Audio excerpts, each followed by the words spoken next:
chance. It's a once in a lifetime chance. Who'll rule the world? Gotta see who'll rule the world.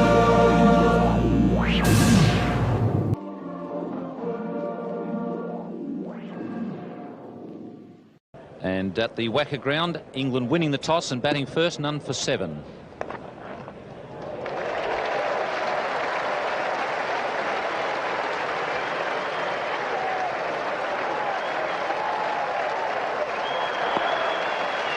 There to Gooch, not a convincing shot, but haven't got room in the scorecard to write down how you got them. No second slip. Amre is at third man. That's one area of the Indian game that really improved during the summer, their fielding. They worked through it. And that's what Botham's here for, from England's point of view, to get things moving in the first 15 overs. Well, I think it's quite clear from that shot that Ian Botham's had enough of poking around and trying to find the swinging ball. He's decided that he'll go and meet it down the pitch.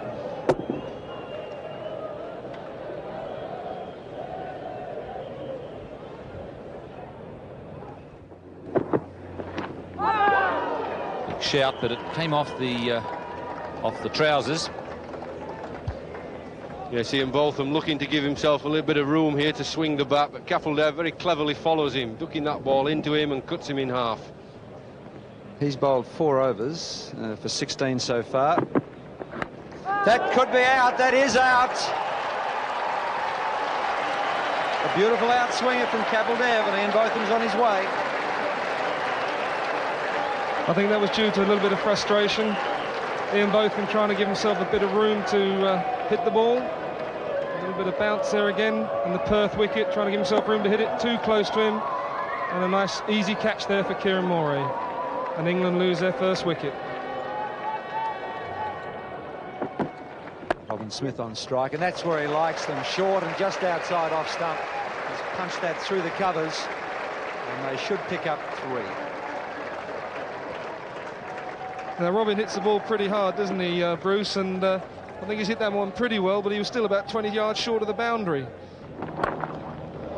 It's a great shot there from Graham Gooch.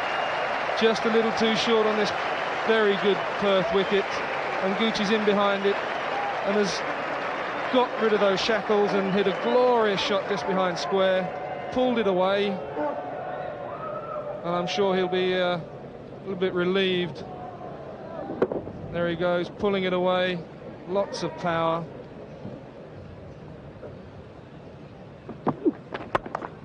That's what he likes. Will be definitely be 2, should be 3. This is a better over for England.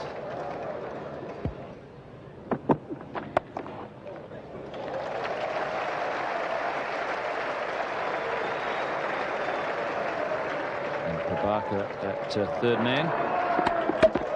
Not the fastest of fielders. He's beaten that offside field. Very, very quick outfield here at the WACA ground. Smith on 10.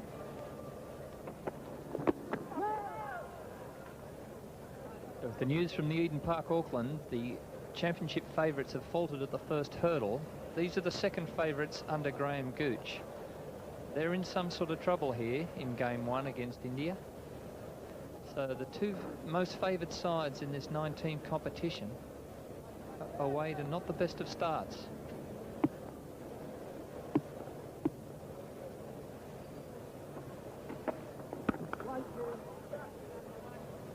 I'd be grateful if that's the last reference you make to Eden Park during the afternoon. Kerry, I don't particularly want to hear that result again. Thanks very much. Not a noted New Zealand lover, my co-commentator, but they'll be rejoicing around the bars of Auckland this afternoon. An emphatic victory to the New Zealanders.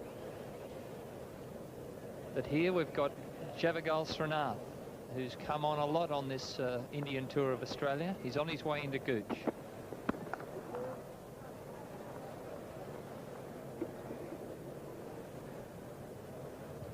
Graham Gooch went in first with Ian Botham. The Englishmen are looking for a 50-50 success rate with that gamble. Today's failed. The line, and particularly the length of Prabhakar and Kapil Dev, brought Botham undone. Frustrated him for 8 overs. He had a swipe at the first ball of the 9th over. The edge was taken and Moray did the rest. And Srinath frustrating Gooch with his length. So the hard cricket that these Indians have played this summer, standing them in good stead here. Prabhakar, a doughty fighter all year. He's bowled 5 overs and conceded just 4 runs. Kapil Dev, of course, his usual professional performance, 22 off 6 and the wicket of Botham.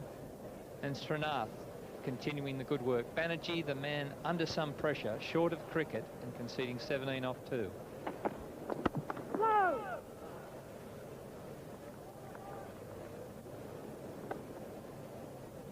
Yes, it's a pretty good combination at the top for England for one-day cricket, and particularly with the field restricting circle. You've got Botham, who can hit the ball over the top and hit it very powerfully and really take advantage of those field restrictions.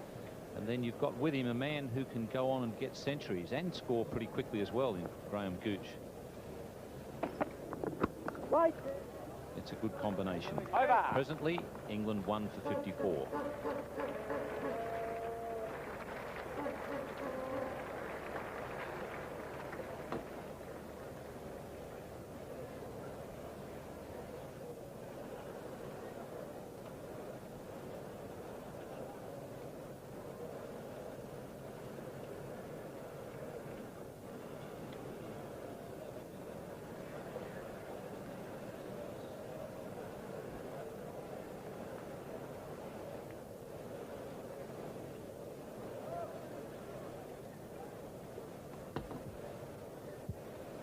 Gooch on 24 and Robin Smith on 10. Ian Botham, the man, out for 9. But he cannot afford to be short here in Perth, as Banerjee is finding out. Banerjee's lack of cricket here, standing him in poor stead. The Sri Lankan umpire signals 4. But this is a dangerous period for the Indians. So much good work done by their first 3 bowlers, and Robin Smith looking to pounce on anything short. Banerjee offers him something, and 4 through mid-wicket. That's not the length required here, not on the Perth wicket. The 3 previous bowlers know it. Banerjee searching for it.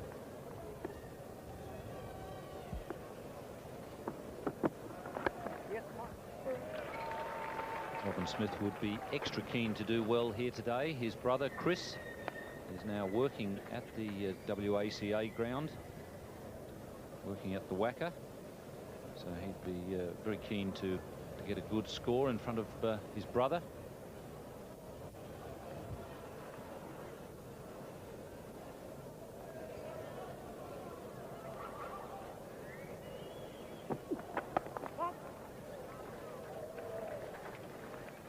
Srikanth off the boundary there. Bounces his throw in, but the Indian out cricket's been pretty good this morning, or this afternoon. You just sense, and I think, Ian, we saw a lot during the World Series Cup, that when they are on, they're very on. And there's just a commitment, and they want the ball to come to them about these Indians. And they played well, that's the way they looked.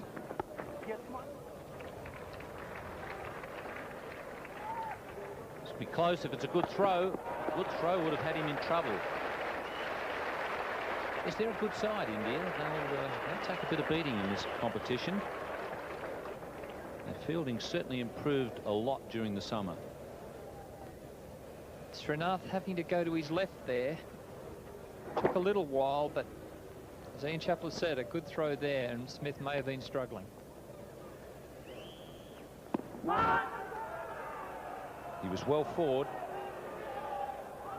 Umpire Bulgin's not interested.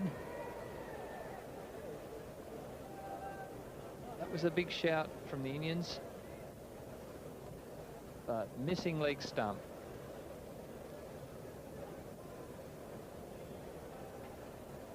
He's done pretty well in this match, the Sri Lankan umpire. He's been quick to signal wide when it has been wide. He's done very well.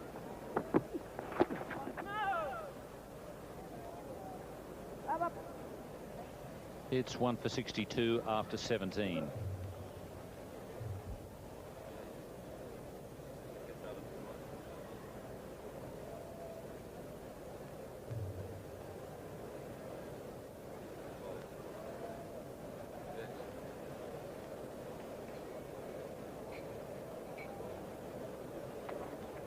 For the first time, a World Cup is being played in coloured uniforms.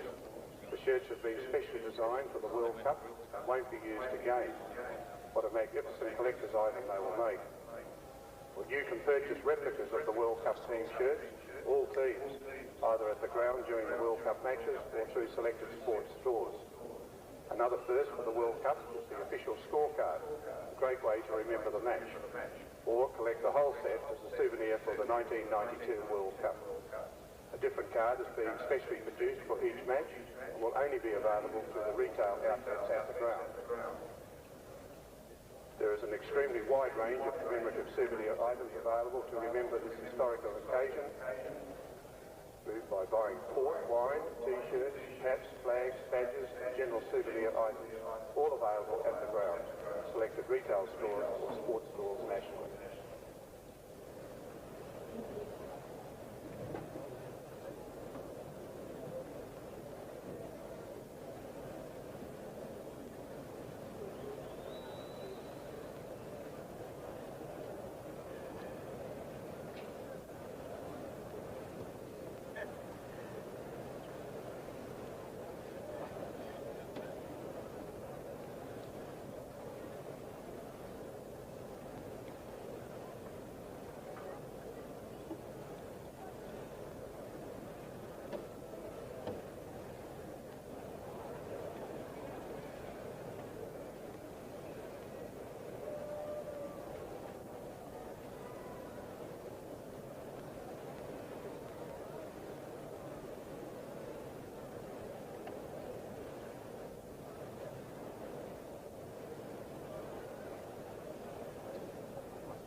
England batting first after Graham Gooch won the toss at the Wacker ground.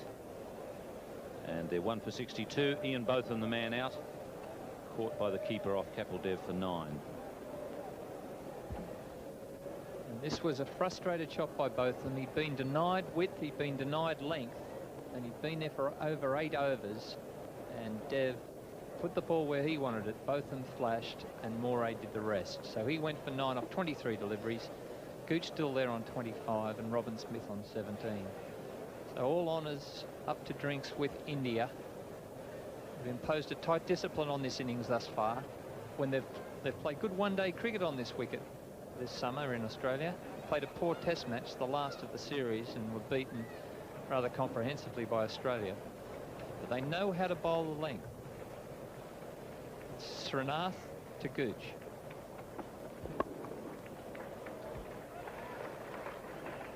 Ian Botham was out with a score at 21.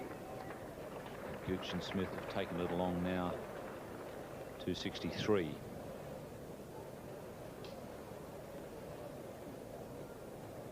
Batting order, Graham Hick to come in, then the left-handed Fairbrother, the wicketkeeper batsman Stewart, then all the all-rounders, Reeve, Lewis, Pringle and De Freitas, and Philip Tufnell at 11.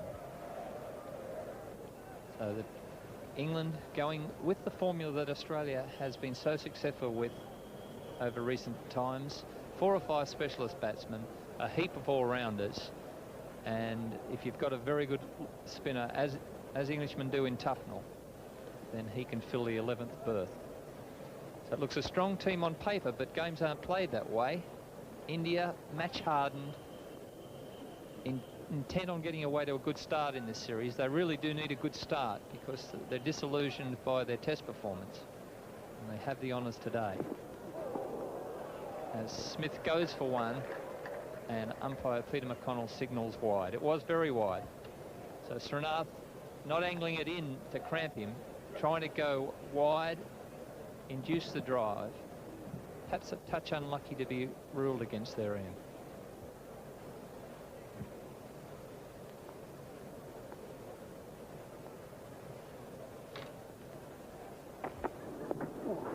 And that will be wide. Umpire McConnell, arms extended. So Srinath just lost the plot momentarily.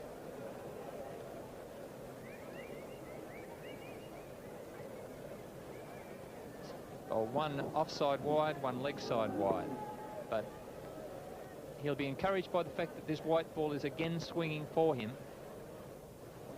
If he can find that length and cramp people like Smith and Gooch, he's in the frame. And that's what he wants. Robin Smith, they've been in New Zealand on these slower wickets where the ball hasn't been bouncing. Here they are, first up on the bounciest pitch in the country. And the orientation period, or reorientation for people like Gooch, is just soaking up a few overs. When India have won here this summer, they've bowled second. Here they are bowling first. But they look committed. No. Yes, England have got a pretty tough start in the competition, playing in Australia, as Kerry mentioned, after coming off the slower and lower pitches in New Zealand. And they've also got a very tough, some tough opposition in their first 4 matches. This one against India.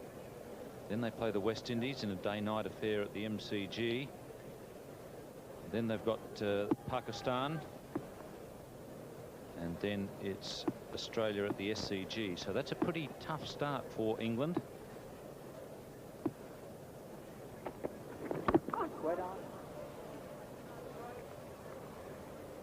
Ravi Shastri fielding in the gully. Ravi went home to have a knee operation after he made his double century in the SCG test.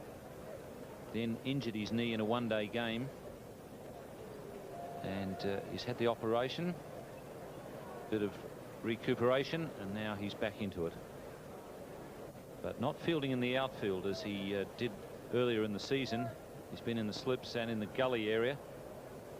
That, I would imagine, is because of the recovery from the knee operation.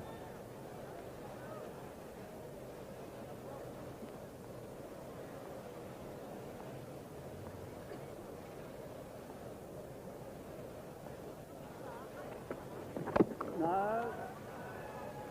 That's a very good delivery from Srinath. It's one that he's used to effect all season.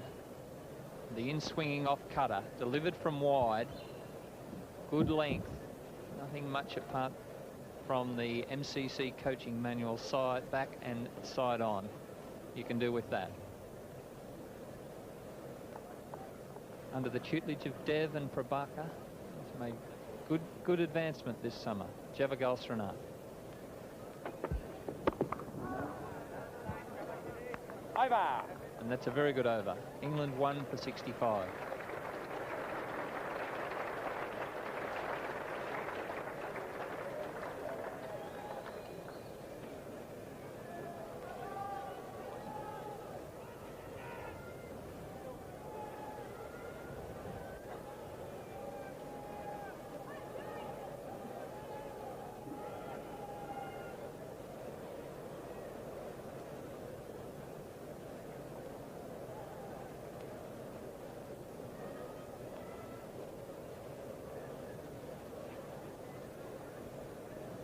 Gooch on 26, Robin Smith 17. England lost the first wicket at 21. This pair have taken the tally along to 65 after 18 overs. And the skipper, Graham Gooch, won the toss here at the Wacker this afternoon. A day-night affair, the game starting at 2:30 local time. And Tendulkar is the new bowler at the members' end.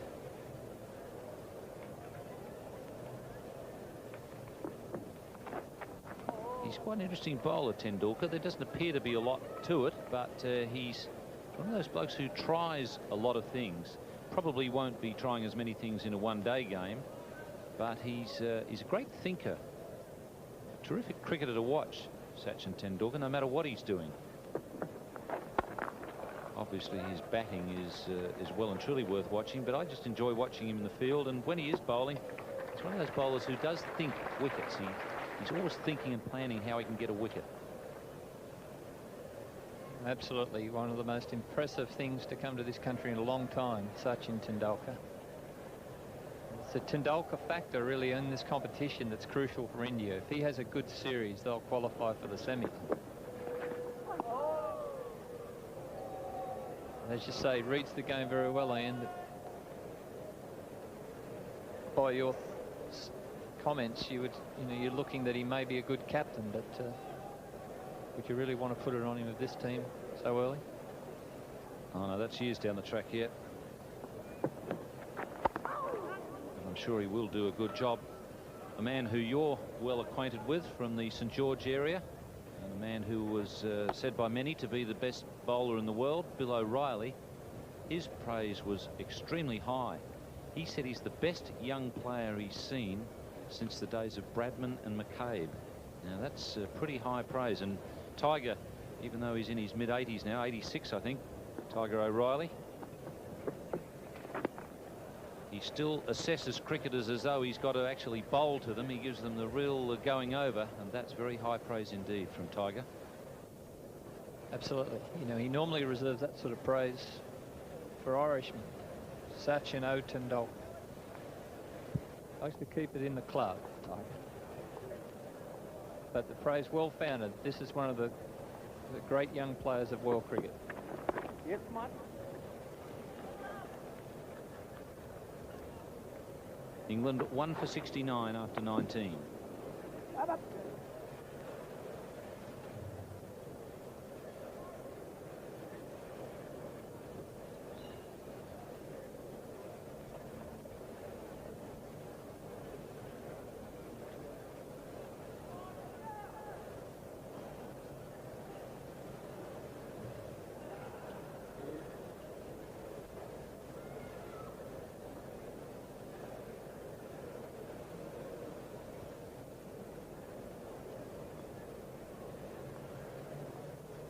That's the Prindiville stand here at the WACA,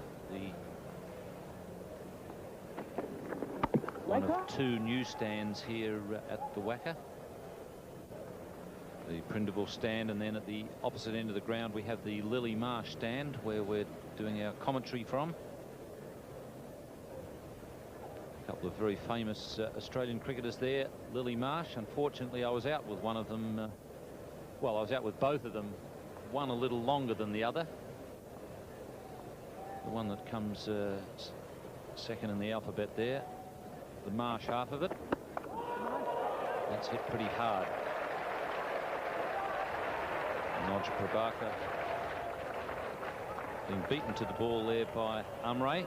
Very lively little fielder, Praveen Umre.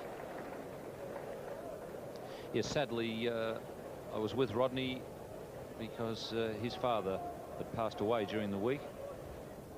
He was buried yesterday after quite a long illness, but he did at least have the pleasure of seeing his two sons just before he passed away, both Rodney and Graham, the international golfer. They were both able to get home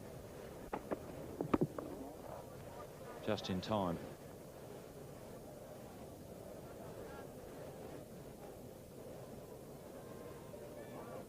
Robin Smith now just done for pace with that pull shot.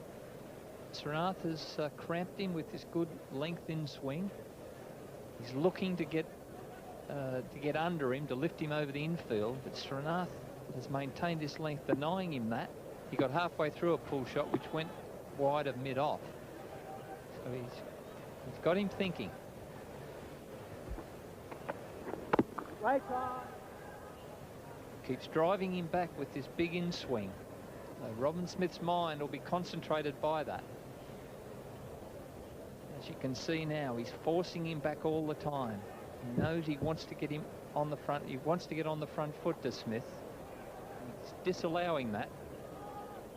What's going through Robin Smith's mind is a counter to this, because the overs are being soaked up. This is a pretty good batting wicket. But if you bowl the length, as the Indians have done, you can exhibit some sort of restraint on the batsman.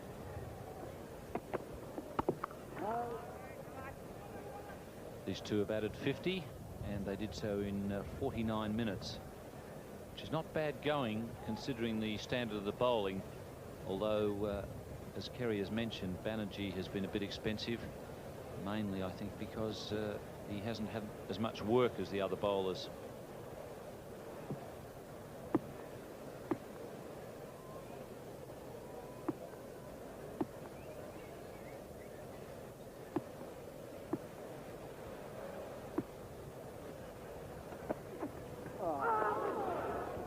And that's a fine delivery to end the over.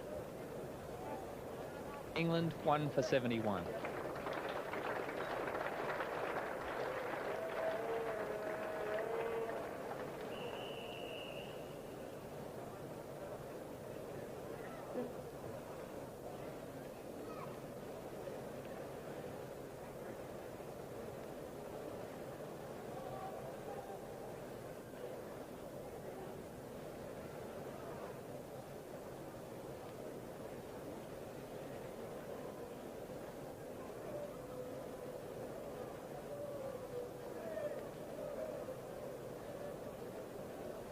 One for 71, England.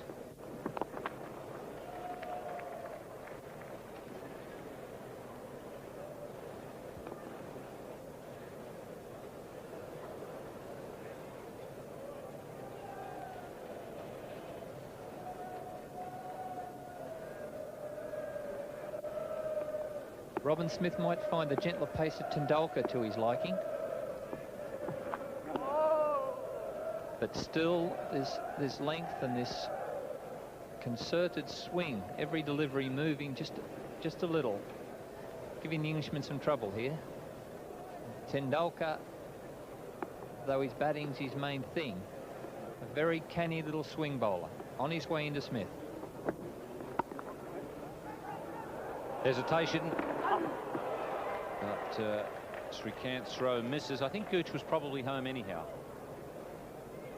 And the hesitation's been caused by the fact they just haven't got the board ticking over. If they were confident there was one easily here, Smith started. Gooch was the man in trouble if Srikanth had hit. He missed, so the captain survives.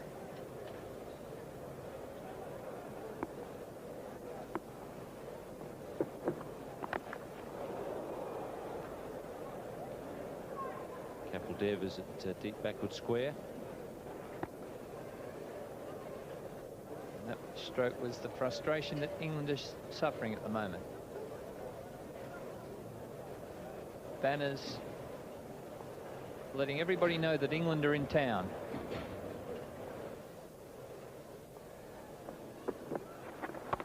All right, up on the stumps now for Tendulkar.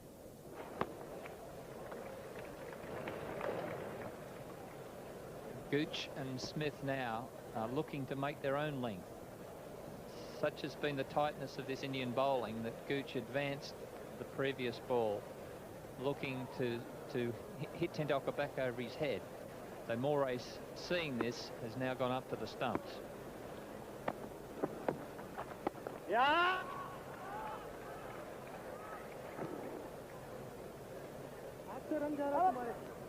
It's 1 for 76 after 21.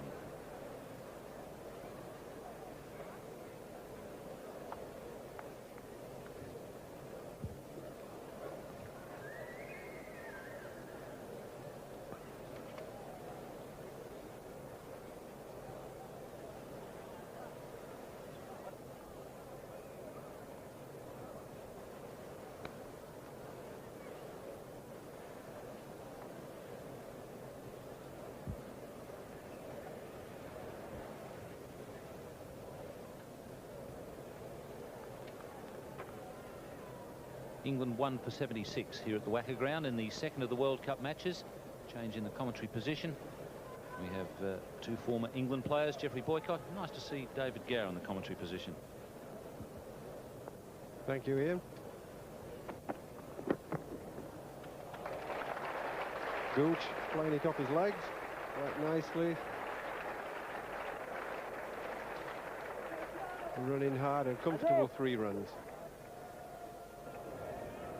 It's about the time of the innings now that Graham Gooch and Robin Smith will be looking to raise the tempo. They've been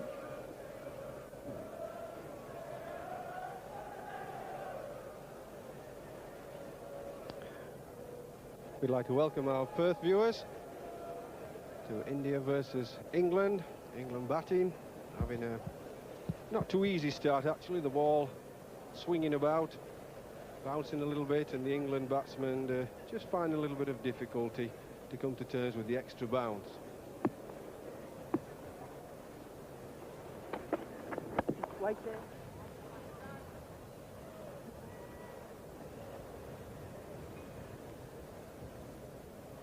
Robin Smith's been in very good form for England on their New Zealand tour. Playing lovely off drives and square cutting everything that's short of a length, but the Indian bowlers today not giving him much width and just bowling a good length, swinging the ball and creating difficulties for him.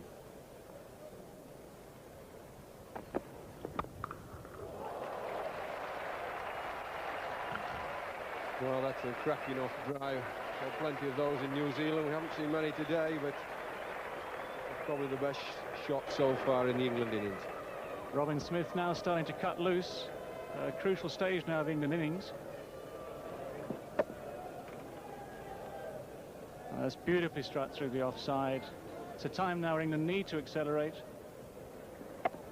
And Robin Smith, with that sort of power, is just the man to lead the onslaught.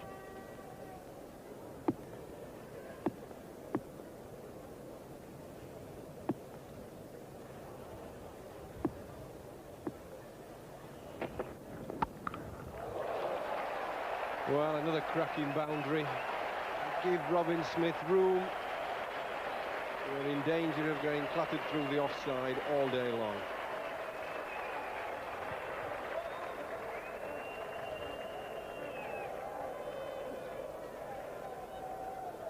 Robin Smith repeating the dose of the previous ball, and even though there's a man out at deep cover there, the speed of the outfield, the power of the shot means it's still 4 runs from another slightly over-pitched delivery there.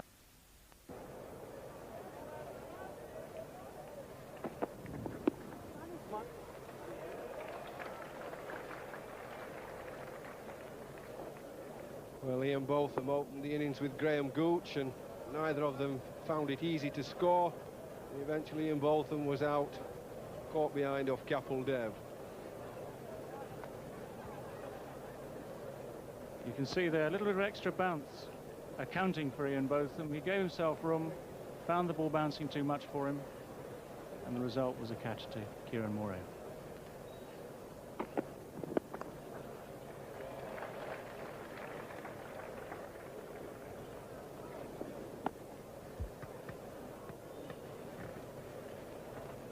$89 for 1, England.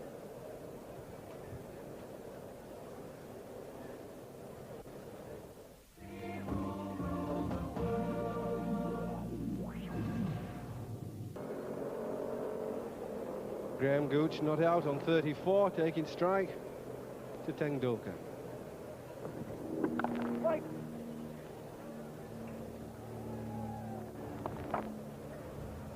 These runs will be doing Graham Gooch a lot of good. He's found them hard to come by in New Zealand.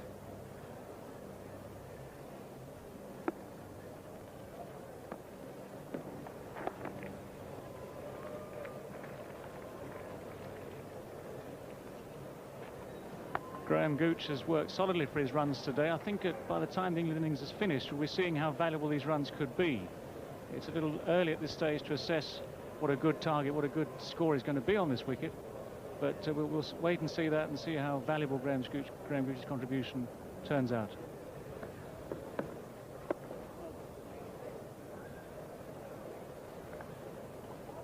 Well, England have certainly lots of batting to come. Right down to number 10. Philip de Freitas, who fancies making runs at 10, and there's Pringle at 9. Chris Lewis, who's a marvellous all-rounder, at 8.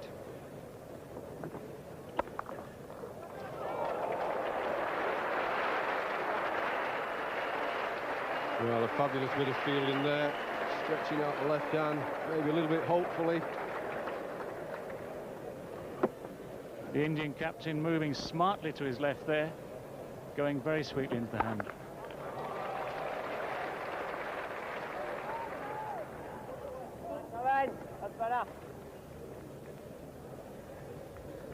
Yes, the England batting there. Graham Hick down to come in next, but Neil Fairbrother, the wonderful one-day player, plays shots all around the wicket. Alex Stewart was in great form in New Zealand, and there's still Dermot Reeve and that tail of Lewis, Pringle, de Freitas. That's no mean tail.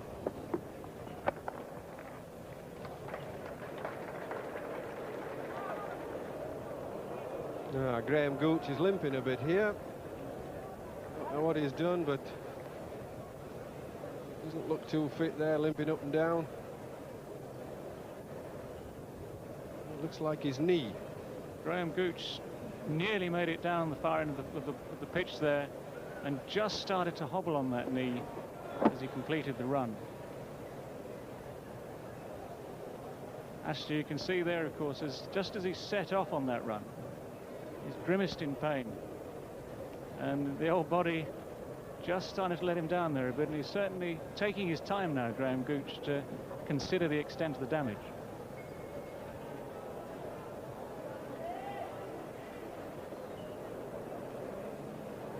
Graham Gooch is never the happiest looking of men, and certainly not very happy when he's feeling pain.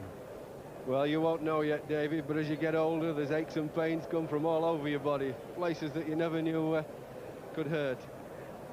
There's no time to talk about them, Fireball.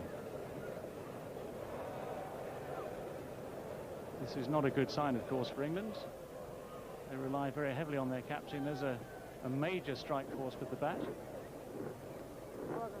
And of course, in one-day cricket, running between the wickets is a very major feature of the batsman's art.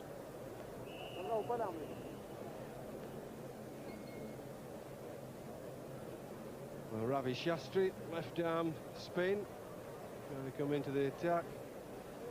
I fancy that Graham Gooch and Robin Smith might try to get after him. What do you think, David? Well, it's that stage of the innings with wickets in hand, two very good strikers of spin bowlers. They'll certainly be looking for the gaps.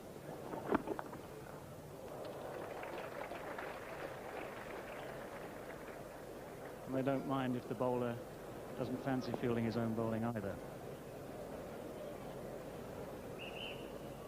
Well, there it is. It looks like a signal to the dressing room, as if he's done the calf muscle a bit on his right leg. He's just touching the calf muscle, as he might have strained it.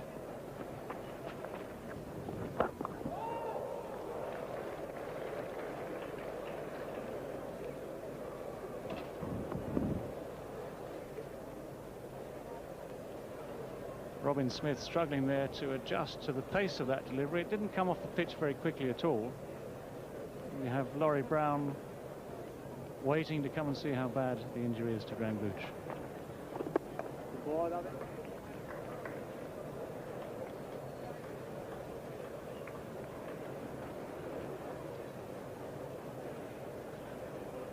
Yes, I think we'll find out at the end of the over whether the physio will come on and decide whether he needs a runner.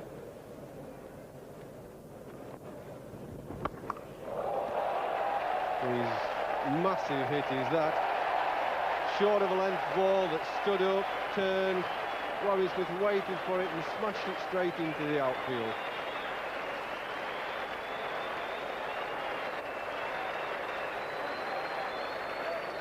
Well, if Robin Smith misjudged the pace of the early delivery in the over, this one he has timed horribly. It's gone many a mile.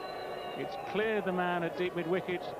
It's bounced on the concrete in between those sadly largely untenanted seats, and that is a huge six. Yes, that's a big boundary out there. You could see the man in the outfield feeling a good 15 yards in, but that cleared him.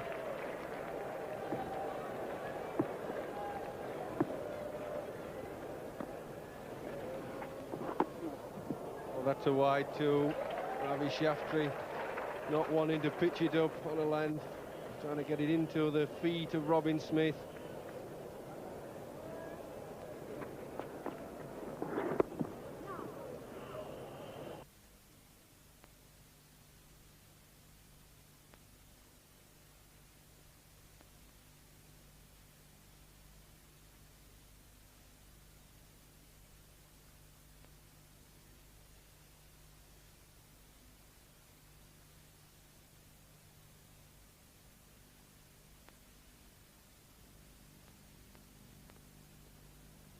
Well, back in the Hong Kong studio, if you're watching on Prime Sports, Sonny, there's a bit of good news and a bit of bad news for England. Robin Smith opening his shoulders a bit, 3 good boundaries in the last 2 overs, but you know, the sight that we're witnessing here, Graham Gooch in trouble.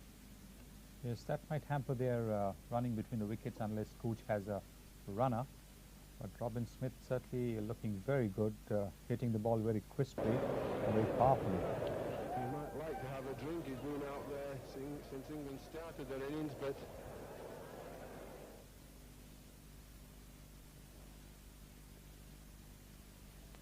Well, as you've probably heard, we're getting a faint signal from Geoffrey Boycott at the WACA ground, so we'll continue as best we can in the Hong Kong studio. And because Graham Gooch can use a runner, is he entitled to go off and retire hurt and be fit to come back on again later? Yes, he is, but I think because he's been in for such a long time and he's seeing the ball well, he would rather carry on, because if a new batsman comes in, he's got to get set and he's got to assess the bowling, the pace and the bounce of the wicket. That'll be difficult. Vital overs might be lost, so I think Graham Gooch will just carry on with the runner. Of course, when you're playing medium... Great shot. Okay, well, if you're an England fan, I suppose you'll be hoping for more of that, and if you're an India fan, you'll be hoping for less of that. Let's go back to the WACA ground. The major sponsor at this stage.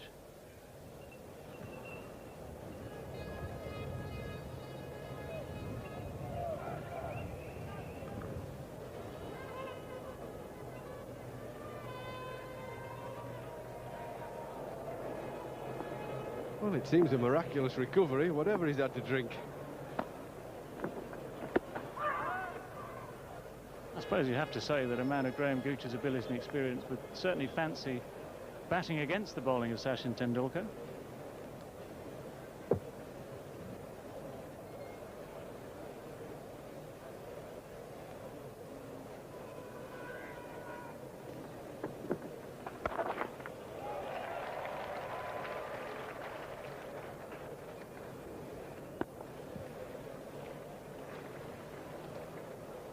Comfortable runs there for Graham Gooch.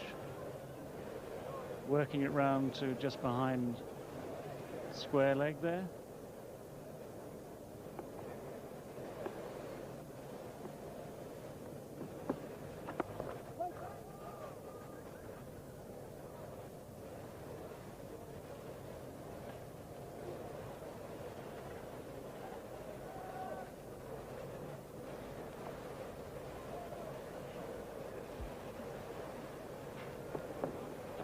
Yeah.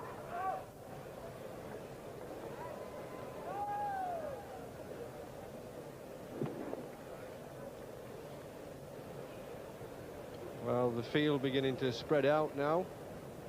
There's a man on the boundary. Another man out here, sweeping up.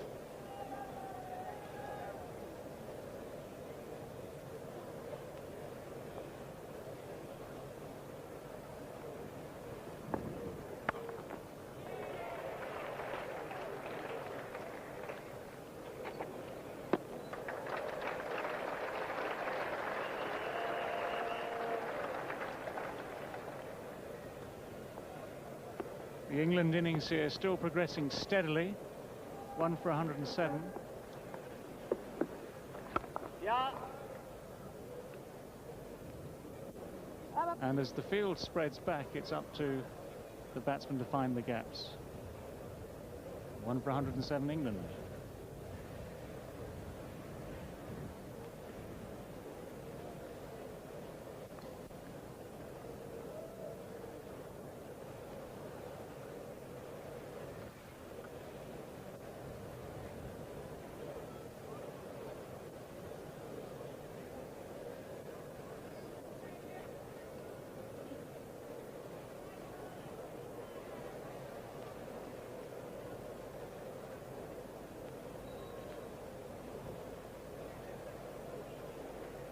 England getting some momentum now. 25 overs gone, 4 and over.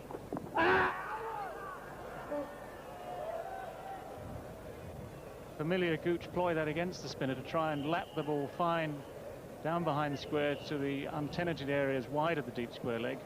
Not quite coming off that on that occasion.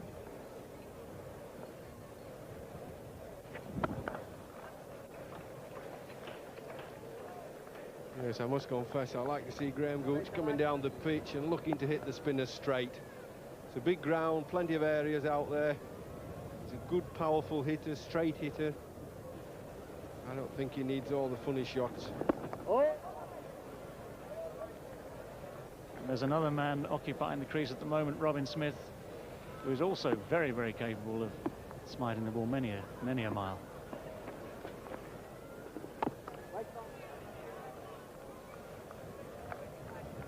Yes, they're very much in danger. These two are wanting to hit Ravi Shastri too hard and too often and finishing up probably scoring 2 runs and over instead of taking runs off him every ball. Shastri as well, a very experienced one-day bowler. He's been in the Indian side now for a long, long time. He's seen a lot of players, the West Indians, the Pakistanis, the English. They've come at him, tried to hit him a long way. He knows all the tricks of the trade.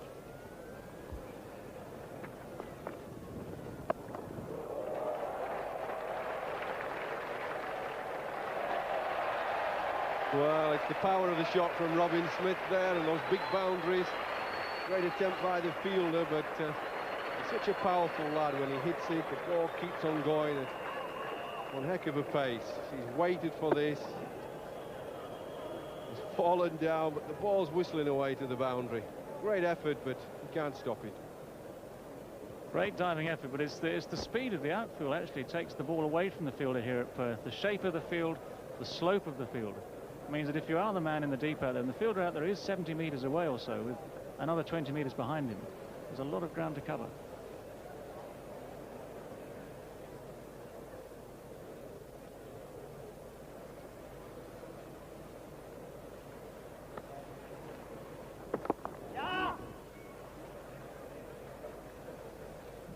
I just get the impression, David, I don't know about you, that if England just had 2 or 3 good overs, they get this England bowling attack a bit rattled.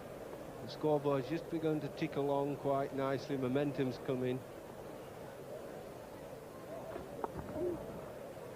Yes, you have to give credit to the Indian bowlers. They've by and large stuck to their line. They've not given too much away to the England batsmen. Just a couple of balls there from Ravi Shastri that Robin Smith latched onto, but they've generally kept control.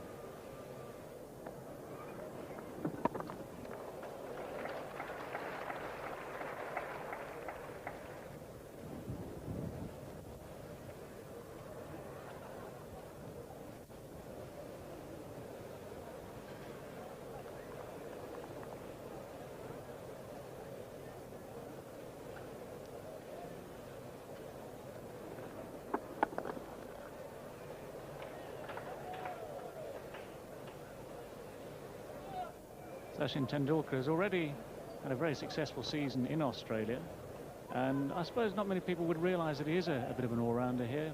First evidence for the English audience of his bowling.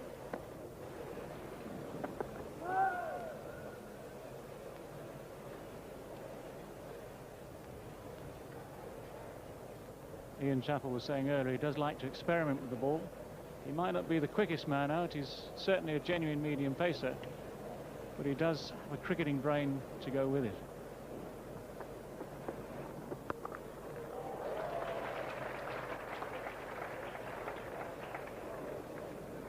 Well, that's the end of the 27th over.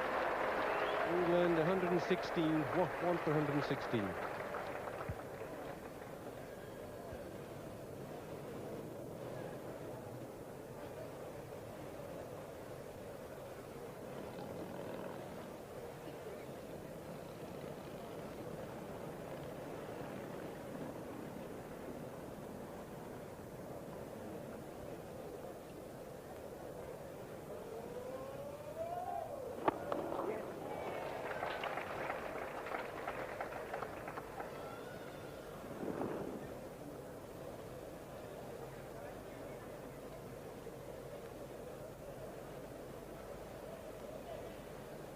Ravi Shastri bowling Graham Gooch. Oh, that's a lovely cricket shot, beautifully placed between the sweeper and the deep mid-off. Yes, Graham Gooch there struggling. I am surprised that he didn't get that, whatever it is, calf or knee strapped up. I can only believe it'll make it worse just running around there without having a runner or getting some strapping on it. You could see again there, while Graham Gooch was taking those 2 runs, that he struggled again. He's had Laurie Brown, the England physio, out once already to massage the injured area. It's his right calf that's suffering at the moment. I think he's got to have a runner, David. I really do. I think you're right, Barry. It is crazy for a man like Graham Gooch, on whom England do rely, to be putting too much pressure on that leg. We've got a very important competition. We're right at the start of it, and Graham is a major feature, a major figure in that competition for England, and he shouldn't really be taking too many risks at this stage of the competition. So there's the shot, and he has to limp after it. Well, that doesn't make any sense to me. He's just going to make it worse. He's an exceptionally key player for the England side, probably the most important player as captain and best batsman. And look who's going to run for him, Ian Botham. I should have loved that, to have batted Nat Both running for me. Well, this, of course, is the disadvantage of opening the innings when your captain is the man that goes in the fetlock, and you're the only man out. Then you, whether you're Ian Botham, pantomime king, all-rounder, superstar, whatever it might be, you've got to come and run. And so here he is, Ian Botham. He does like the stage, let's be fair. I mean, he loves being out there. But I know full well he'd far rather be out there with a chance to put bat on ball than to be running for the England captain, Graham Gooch. A little bit of gentle amusement out there. I'm sure there'll be plenty of gentle amusement actually in the England dressing room as well, watching this. Laurie Brown, the fittest man on the England side there.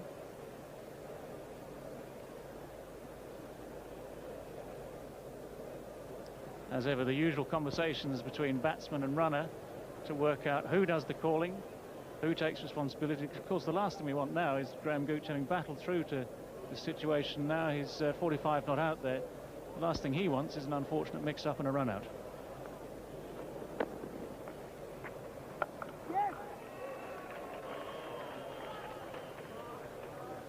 Well, that first run was very sensibly and easily negotiated. Of course, the other issue at stake now is that with Graham Gooch injured while batting, it looks very much as though Alex Stewart is going to be thrust into the hot seat as the fielding captain for later in the game. Well, England have certainly planned for this happening, because in New Zealand, Graham Gooch a couple of times stood down and let Alex Stewart captain the side.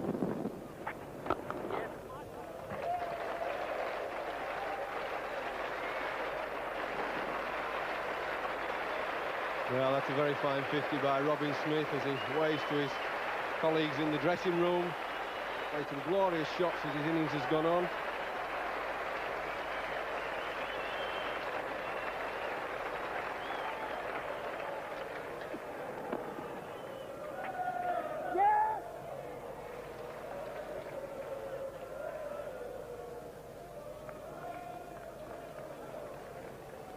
The Indians.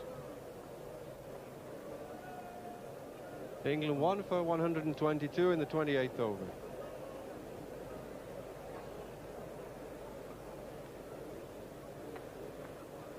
Graham Gooch's 50 came up in 80 minutes on 63 balls, included 5 4s, 1 6.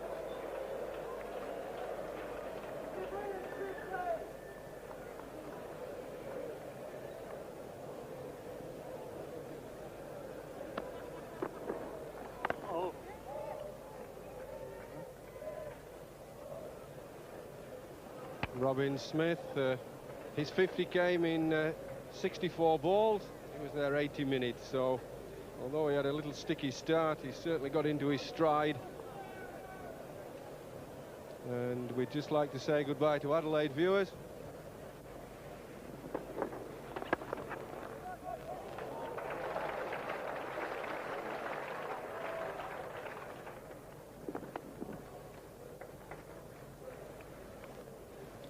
Crucial to England's progress now will be just how much Robin Smith continues to pick up the tempo. Already a relatively quick 50 there, a well-controlled 50.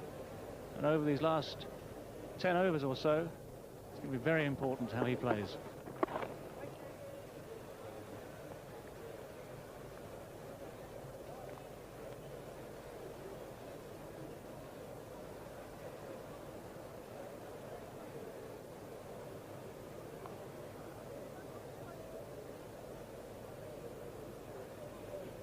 Young Tendulkar just liaising with his captain whether he should have mid-on back.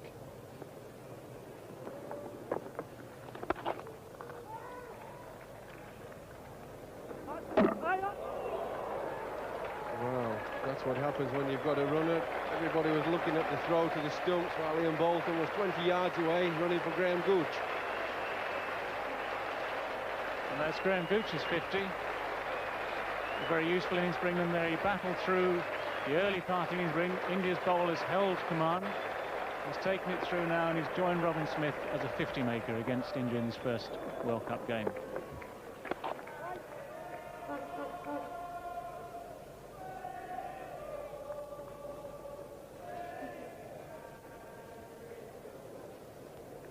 Graham Gooch is 50 off 86 balls.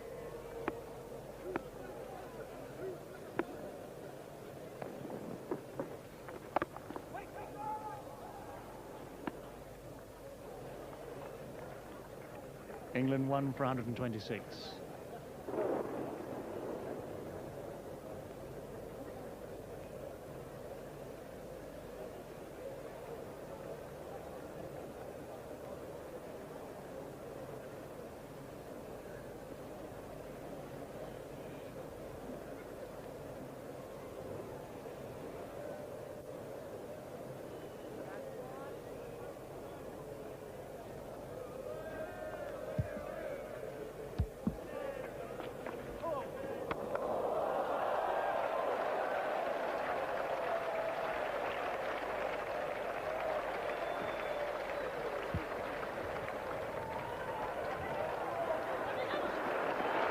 Well, some good running there by the England batsman. Ian Bolton doing his part as the runner.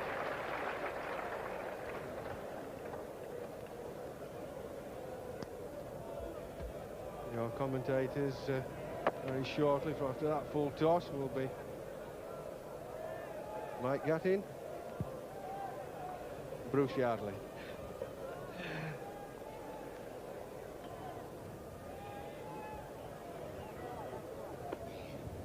Thank you, Jeffrey. Jeffrey Boycott just asking me my name there. Said, who are you, son? Another full toss.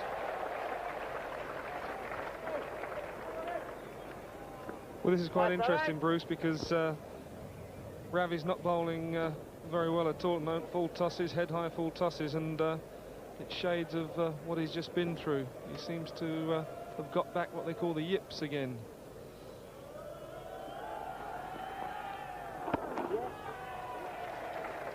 He went through a stage of that for a little while last year, and I understand that he actually got over them, but whether the pressure's beginning to tell or not, I don't know.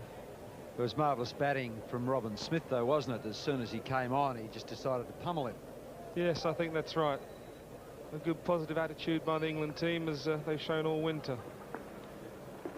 That could be out. It is out.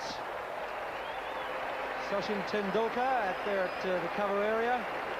Graham Gooch decided to just go inside out, I think, over cover. Wasn't quite to the pitch. And he's gone for a well-made 51. Yes, and Gucci trying to get after the spinner, as he does very well indeed. This time I think it might have just turned a bit, and he got a thickish outside edge, and Tendulkar there taking a very good catch low down. Having said that Ravi just got the yips, I think he's got a very important wicket for India, because Graham can demolish spinners, as we've all seen before.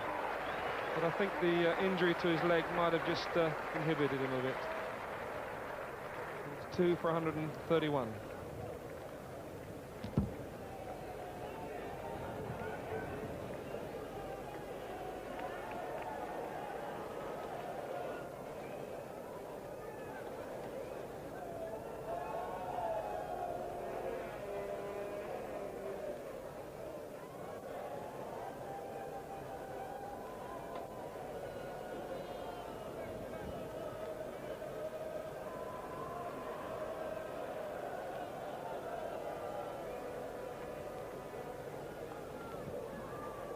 Hick, the incoming batsman, right-hander.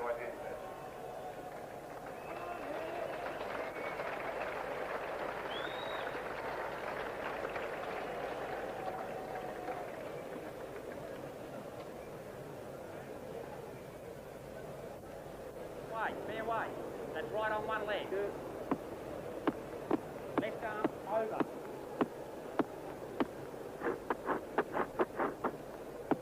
Graham Hick is at the crease, Right, and mate. we are in for some very, very exciting batting. We've got Robin Smith, who's in great form on 55. Graham Hick rated as one of the most exciting players in the world.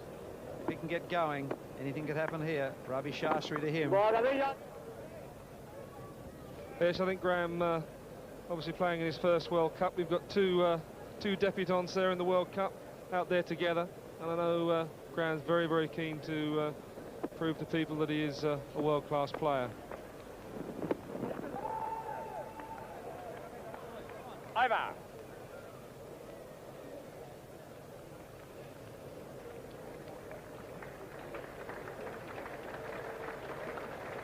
Graham Gooch just getting inside out to that one there. Didn't quite get hold of the ball. Sachin Tendulkar took a beautiful catch. He's a marvellous young cricketer, that boy, Tendulkar. I'm sure that he believes that he's going to take a catch every ball that's bowled, or he's going to run someone out. And well bowled from Ravi Shastri. Didn't quite get to the pitch. He's a bit proppy on that front leg. And it's Tendulkar. The ball in his hand. And I think he thinks he's going to get a wicket with every ball he bowls also. Yes, he's obviously a very enthusiastic young cricketer. I think I remember those days. They were a little while ago, but he looks keen, and he's obviously going to be a very, very good cricketer for India in years to come.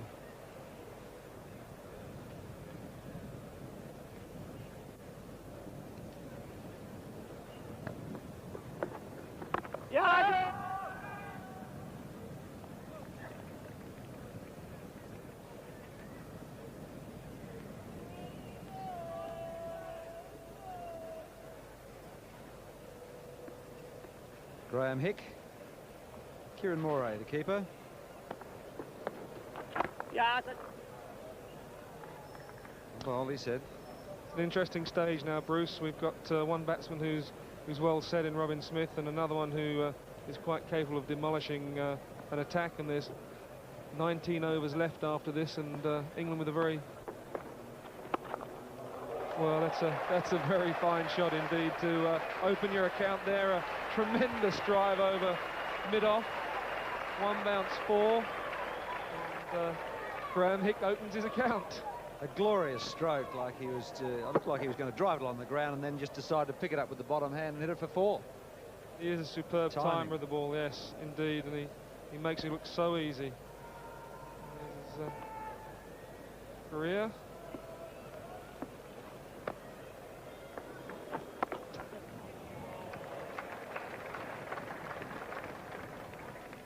He's steered that down to third man for a single. Flicks another single. But, England have got a very good pad to launch off now, and we should see some fireworks in these next 19 overs.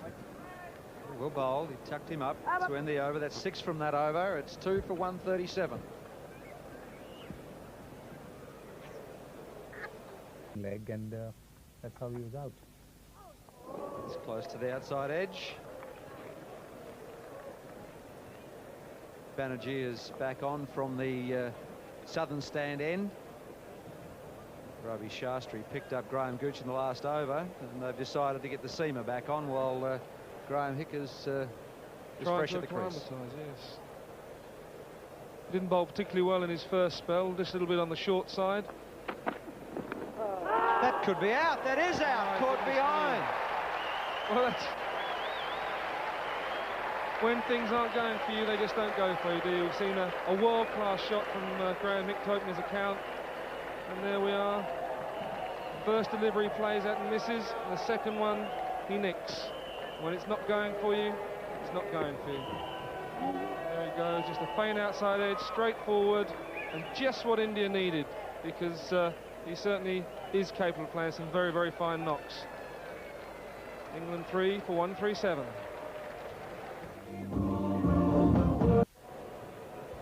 Neil Fairbrother, left-hand batsman, and a bit of flair. Yes, a bit of flair, Bruce. I think we'll see Graham Hick there, just edging to Kieran Morey. Fairly straightforward catch. Just out there slightly, wasn't it? Just opened the face a bit, and Morey takes a very easy catch. Now, Bruce, we might just well see third man come into play here quite a bit with Neil Fairbrother in. When he gets going, he tends to flay the ball down that area, and he's very strong through the offside. So if Neil can get in, he hasn't played much cricket so far on this tour that he's played. He's got over a very bad niggle, so he'll be very keen to have a little knock in the middle there. Banerjee, the ball. No ball. I would have put a bit of money on him getting off the mark down to third man.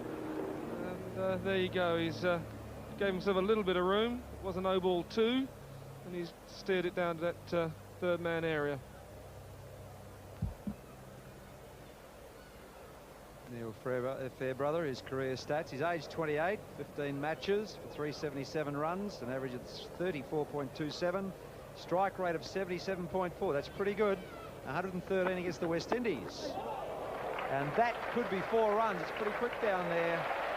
Beautifully played.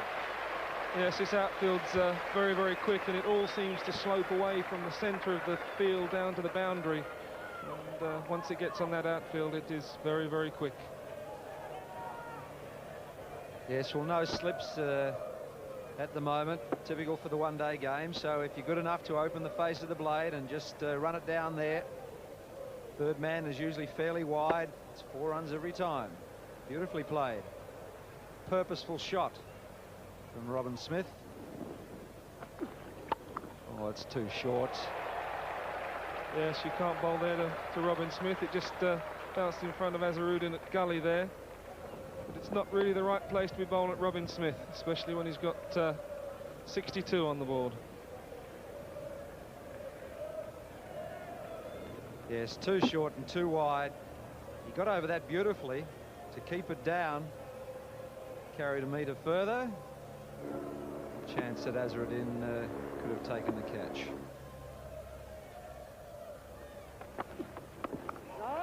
The bowl tucked him up.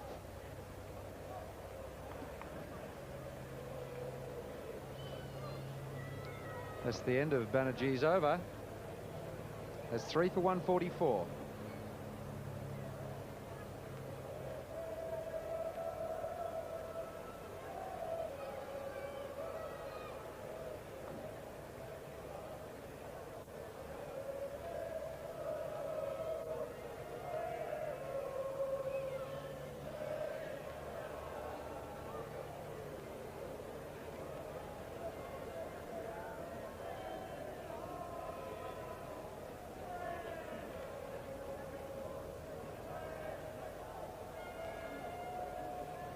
Three for 144. It was 1 for 131. A couple of quick wickets to India. Gooch went to Shastri for 51. Graham Hick for 5 to Banerjee.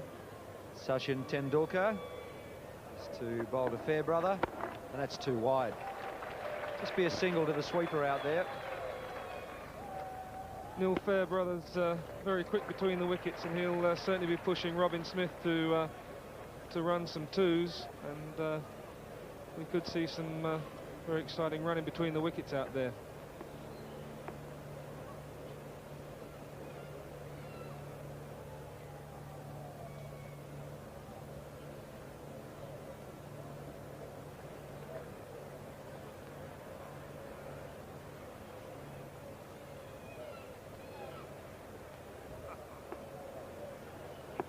Robin Smith on strike. Yeah.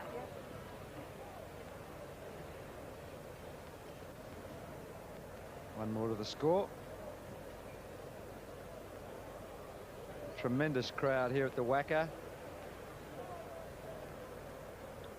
Some very nice sights to wake up for those viewers in England as they're getting out of bed just to watch the conclusion of the English innings.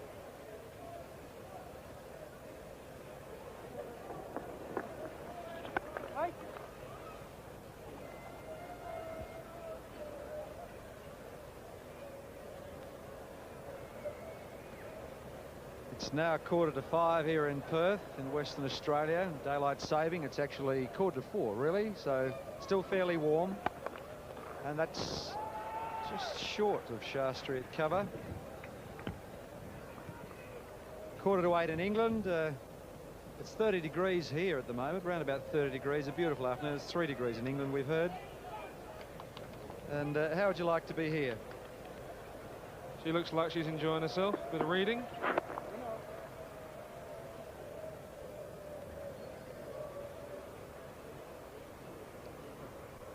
The boys seem to be enjoying themselves as well. A few tinnies in the esky there. Just pulling out for a bit of reinforcements.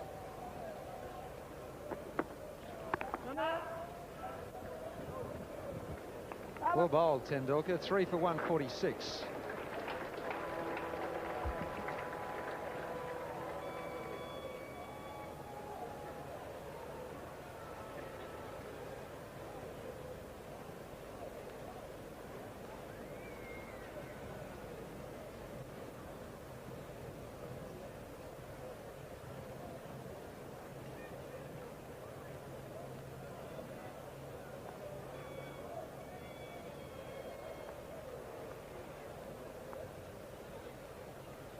Three for 146.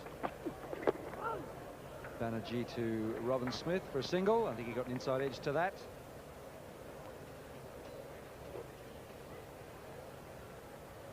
With 16 overs to go, Bruce, and with all that batting to come, I think the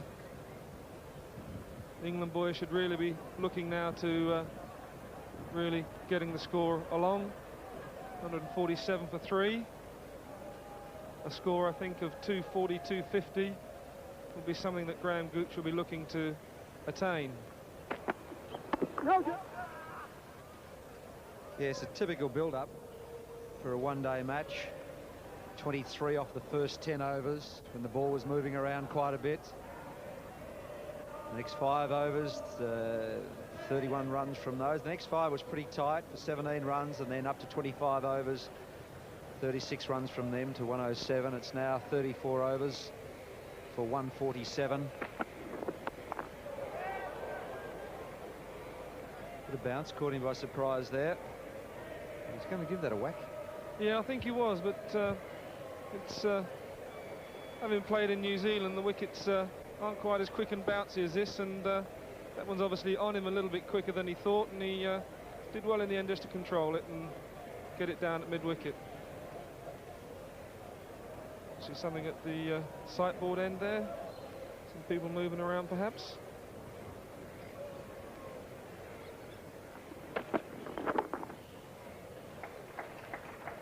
Just a single down to fine leg. That'll do. Must admit, Bruce, I've been very impressed with the Indian fielding. I thought that might be one area that they might be a little bit suspect on, but obviously playing all this one-day cricket here in Australia, they've really worked quite hard at it, and it's been very impressive. Also, if you can't field at the WACA here, this outfield is like a carpet. You know, you can be quite sure that the ball will come to you truly. It's glorious. Just like that is. Glorious extra cover drive. You'll have to be quick. Neil Fairbrother is sharp. Yes, he's very quick between the wickets, and as I said, he'll be pushing Robin Smith for those 2s and 3s. I think you need a catapult if you're an outfielder here, though, Bruce. Just to make sure you get the ball in. The innings picking up a bit now. There's going to be some frantic running and hopefully some exciting shots played. Hold on. There's a few problems behind the side screen here at the southern end, I figure. Robin Smith's not happy. You can't really see too many problems from there, but obviously there's just that little bit of see-through mesh there, someone moving behind. leg side, very close to a wide. At the end of his over, it's 3 for 150.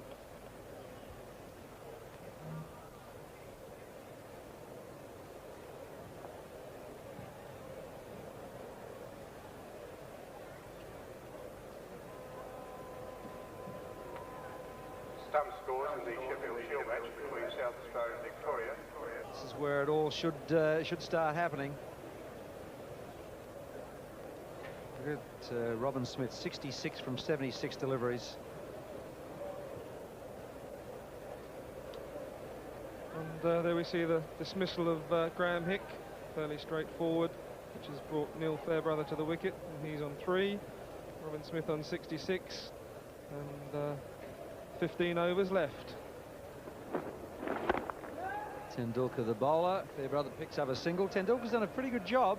This is his 9th over. He's only 31 from him so far.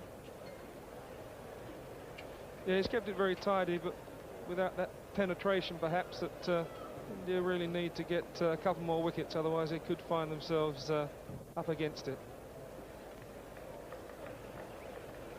Kapil Dev has got 4 to go. He's bowled 1 for 22. Prabhakar, look at that. He's got 5 to go. 5 overs for 4 runs in his opening spell. Srinath, 6 overs for 26. Banerjee, 5 overs for 36. Fairly expensive. He's picked up a wicket. Tendulkar, none for 31. Shastri, 1 for 28 off 4. Well, ball touch, come on.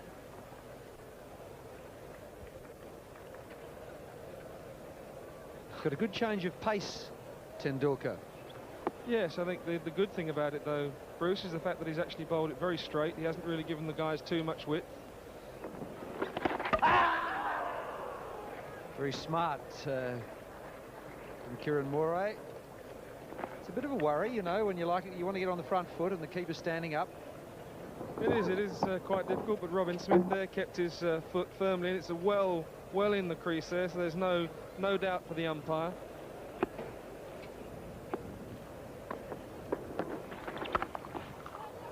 Shot. That's what's marvellous about this whacker pitch. True bounce. Yes, a nice bit of bounce there. Just that little bit of width with Robin now on 67. He's seeing it pretty well, and if he just shortened just wide, he made himself a bit of room and fairly smashed it out to point. And you see it, just that little bit of short there. It was off stump, fairly straight, with just the length.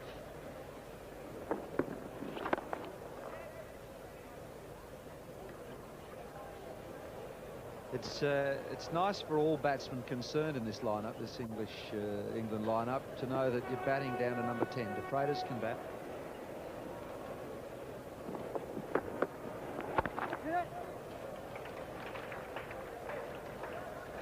Fairbrother's trademarks, the square drive out to cover. That's end of another Tendulkar over, and the score is 3 for 153.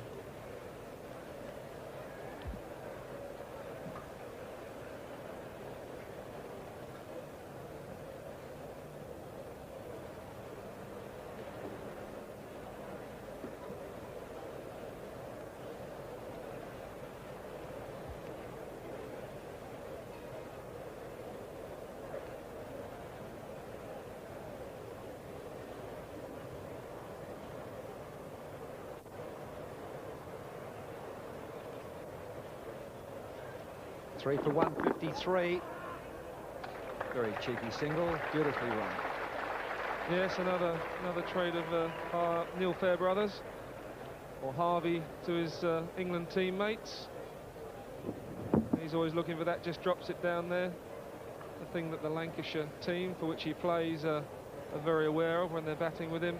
And it's a very frustrating thing for the bowl. He bowled a very good ball, but they get a run for it still. Good cricket.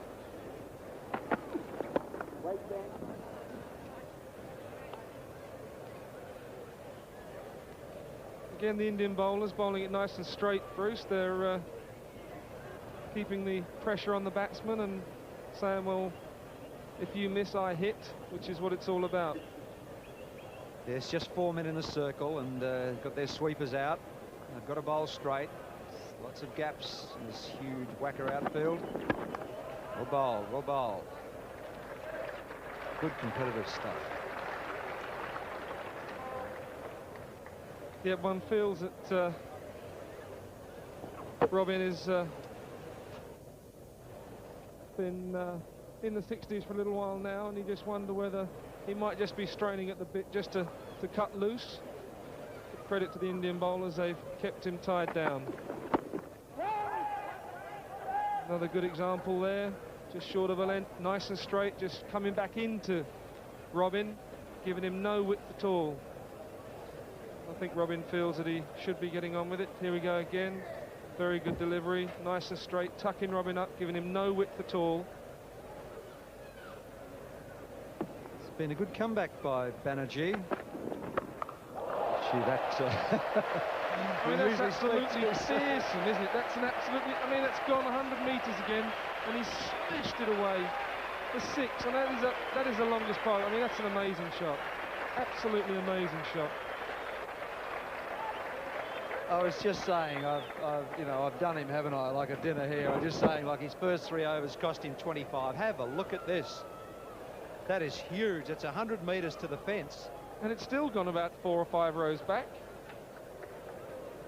Well, that would have eased Robin's worries, I'm sure, because he's been in the 60s for a little while, and I'm sure he felt he would like to get on with it. And Banerjee's obliged very nicely, thank you. It's a nice sea breeze in here at the Wacker also, so that's helping, and it's on its way a bit. No! Sensible batting. Over. Yeah, 3 for 160.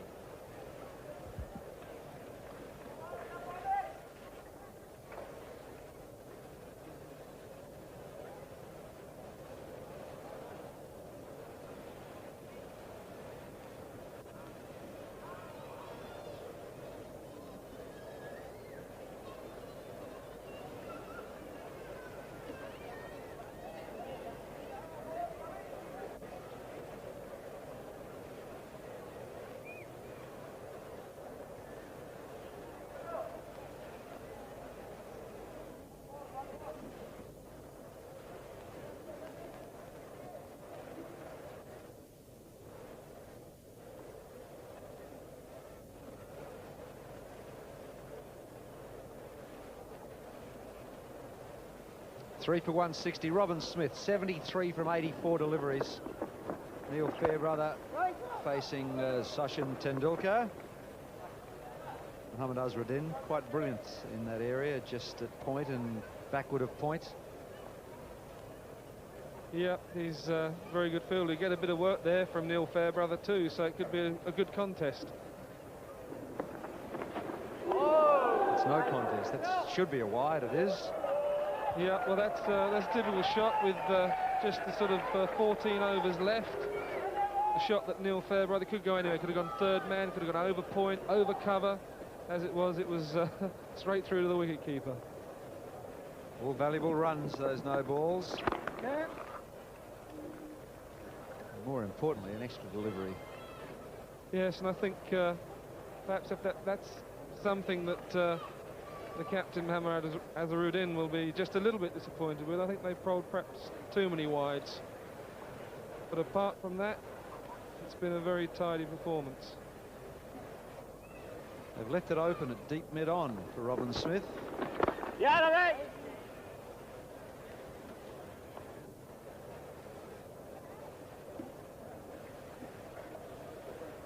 And there's Mohammad, probably very pleased with the situation at the moment, although I think he would like to see the back of Robin Smith. Yes, I did. It's a powerful punch up to mid-off, and Neil Fairbrother looking for the second, but it's very well fielded.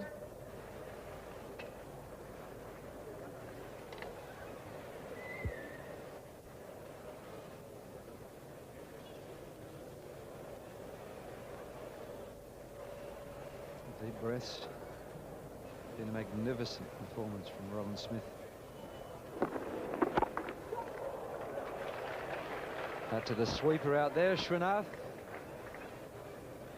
So he needed a long broom to reach it. I don't know about the sweeper. Yes, I guess it's hard to stop your shot, isn't it? You know, if he'd let it go, it was a wide. Very wide, did very well to reach it.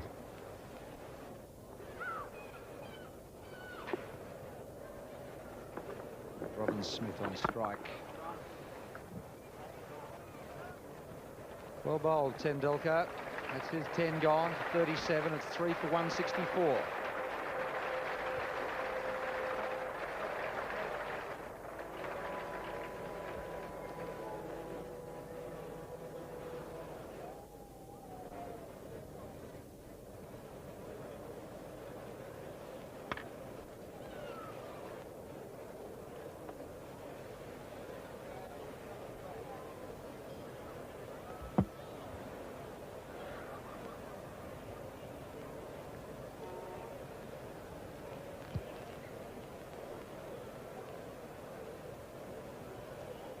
Three for 164.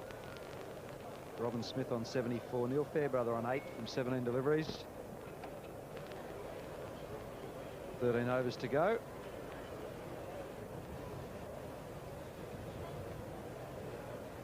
Banerjee, the bowler. Close to the outside edge. And we've got a change in the commentary team. It's Ian Chappell and David Gower.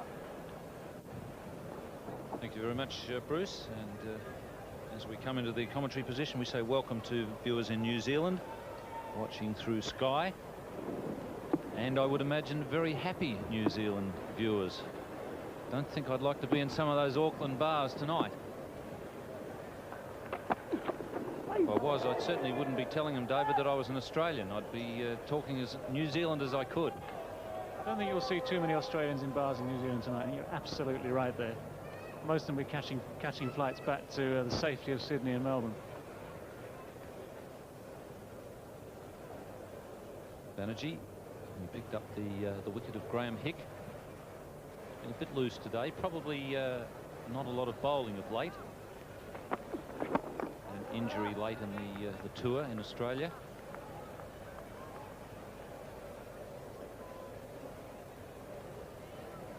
Robin Smith has played extremely well. A couple of sixes, and the second one was, well, they're both huge hits, but the second one was hit so hard. Absolutely brilliant shot. That's hit pretty well. He's just pitching a bit too short to Banerjee. And Fairbrother slipping there. Yes, that 6 took my mind back to Trent Bridge when he smashed a 4 off Merv Hughes. That was a cut shot. I don't think I've seen one hit harder than that, David. You probably will never see one hit harder again either. And Robin Smith said so many times in England that he is one of the strongest hitters of cricket ball anywhere in the world. And it's a frightening place to field, either at point there to a man like that or in the deep. Yes, he could kill someone at 20 or 30 paces, I reckon. Well, as we all know, a cricket ball is a lethal weapon in the wrong place. And, I mean, a cricket ball travelling at, what, 90, 100 miles an hour off the bat. And if you're stood 10, 15 metres away from the bat and you haven't actually picked the ball up cleanly, the next thing that happens can be very, very nasty. So you just hope that it misses you.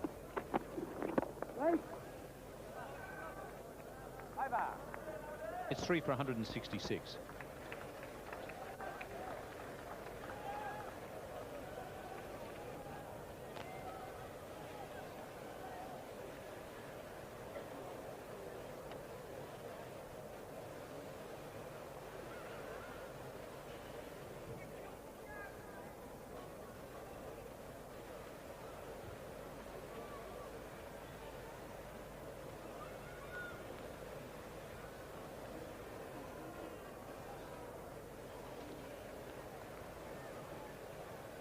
Back on. 74 to Robin Smith, 10 to Neil Fairbrother. Graham Gooch won the toss here this afternoon. England 3 for 166. The bad news for Gooch is that he has sustained an injury in that innings of 51. And I would imagine that the English camp would be very interested to know how bad the injury is, especially as Alan Lamb is also injured. Kapil Dev back into the attack.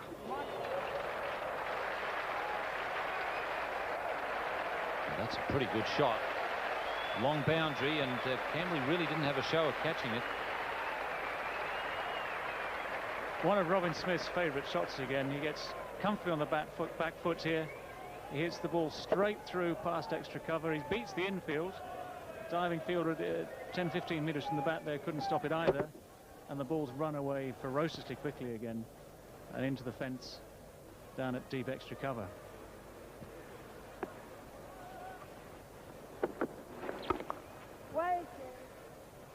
That would be a real worry for the England camp, the injury to Gooch, David. Certainly would he, and Graham Gooch has proved himself a very, very important man in the side, both a skipper and an opening batsman. His leadership the last couple of years has been exemplary. And if he is out, and we don't know, we're guessing a bit as to how long, that will be nasty for them. Especially with such a tough start in the competition. You've got 4 really good sides first up. Well, that's right. West Indies, Pakistan are all there early in the competition. And I mean, one of the major points I'm sure about Graham Gooch and Mickey Stewart's planning would have been that they wanted to try and get through those games, pick up the wins they needed, and take the pressure off the later parts of the competition. But as you say, Graham Gooch, Alan Lamb, 2 key players at the moment, looking as though they're going to be sidelined.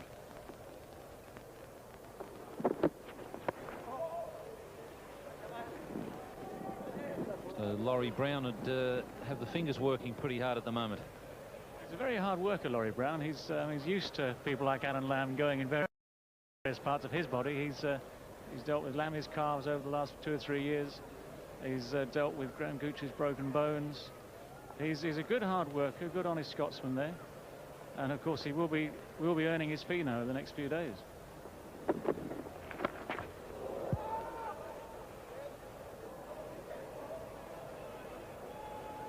Capel Dev bowled a good spell early.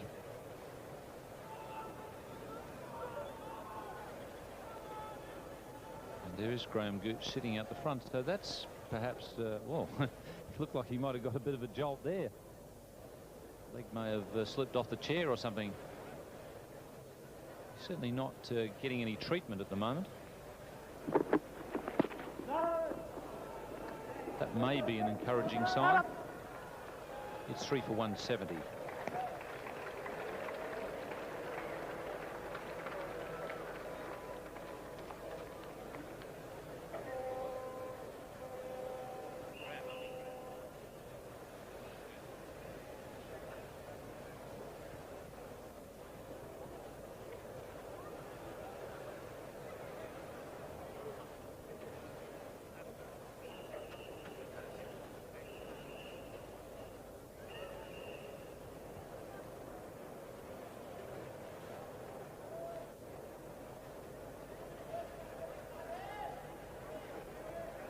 .78 for Robin Smith, 10 to Neil Fairbrother. England 3 for 170. 39 overs have been bowled. Manoj Prabhakar has been brought back into the attack. Prabhakar also bowled beautifully in that first spell. 5 overs for just 4 runs. We have just had some news from the England dressing room that Gooch only had cramp. Now, whether they're actually covering something up or whether that is the truth, we're not sure, but that's the official word at the moment.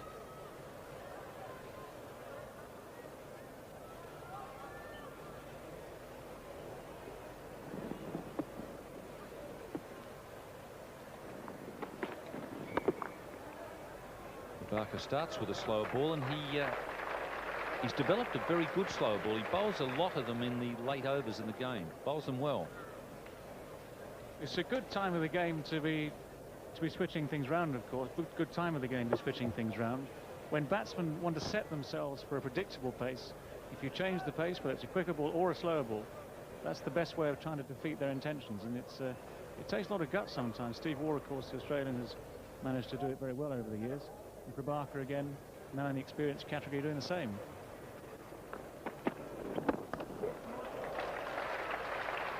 Banerjee is at mid-off. I must say, David, I was a bit surprised that the rest of the cricketing world, having seen the success that Australia had with the slower ball, has taken what I would think is an inordinately long time to pick up on that. Part of the problem, of course, is that it takes practice, and there's no doubt about it. You can't just, as a bowler, pitch up one day and just bowl a slower ball and expect to get it right. It does take practice, and it takes guts to do it in competition.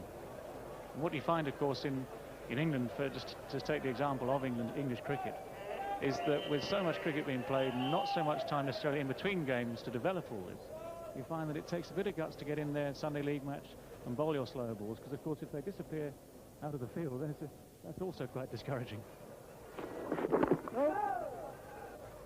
Yes, that does tend to put a bit of a dampener on it. Tends to lower your captain's opinion of you too, as well, at the crucial stage of a game.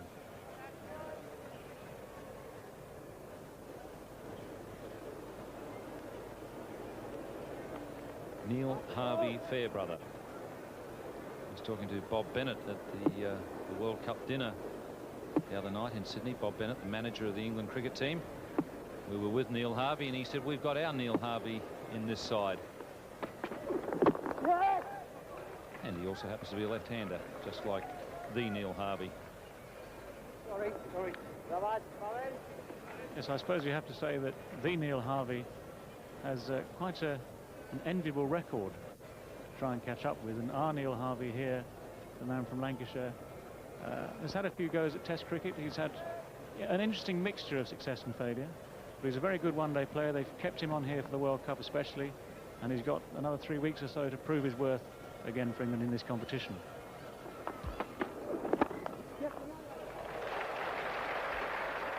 So plenty of work for the outfielders here with Robin Smith on strike.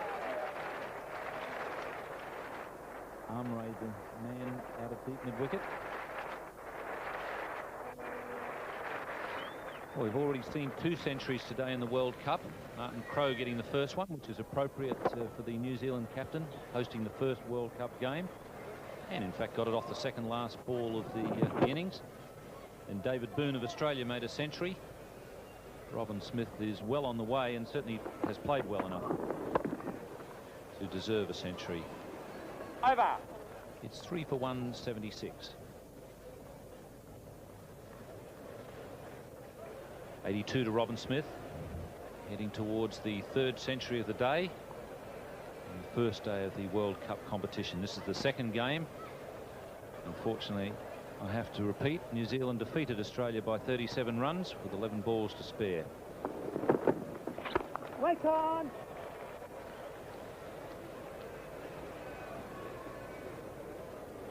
Robin Smith setting himself there for another pull.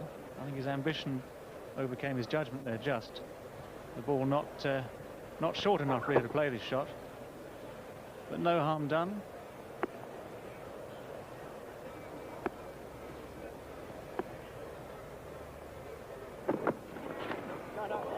Beautifully bowled. He really is a fine bowler, and he's been in tremendous form this summer, Kapil Dev. This is a typical one-day tussle here, of course. Robin Smith is the batsman trying to outfox the bowler. The bowler, of course, trying to guess what the batsman's going to do next. First ball of the over, Robin Smith rocked back to look and pull it. This ball, he's come forward again to try and give himself room to hit the ball, and Kapil Dev's seen him coming. He's angled it in, it's come in through Robin's body and safely through to the keeper. Amray. That's well run. It's not a good idea to predict deliveries and predict what you're going to do with balls, but the Wacker ground is the one place in the world where the bounce is very predictable, and you can rock onto the back foot a bit here and be fairly safe in playing the pull shot, particularly if you know the bowler pretty well. If it's not someone who can really let an extra quick one go and do you for pace.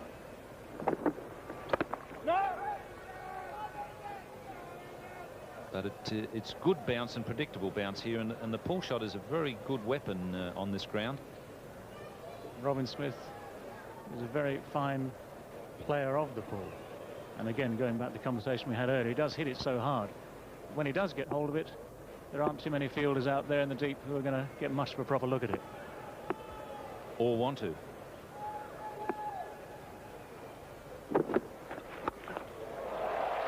Placement is good. He's a hard man to bowl to because he's trying to do something different all the time, and he's making Kapil Dev's job very difficult. Even given that, you have to say it wasn't a great ball from Kapil Dev. Too short, too far down the leg side. Robin Smith very, very quickly onto the back foot here. And he's hit it up, he's hit it high, but he's found the gap And no danger of either of those two fielders at long leg or square leg there even really having to do much at all apart from throw it back and wait for the next ball. Running, run, run, run. Keen to get as much strike as possible, Robin Smith. It's 3 for 183 after 41.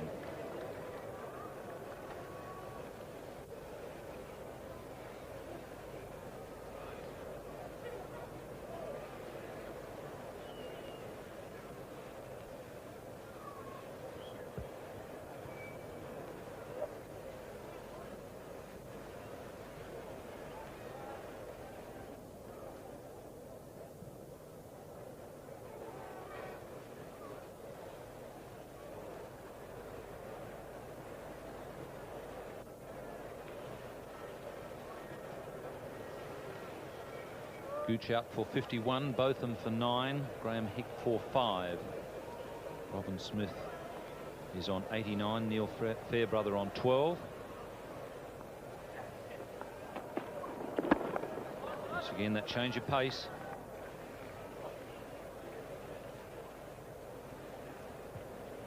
The other thing about the slower ball, of course, is if it's bowled at all wide, then the batsman has time to readjust and to take advantage of the ball to score.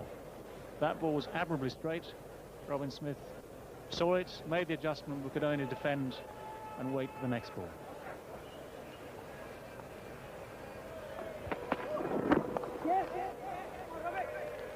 Ravi Shastri at mid-wicket, moving a little gingerly after that knee operation.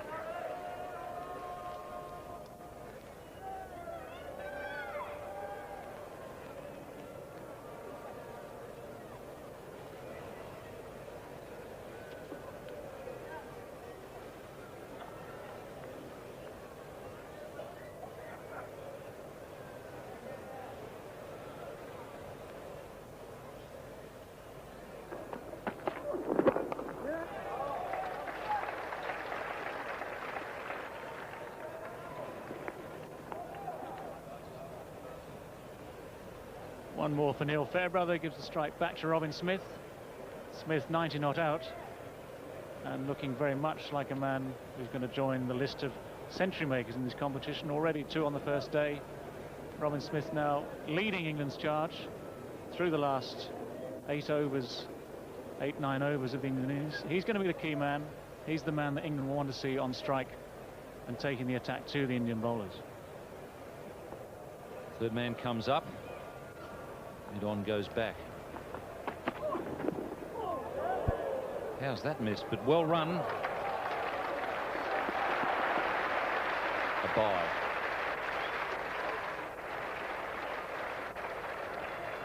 Well, this time Robin Smith completely deceived by the slower ball. It's gone through between bat and pad, beaten the leg stump, and actually defeated the keeper as well, so the batsmen have been able to come through for a well taken, quickly run single.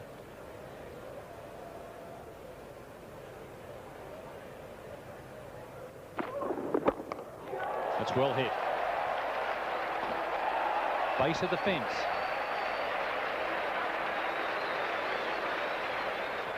Well, English viewers will have seen Neil Fairbrother. Neil Harvey Fairbrother will have seen him in full flow in England over the years for Lancashire. His international opportunities have been limited. He had a very good score against the West Indies at Lord's earlier last year, and that's perfectly struck. Long on goes back now, and the 50 partnership coming in 42 minutes. Beautifully hit again. Srinath, and they'll get an extra one.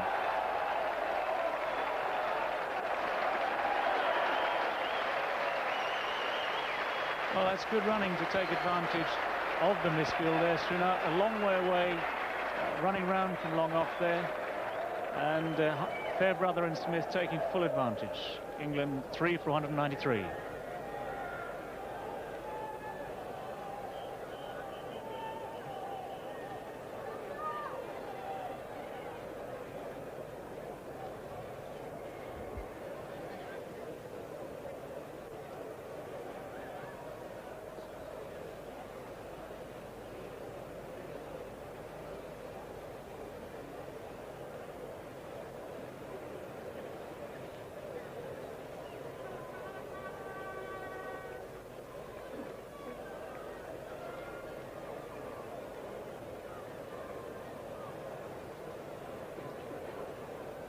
90 to Smith, 20 to Fairbrother. Those last two shots struck extremely well by Neil Fairbrother. Boundary which hit the base of the fence, and then beautifully struck cover drive. The important thing there was the placement. It always looked like he had the placement under control. He knew exactly where he wanted the ball to go. That's terribly important when you're lofting into the outfield. It's important any time, but if you're going to hit the ball in the air, it's even more important. At least if you're hitting it along the ground and you don't quite get the placement right, you live to fight another day.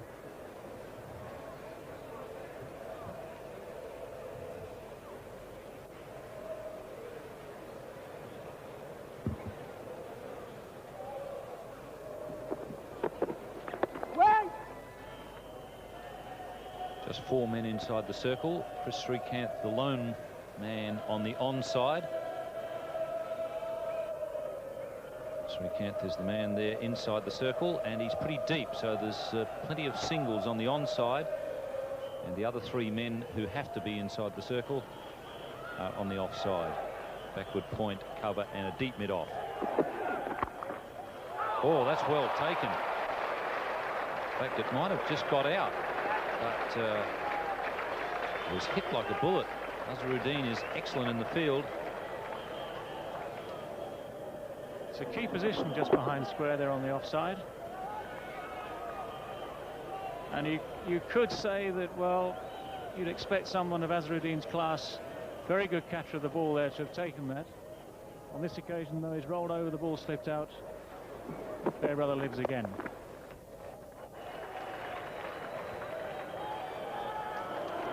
Now, Cambley obviously didn't get the ball. In fact, it's Umre, not Vinod Cambley. Obviously, the ball wasn't properly in his hand when he tried to fire it in, because it got away from him. It's a perfect example, actually, of the batsman putting pressure on the fielder. Fairbrother came back very quickly indeed there for the second run. Umre probably took his eye off the ball slightly, and seeing Fairbrother coming back, decided to try and throw it before he actually had full control of the ball.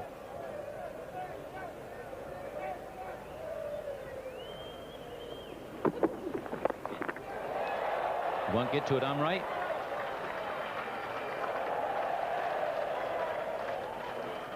Certainly they're putting a lot of pressure on the outfielders.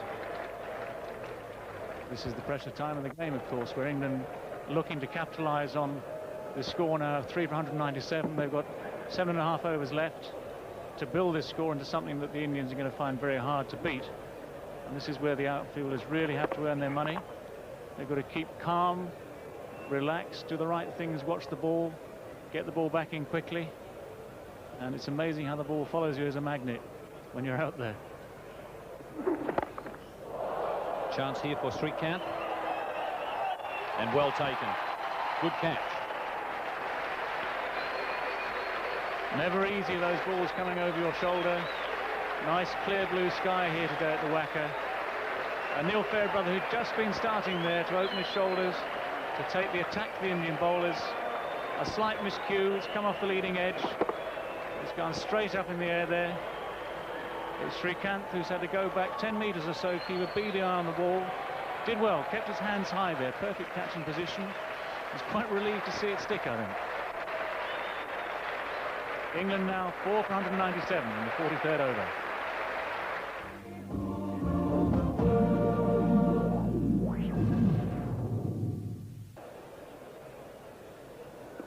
Alex Stewart, the new vice-captain of the England side. He was vice-captain in New Zealand. He's in at the non-striker's end, the batsman having crossed as Fairbrother was caught. So a wicket there to Srinath. Yes.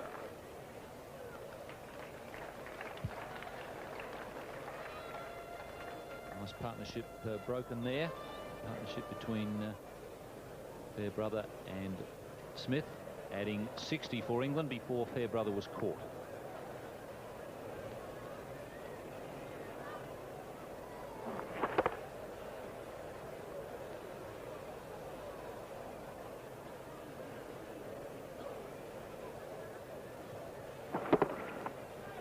That's a very good catch.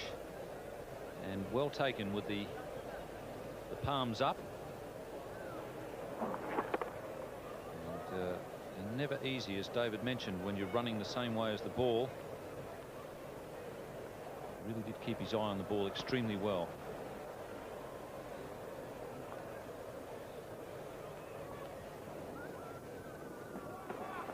Oh, that is a good delivery.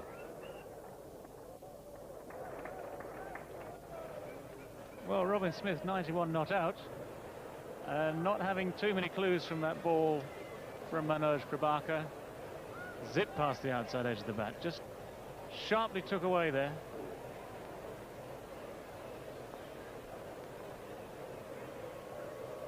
In fact, Robin Smith originally giving himself a little bit of room there. He's caught that one, Azharuddin. That is a brilliant catch. And unfortunately, Robin Smith is not going to be the third century maker of the day. Beautifully caught off one that was hit right from the middle of the bat. Well, we're talking only a couple of minutes back about Azharuddin fielding in that key position just behind square on the offside. He dropped a hard chance from Neil Fairbrother. This time Robin Smith, he's hit it straight at him. He's taken this one very, very cleanly, straight into the hands, very cool, very calm, very confident.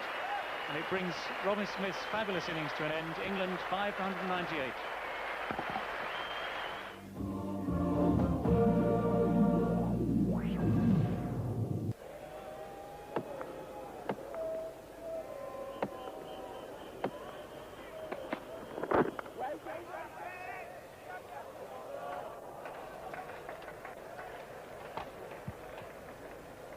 Chris Lewis is the new batsman, and he's off the ball, off the mark first ball,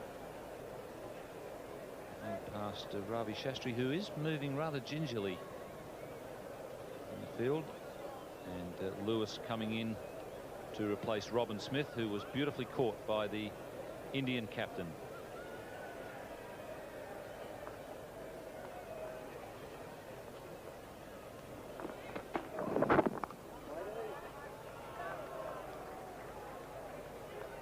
So the problem for England now, 2 new men at the crease. This is actually what they wanted to avoid if they could. It means, of course, that both men now have to try and establish themselves very, very quickly. Another shot there of Azharuddin calmly cashing a little bullet from Robin Smith. Yes. And Stewart off the mark.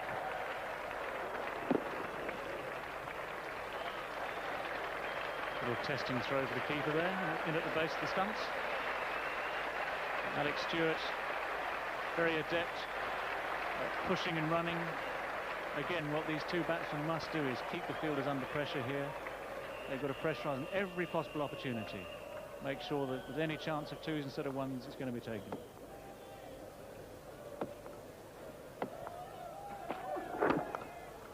Well, that's nicely placed. And there you get an example of how quick that outfield is. Might as well wait for someone to throw him back to you down there. That brings up the 200. England now 5 for 204. Pictures of the crowd enjoying the sunshine while we await comment. Swing out to Alex Stewart. Good crowd here at the WACA ground, enjoying some good cricket. And in the commentary position now we have Michael Gadding and Geoffrey Boycott. Thank you, Ian. Alex Stewart has been in really good touch for England in New Zealand, 2 centuries in the test matches. The crowd certainly enjoying it, but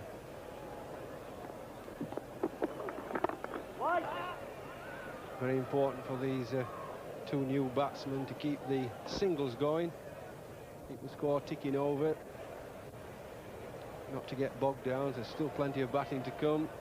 Alex Stewart, 26 matches, so he's had quite a bit of experience. Strike rate is quite good. He's batting in all kinds of positions.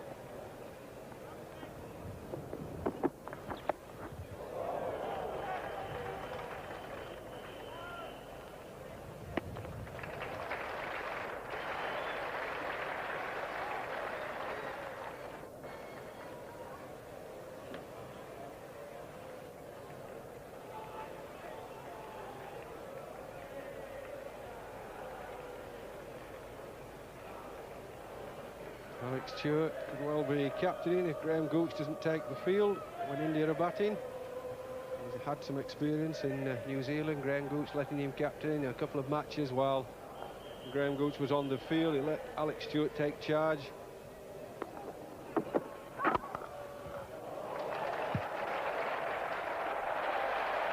A bit of poor football there.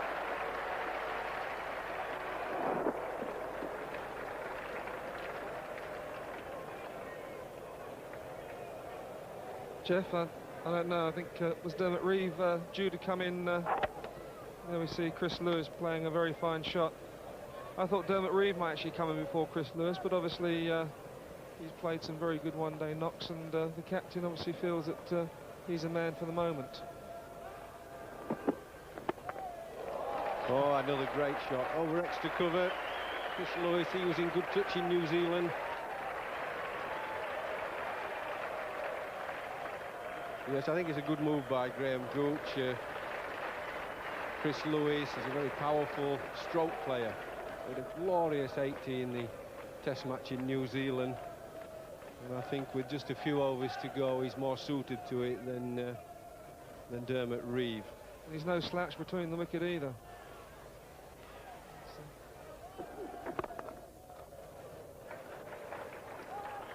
Driven down there, and Chris Lewis, there we go, is Alex Stewart struggling there, but there the pace of Chris Lewis, as you can see. I mean, he was 3/4 of the way up the pitch before he'd even crossed Alec, and he had made his ground, but Alec had to hurry a bit.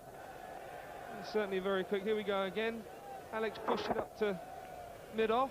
I think they will need it. These Indians have got some very talented batsmen, and if one or two of them have to get in, then the England boys might be made to work very hard for their victory. But 260, I think, is a score they should be looking for.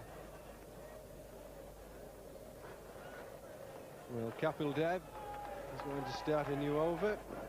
The ball from the river end. All his overs from the members end. Oh, I think he's lucky to get away with a wide there, the first ball. Yes, as we said earlier, though, I think they've, there we go, gone over the top, slowish little loosener, wasn't it? I think it's because of the offside as well. I think the umpires have been certainly a lot stricter down the leg side than they have on the off.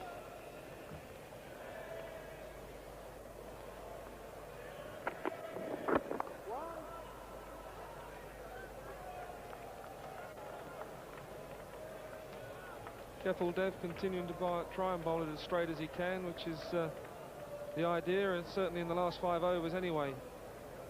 It's a situation where the batsmen have got all the upper hand, nothing to lose, everything to gain.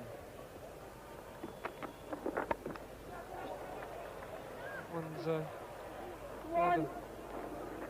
fine leg for a single.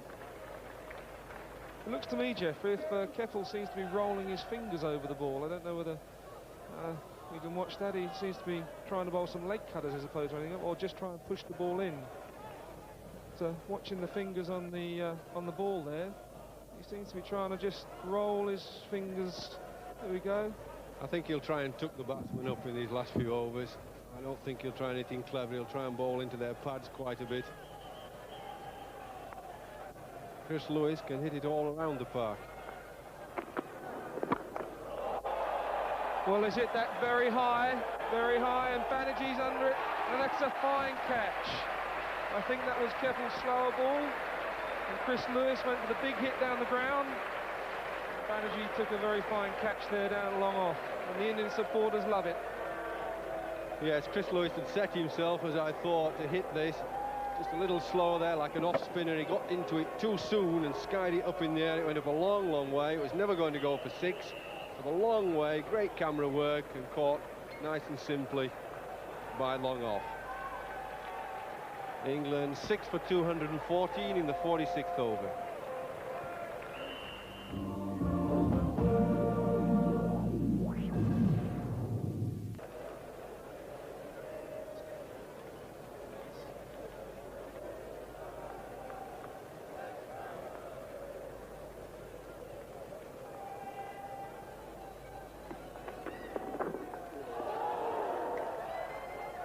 Well, a good ball there. Alex Stewart looking to force it away. I think what England will be very careful of now, Jeff, is the fact that we have got a lot of batting, yes, but we don't want to throw it totally away by playing too many reckless shots. We've got another 4 overs, 24 balls, run a ball is 24, but we certainly mustn't just get too carried away. We must play some sensible cricket in these last 4 overs.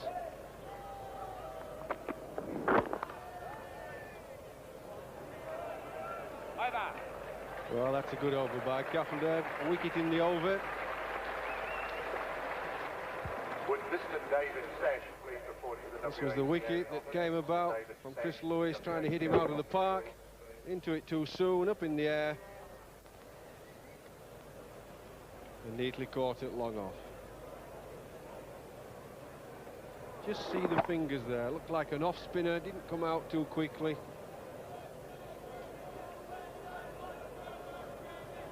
Great advert there for the young boys watching the cricket. Got his fingers pointing up, head nice and steady, straight in. Very well caught indeed.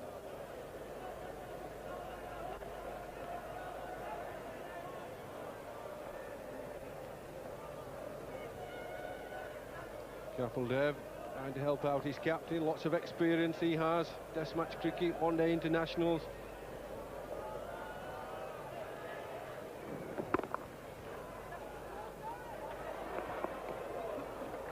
Well run by Alex Stewart there. Bit of a tight single, but made his ground well in the end. This is what England have got to do, certainly for an over or two before they give it a real charge. Let's try and pick up some singles and get the scoreboard ticking again. Yes, I agree with that. At this stage in the game, whatever side is batting, you don't want to play too many balls where you don't score a run off. He slashed that away down the third man, and it's a tremendous bit of fielding there by Prabhakar. Dived full length and made a tremendous stop. Here we go again. Alex slashed that down to third man. Round comes Prabhakar. Tremendous bit of fielding. Off he goes again. Bowlers are expected to do this all the time, Jeffrey, aren't they? Bowl their overs and field like demons. And again, it's a tremendous shot by Alex Stewart. Short and wide. Bad bit of bowling there by Srinath. And it's given Alex Stewart the chance to slice it over gully in between the two outfielders. Rushes into the fourth offence. Yes, he's given him width here. At this stage of the game, you shouldn't be giving batsmen width. Bowl straight or bowl it full. Either way. But don't give them width, particularly on a pitch that's got a bit of bouncing. Look at that, there's width there, get some wood on it, straight over the top of point. You've only got 9 fielders, you can't have them everywhere.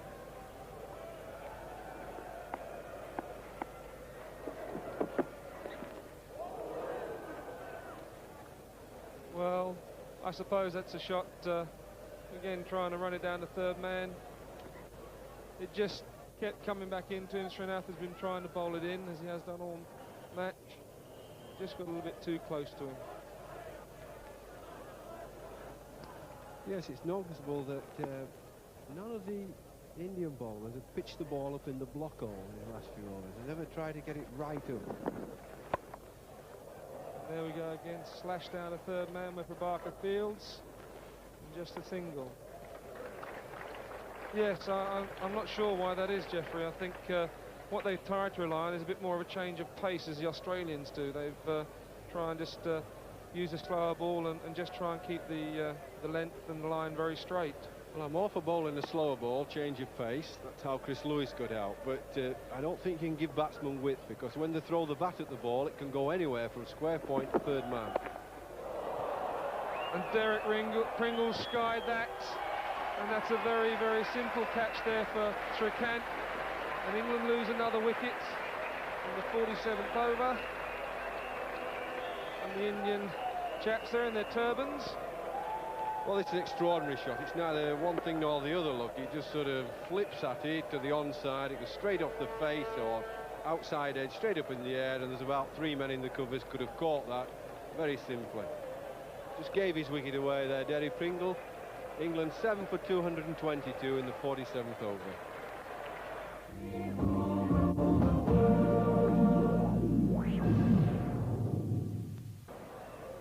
There's that slower ball again, Jeffrey.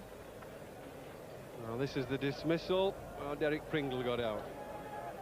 Yeah, Derek's really played a good length ball. He's tried to flip it over mid-wicket, and he's got there a bit early, and he's, as Jeffrey said, a nothing shot and a very easy catch for Chris Srikanth. Another wasted wicket. Now that's a good shot from the new batsman. Take your single, give the ball into Alex Stewart, take a run of ball. If you don't get something to really get stuck into, don't give your wicket away. But this is a giveaway wicket, something or nothing shot. Just a little waft at it, slips off the face or outside edge, and that's a wasted wicket in my book. Take your singles, wait for the ball that's really there that you can clatter to the boundary. That keeps the scoreboard moving along.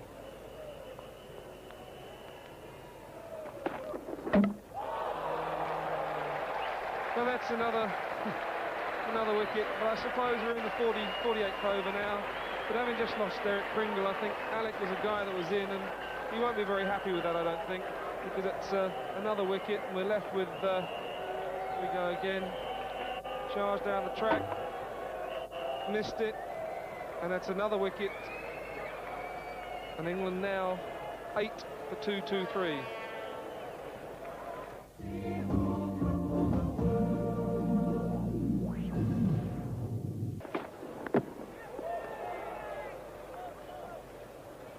Well, Jeffrey, I think they're pitching up for you now. They're trying to get it up in the block hole. They must have heard you. Well, this is the first Yorker we saw the dismissal. Alex Stewart was outthought there by Prabhakar. He saw him dancing down the pitch, giving himself room to the leg side, and he just followed him into his body. Very cleverly bowled. Yes, Prabhakar's bowled very well throughout the day. Jeffrey, a very fine opening spell this morning too. Goodness. He tried to fire that one up in the block hole too. Went wide of the crease, tried to fire it right in at De Freitas' legs, but it came out a bit early, I think, and it's a very low, waist-high full toss.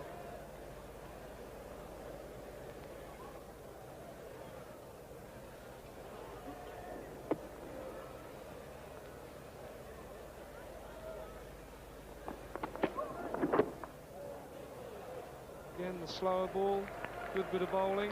Another good over from Prabhakar, and the score is 8 for 224.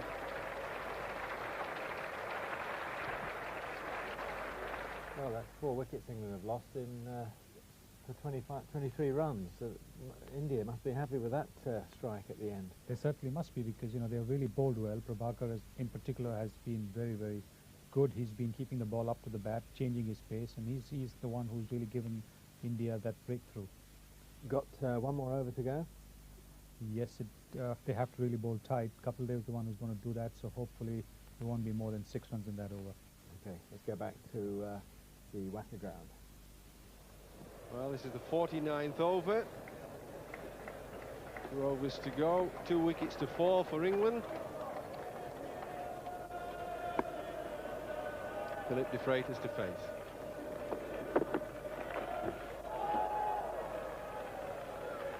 During the New Zealand tour, Philip De Freitas was concerned that he wasn't getting much batting. Lays down the wrong line here. Got in a couple of times with Philip Tufnell, the number 11. Finished up having a slog because he thought Philip Tufnell would get out, and he got himself out. Yeah, well, Philip's not the greatest of batsmen, but for some reason he is able to hang around for a little while. But oh my goodness, it's a very good bit of cricket there by Kapil Dev. He took his time. I'm not sure what Philip De Freitas was thinking about, but I mean, the ball just went straight down the wicket, straight back to Kapil Dev, and Philip wanted a run. I'm not sure what he was thinking about at all. Well, I've been involved in some funny run-outs myself, but I've never tried to run one to the bowler.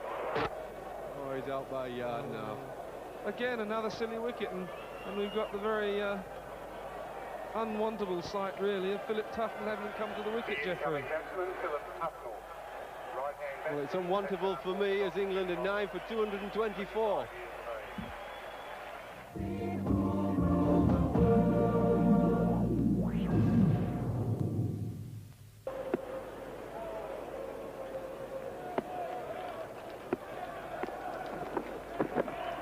Philip Tufnell, the number 11, pushes for a single. It was a very solid shot, that, Jeffrey. Very solid shot in behind it, nudged it out to mid-off and sprinted up the wicket. Very fine way to get off the mark. Well, I'm very impressed here. Straight back, foot to the ball. It was certainly much better than Derek Pringle's shot or Philip de Freitas' attempted run. I think he was keen to get to the other end somehow, Jeffrey. Yes, Kapil Dev just setting his field very carefully, and that's right, because you've got England in a situation where they're in danger of not completing their 50 overs, which is really a sad situation for a batting side when you bat first and you don't bat out all your overs. Yep. Well, I think I'm not sure Philip actually wanted to get up the other end, and it's very unfair on Dermot, I think. Watch the run out here. Look, he's running as he plays the ball. It's just a silly run, is that? It's just very excitable to think he could pinch a single to Kapil Dev. The ball goes straight back to him. It really doesn't go anywhere. He actually kicks it to Kapil Dev. That's another fine-looking shot there from Philip Tufnell. Just opened the face and eased it out between the gap between cover point and extra, and he collects his second run. If you keep on, you'll have me believe he's opening the face and doing all sorts. He'll be an opening batsman next year for Middlesex. Well, I tell you, he can bat if he puts his mind to it. I think these bowlers are just about his pace, actually.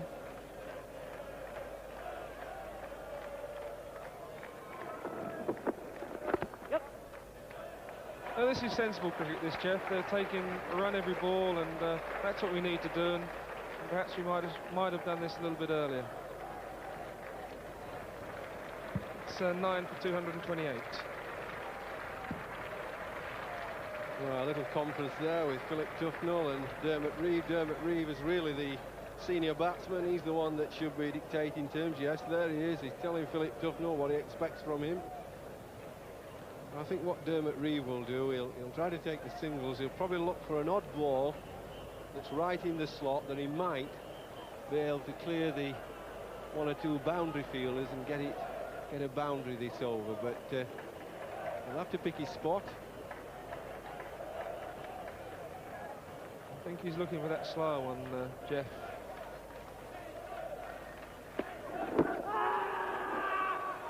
Oh no, what's going on? There's two, they're both up the wrong end, and it, my goodness me. Not too much communication there, Jeff, I don't think. Well, that was nearly some of the most craziest cricket we've seen today. Full toss going down leg side, he tries to sweep, it goes away, there's a shall we, shan't we, there's a quick step in the middle of the pitch, he would have been run out by half the length of the pitch, but he missed the wickets.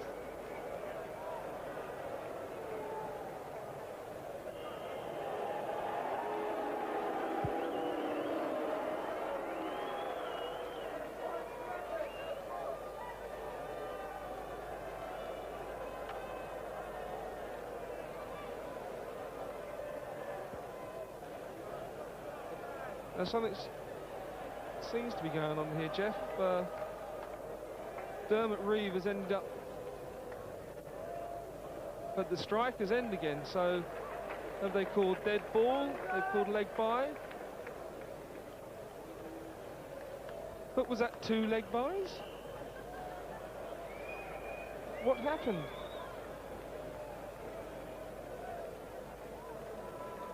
Well, we have to say goodbye to Channel 9 viewers in Perth. We go to your news.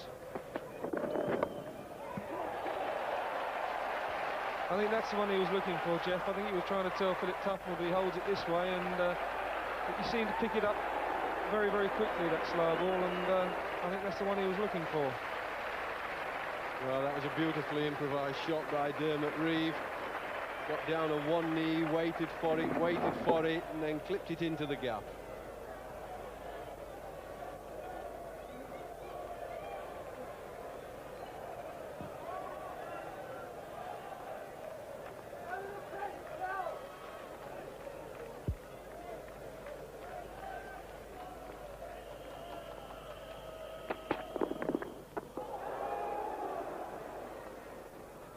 Cleverly bowled.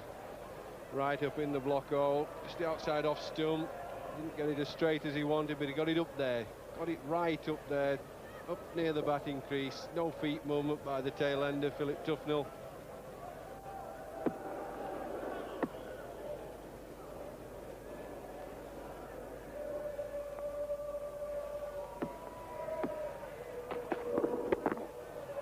And Philip Tufnell guides that one down to third man, looking for the second, but very wisely Dermot Reeve sent him back. I think that was overzealous of you, Cat, there somehow. He's nicknamed the Cat because he's always sleeping in the corner in the dressing room normally. And there it goes again, down to third man. Well fielded, and you can see Philip there looking for a second. Dermot Reeve deciding, I think he's going to take control.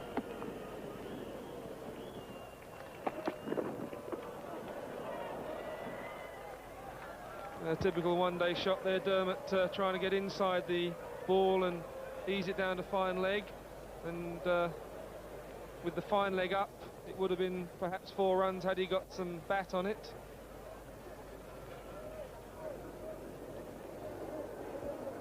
But with 1 ball left, there's a field change. Azharuddin has decided to put his long leg back and bring up mid-off. And I think you can bet your bottom dollar Dermot will try and hit it over mid-off somewhere. There he goes down the wicket. It's well bowled by the bowler, and Philip Tufnell's coming back for second. And the Cat gets in very easily. And that's 2 runs off the last ball. And England finished their total with 9 for 235.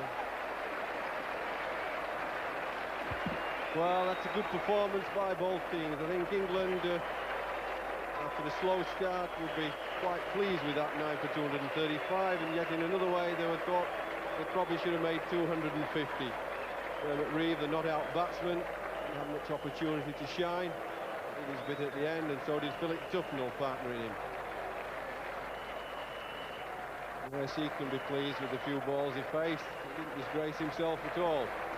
At least England batted out their full 50 overs. That's very important. Psychologically, you get bowled out, but before the 50 overs are up, you feel pretty cross with yourself. It's like giving the opposition ball inside a bowler.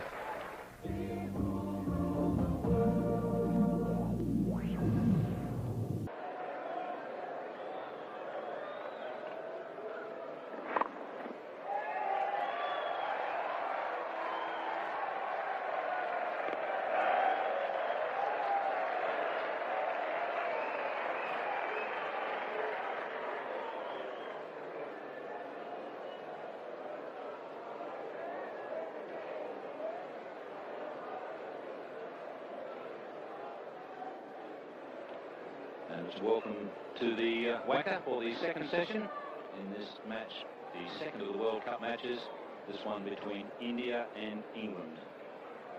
Derek Pringle is the opening bowler from the members' end. Shastri is off the mark. Now the Fremantle doctor is in, and I guess that could be the reason why Derek Pringle is opening the bowling, because he's pushing up into a pretty fair breeze. And on strike is Chris Srikanth.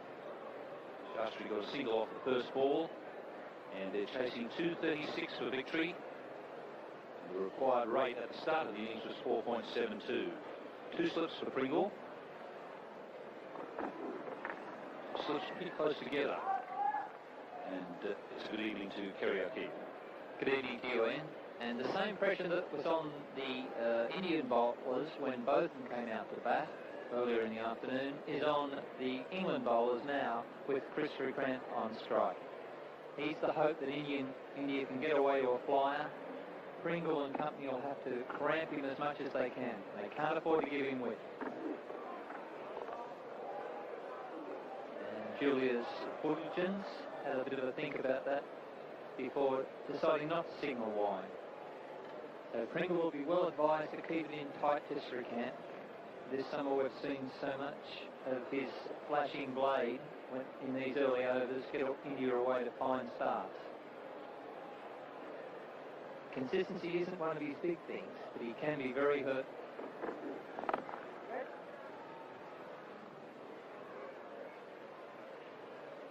And Shastri and Srikanth, the opening batsman, it's just a little interesting bit of trivia. They made their limited overs debuts in the same match in 81-82 against England at Ahmedabad.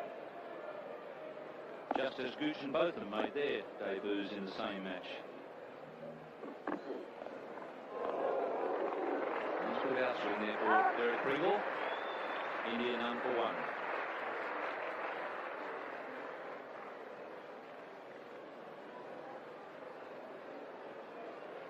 And it'll be Chris Lewis coming from the river end. So Graham Gooch is out there captaining. There was some doubt earlier on when he limped and required a runner when batting, but he's out there losing the troops. And Chris Srikanth in his way, standing between him and a good start. Because Srikanth, in these first 15 overs with men inside the circle, can really make a difference at the start of this Indian innings. However, it'll be Ravi Shastri on strike. He'll be facing the athletic Chris Lewis. Gooch going with the outswing of Pringle and the aggressive medium pace of Lewis early on in preference to De Freitas and Botham. So an interesting move by the captain, but England perhaps believe they have a defendable total 236, a rate of just under 5, so plenty of pressure on India.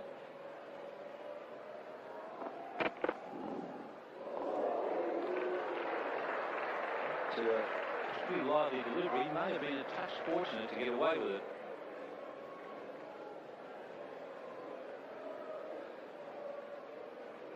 Very bounce, a lot of bounce there. Shastri looking to put bat on it.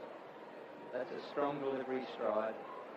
There are a number of good judges around that think that Chris Lewis could have a real effect on this World Cup. A very, very athletic cricketer, bouncy, will appreciate bowling here in Perth.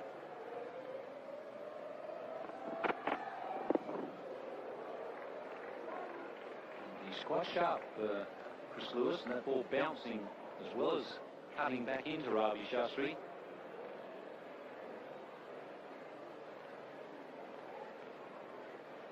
Ravi Shastri, as we see, a veteran of 143 matches. He has 4 limited over centuries, averaging 28, with 109 against South Africa recently, his best score.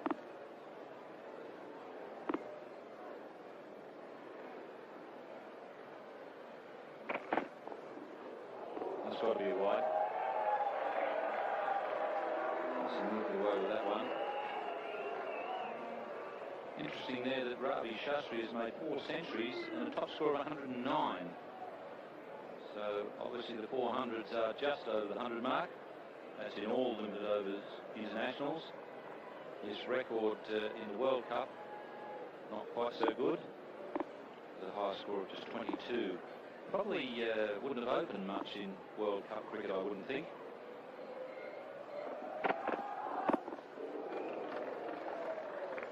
And already signs that these England medium fast bowlers are going to enjoy bowling on this bouncy Perth pitch. Chris Lewis just bowling short of a good length, making Shastri hurry his shots, some uncomfortable bounce in at the midriff. So already Chris Lewis, who's played here before, realises if he can find the right length, he's going to make things pretty difficult for the Indians.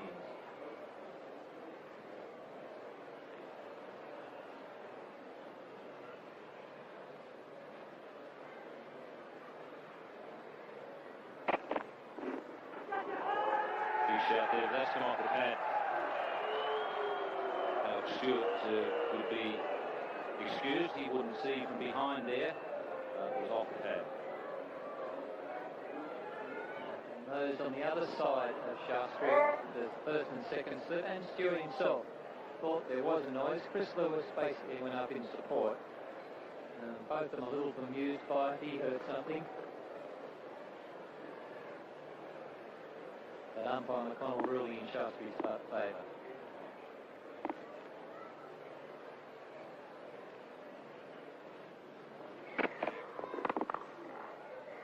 That's well run. That's one area where they need to pick up a little this pair. Running between wickets was only average in the World Series competition. Ravi Shastri has had a knee operation. I don't know whether that'll slow him down at all. He was moving a bit gingerly in the field.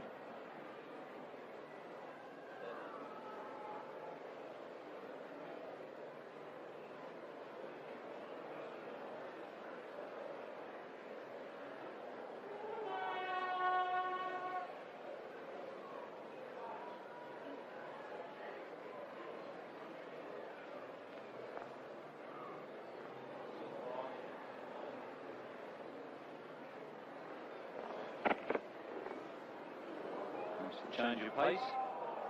India none for 3 after 2.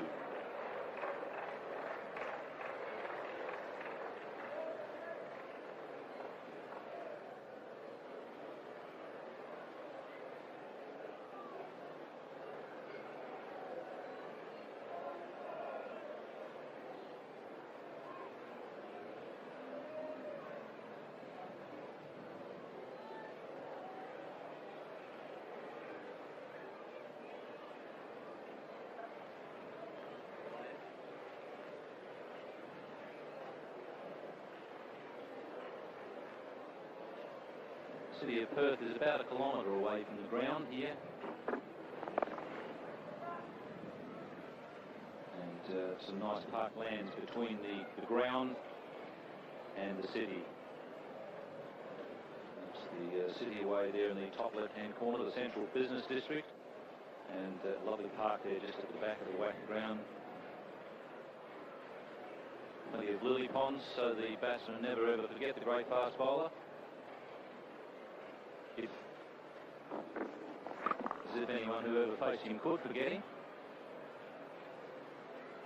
Well, whoever's been in his company late at night could ever forget him. He may be at the ground here today. He'll be interested to see how much swing some of these Englishmen will get. Or then again, he could be under a tree in that park.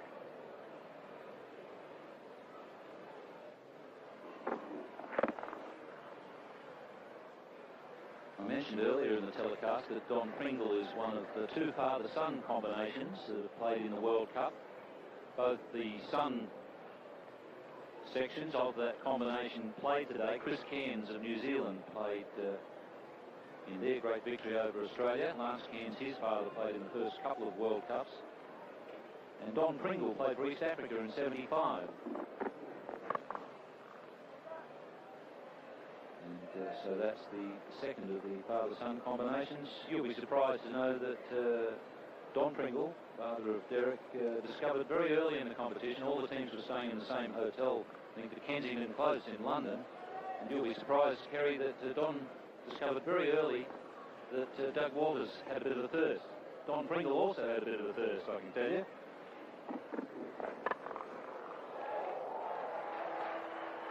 And it was never difficult to find either of those 2 after a day's play. It was not. So Don's son just straying short to Shastri, and some athletic out cricket by De Freitas restricts it to 1.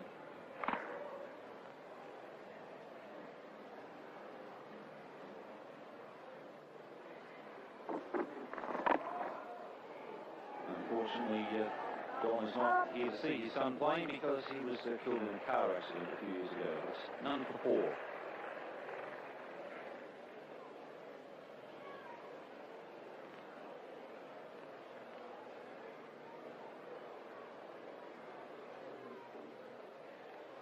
It'll be Chris Lewis to continue from the river end.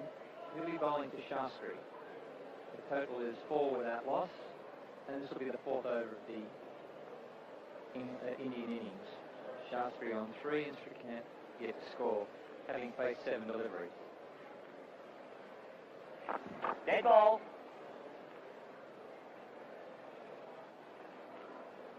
Good cross-section here of Australian talent.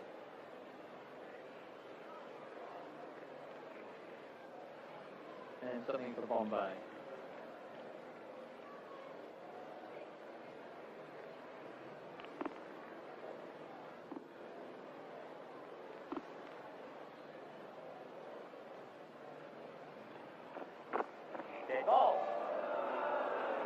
know whether someone's shifted the mark.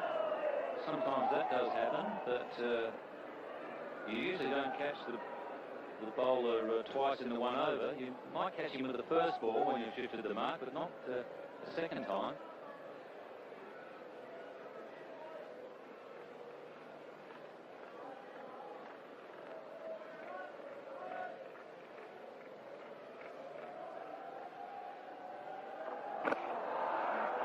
It's quite amazing. He's obviously lost the runner. Now, I don't know whether this is going to lead to a loss of confidence. We had Ravi Shastri bowling earlier in the day, and Ravi had trouble with his run up there at one stage, and just apparently lost it all. But he got it back and bowled particularly well early in the season here in Australia. But he has been out for a while now with a knee injury, and he looked like a man who wasn't bowling with a lot of confidence earlier in the day. At the moment he's facing a man who's just lost his run for no reason. And that's a good answer after 3 aborted deliveries. But on his way back, Lewis passes a major scuff mark where he puts the disc, and just 2 yards towards the boundary from that, there's another one which is his mark, and he's been putting the disc against, as you can see the 2 marks there, against the wrong scuff mark. He now realises that the smaller mark is his, and he knows where his feet are when he gets there.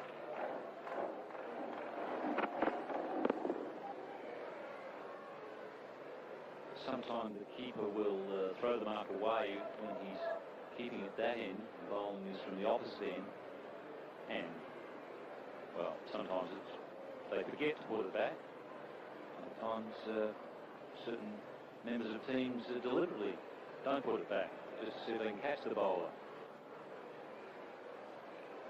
Well, put it this way, they used to in some of the sides I played in. Whether they still do that.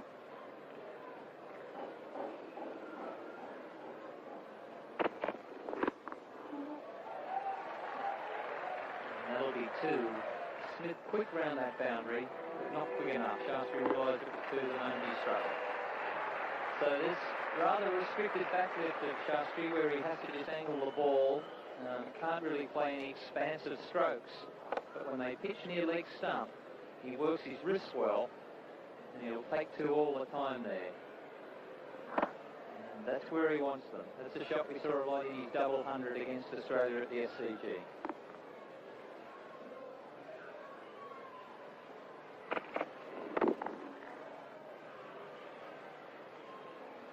Curious combination, Shastri and Srikanth. India persevered with them. They haven't really come off together all that much, but they have such dissimilar styles. Srikanth very busy, looking to go at the ball all the time. Shastri prepared to work it and use the pace of the ball. India going into this World Cup with the combination that they're prepared to put trust in.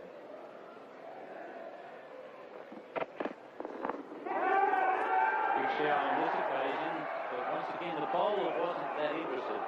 Most of the shouting came from behind the wicket. It sounded very much like thigh guard.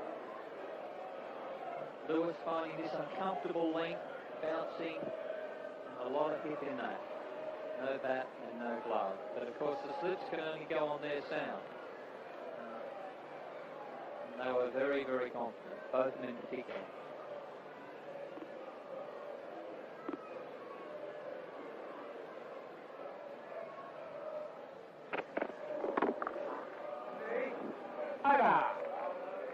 None for 6.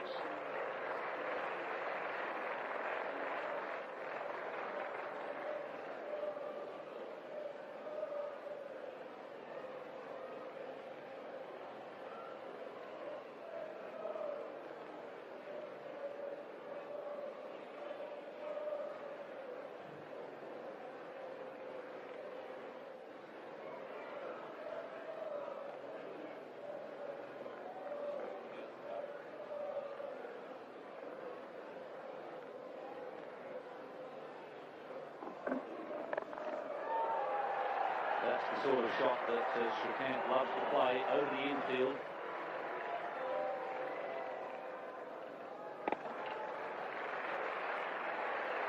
The stroke has got him into some sort of trouble against the pace of McDermott and company, but against the gentle pace of Derek Pringle, it's not a bad little lob shot. He'll take two all the time.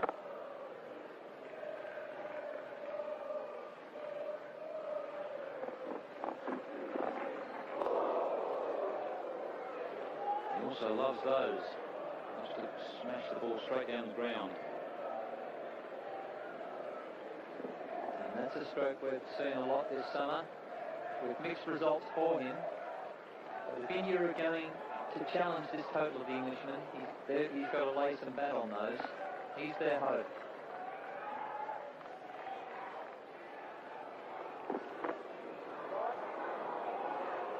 On this occasion, it was the batsman who was causing the problem.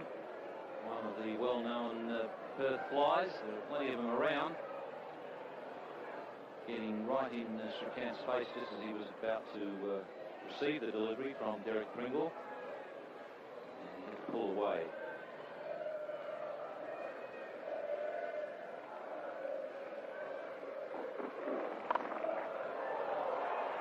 Not too fussy which direction they go in Shrikant.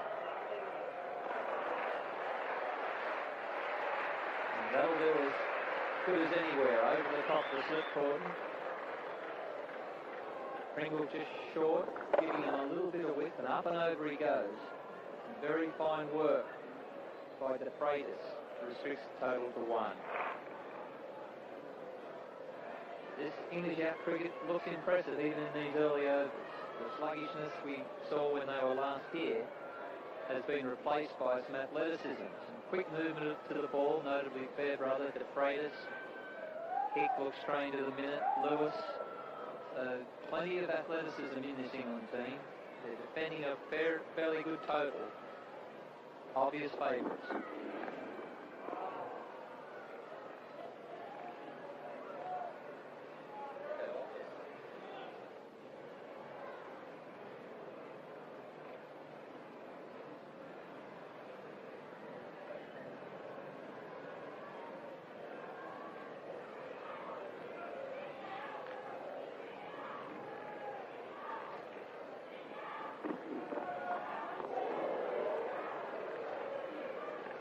Pringle's outswing just causing no problem here.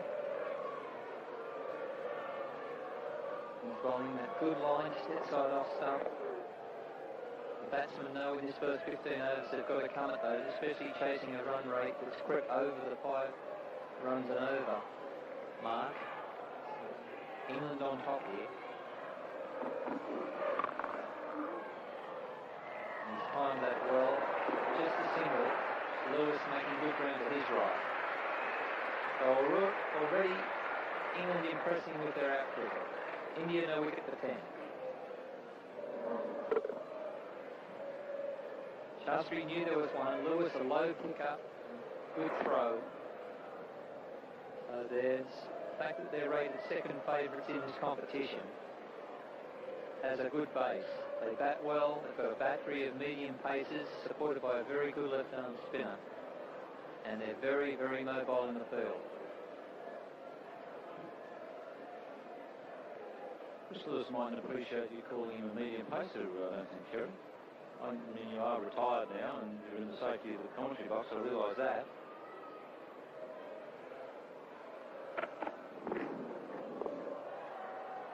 Yes, I do tend to use the phrase, I just scale down from Jeff Thompson, so I tend to think, medium fast is perhaps a correct phrase. Lively, aggressive, gets a lot of bounce, lovely rhythm. Yes, I'll withdraw medium pace in case I play in the benefit game.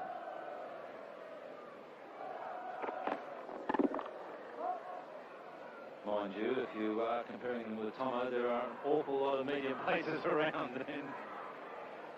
Because Jeffrey Robert was definitely quick. Straight to the top of the tree, there was the comparison. All the yardsticks down from there.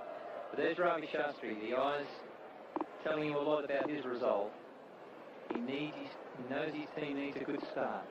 He's not going to be driving people down the ground, but he wants to be working their pace.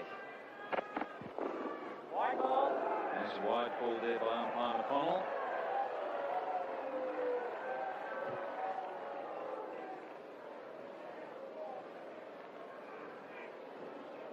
Yes, and that's a fair call from McConnell. You can't be slapping them in that far down and wide with that bounce. So he's called consistently all day, the Australian umpire, as has the Sri Lankan, Julius Budgens.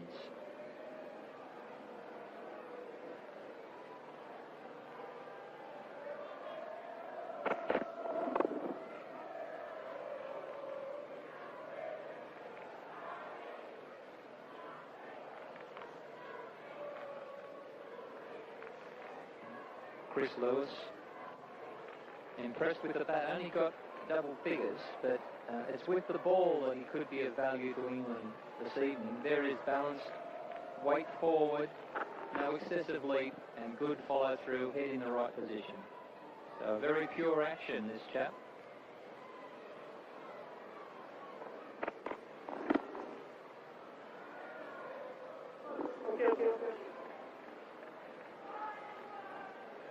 Gooch appears to be moving quite well in the field. It did look at one stage as though he might have pulled or torn a calf muscle, but the report was that it was cramp, and the fact that he's out there and running around would appear to substantiate that report. He's got his favourite England cap on, hasn't gone for the World Cup style.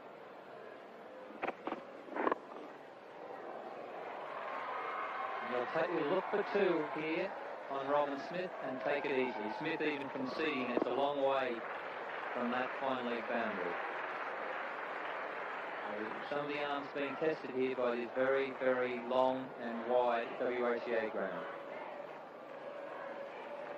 Sound appears to me as though it's got stronger. Robin Smith, he was a bit of a lobber back from the outfield when England were last here a couple of seasons ago, but that one came in pretty flat.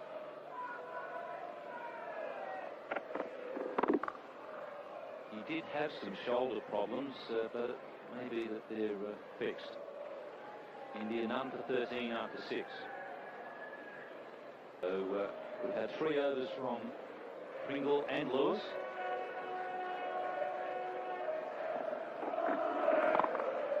And finally, Shrikant lets loose and connects. He's let loose a couple of times, but hasn't really connected properly. And that's just what he's been looking for 6 overs. It's finally middle one. Pringle over pitching, and the open blade mid off, plenty of room over Robin Smith's head, and Shrikant takes 4. Very dangerous player. A few of those swipes and India will be away to the flying start that they require. So the mid-off now drops back and another man brought inside the circle. Robin Smith being dropped onto the long-off boundary and Fairbrother's being brought in to the circle at mid-wicket.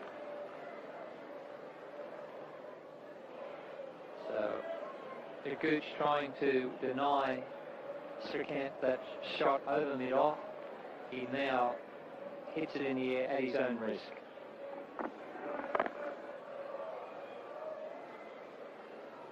He was actually thinking about it again, I think. In fact, I think he had in mind to go over cover with that one. But just aborted at the last fraction of a second.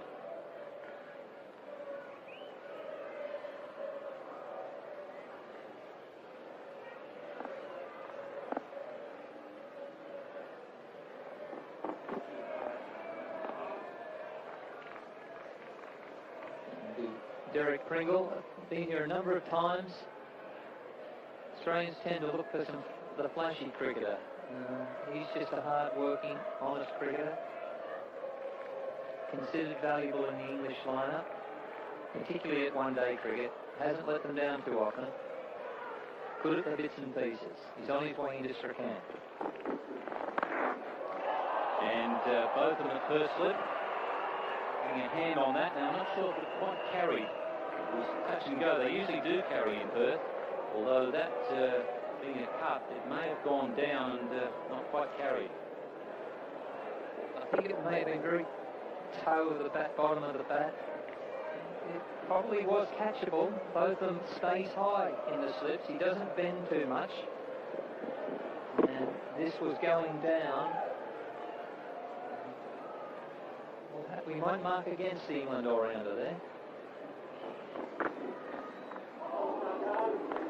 Well, slasher. It was a real slash and a fire job. That one is none for 18 after 7.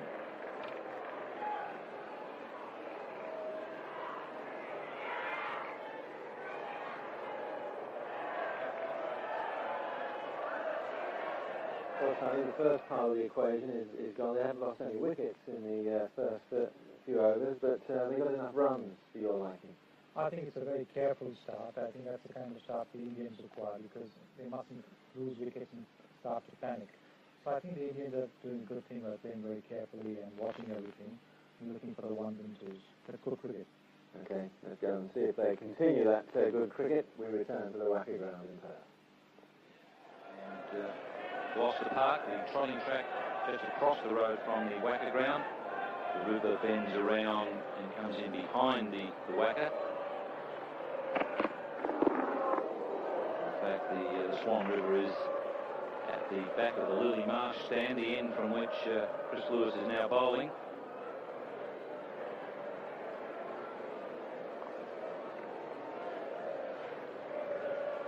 There have been times when I've come here for New South Wales against WA where I've felt like jumping in that river at the end of the day's play. But I've only made it as far as the trotting track and I had to walk back to the hotel.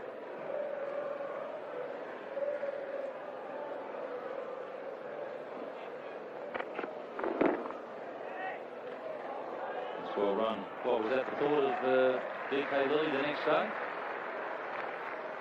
Just the fear of DK Lilly the next day, not the thought.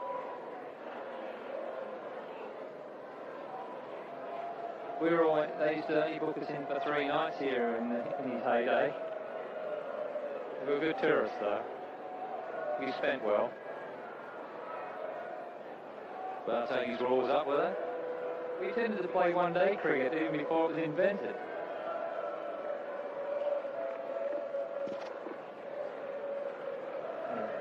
We played day-night. Cricket by day and we still played by night.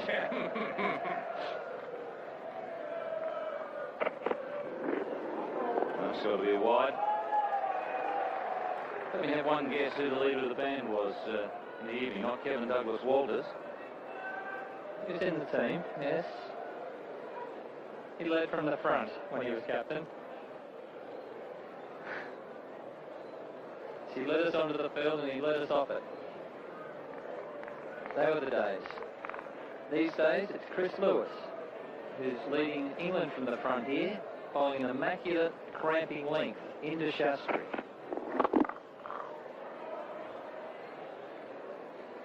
And England have impressed here in his first 9 overs. Lewis in particular, taking a leaf out of Javagal Srinath's book, knowing that if you can slap it in just short of a good length and bring it back at these early order batters, you're disallowing them the length they want. And Chris Lewis doing the job for Gooch here. Robin Smith did the job earlier in the day, and Gooch himself with a half century. So it's all England at the moment.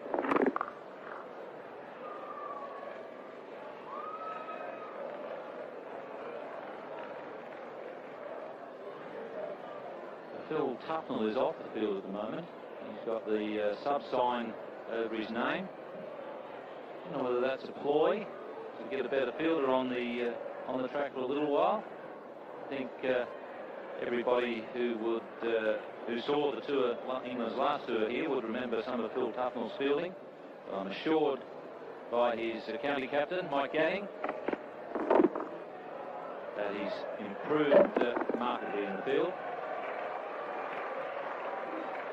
Some Small is the man out there substituting at the moment.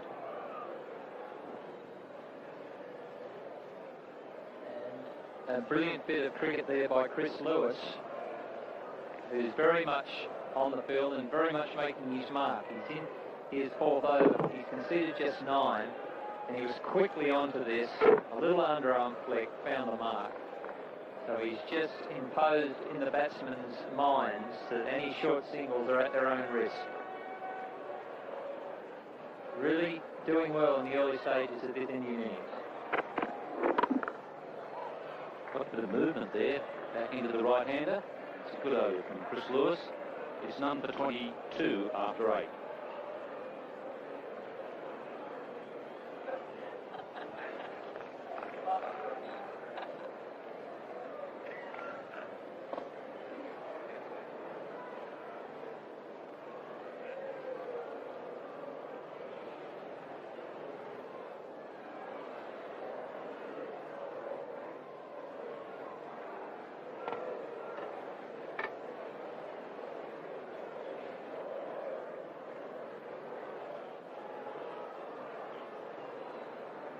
Indian number 22. Single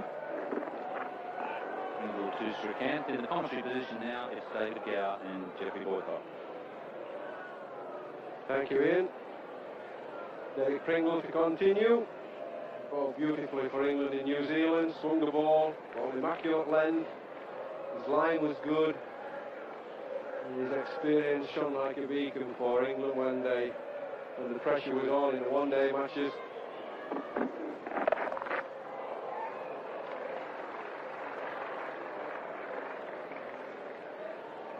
The Indian batsmen Chris Srikanth and Ravi Shastri having the same difficulty that Ian Botham and Graham Gooch had early on with this newish ball, just bouncing a touch more than most places, and a bit of swing.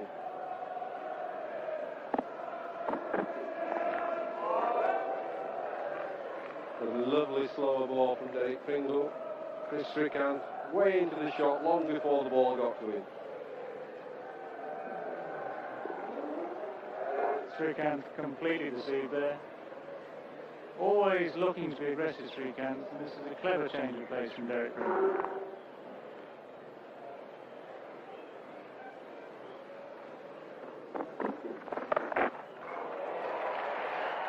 Great strike there, a little bit of width. Does latch onto those very quickly. Just throws the bat at the ball, doesn't mind where it goes as long as he gets the ball in the middle of the bat. Unfortunately, Derek Pringle following a very good ball with a not very good ball. Just the sort of width that a man like Srikanth will use every time. He likes to fling the bat. When he connects like that, there's absolutely no doubt at all as to whether the ball's going to end.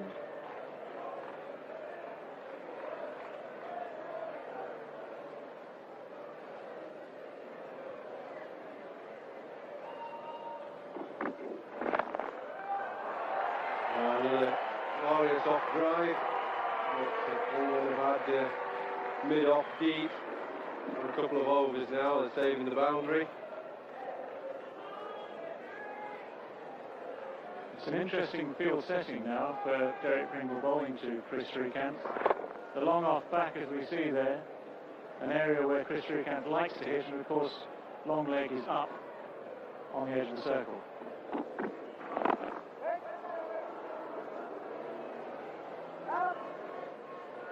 Number 28.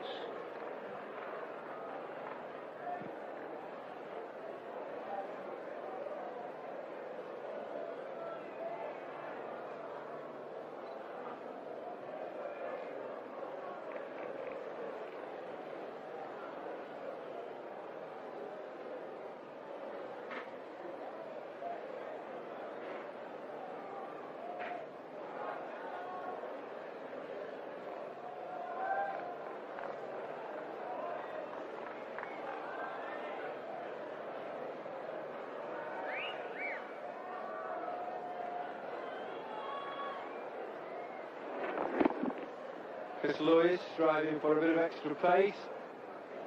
He's certainly the quickest bowler in the England team. Very loose, lithe, superb athlete, whether it's fielding, batting or bowling. I think it's a good move by the captain, Graham Gooch, who's an excellent slip fielder. Spent quite a bit of time in New Zealand coming out of the slip, standing near his bowlers, very close to Chris Lewis. I think in one-day cricket that is helpful to a bowler, having your captain near at hand. You can talk about your field placings, be quite clear to the captain and bowler where you want your fielders, where you want your bowler to bowl.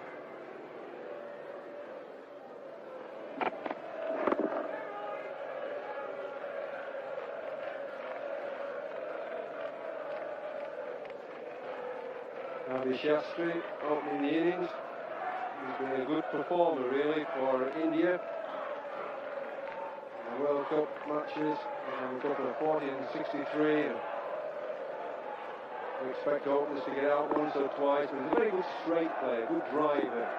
Not too much given him to drive on this bouncy surface.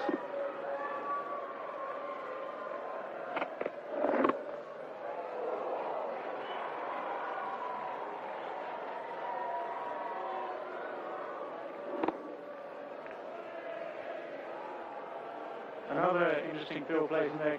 Lewis has been hanging the ball into the batsman, and with the bounce here, Graham Gooch managed to put in both of them in there behind at leg gully there to try and block the leg side push, and a little bit unlucky that the ball's flowing just wide of Ian Botham.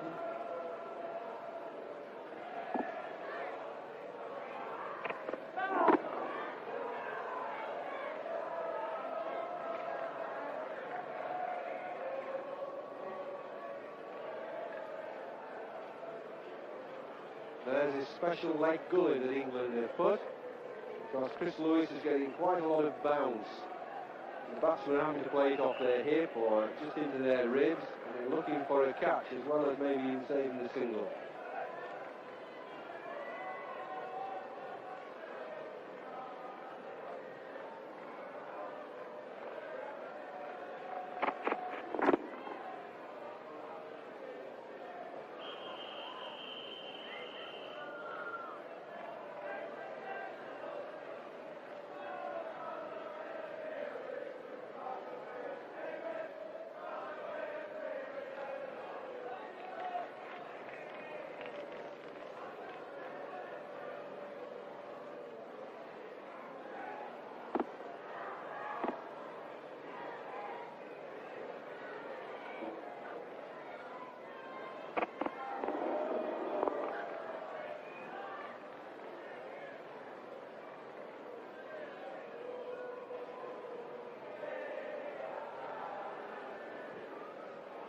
Well, England have got plenty of support here.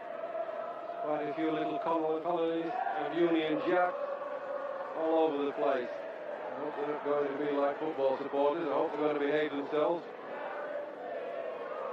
Singing rugby songs there, I think, Barry. Oh, lovely ball. Good line, bit of pace. India on for 30.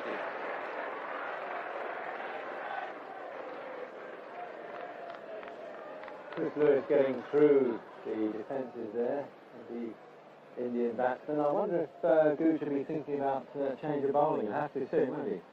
Yes, Tanner was gone, and Gooch will be looking at a bowling change very soon. India have kept a run rate of 3 runs per over, which is what they will be looking at least the 15th over, and then accelerate gradually from there. Okay, thank you.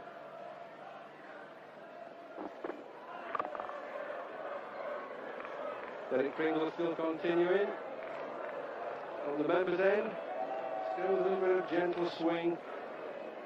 Even though Chris Strickland hit him over the top. Usually get flustered. He keeps his cool well. He's played a lot of major one-day finals for his county Essex.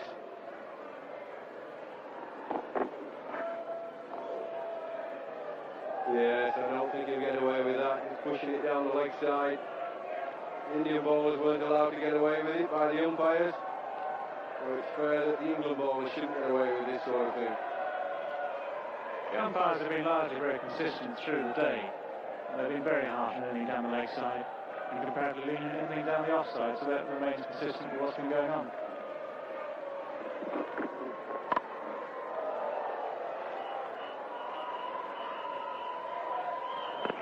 once again. As soon as the ball is just a little bit wide, the batsman can throw the bat at the ball. Once it's straight and on length, it's so difficult.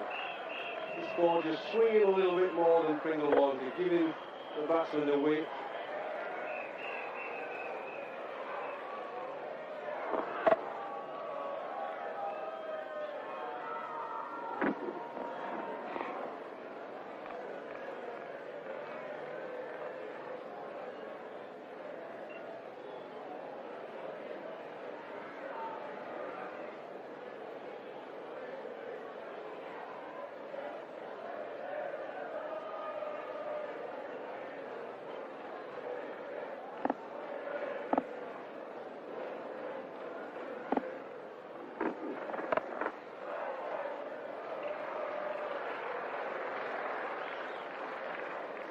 Chris Srikanth wielding that unpronounceable bat again. Again, scenting possible blood outside the off stump. But this time, Chris Lewis, ever alert, ever quick, square cover there, equal to the task.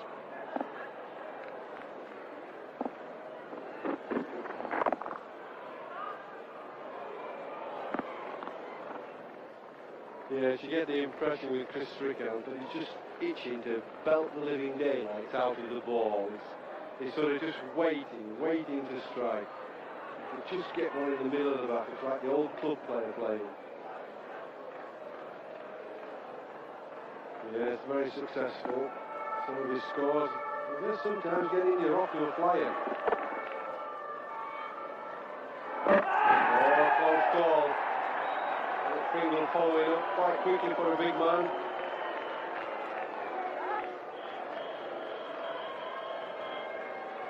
Eric Pringle, surprisingly quick for a man of his size and height. Follows through here, very well taken single.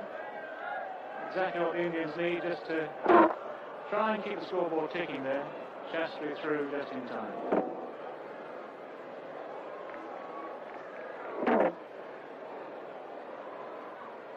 Well, one of those decisions again that the umpire in perfect position and at fast pace, you can't fault him for that. A change of bowling at the river end by Peter McConnell. Just signalling. Philip de Freitas is going to take the place of Chris Lewis. Right arm fast medium, just a shade under the pace of Chris Lewis.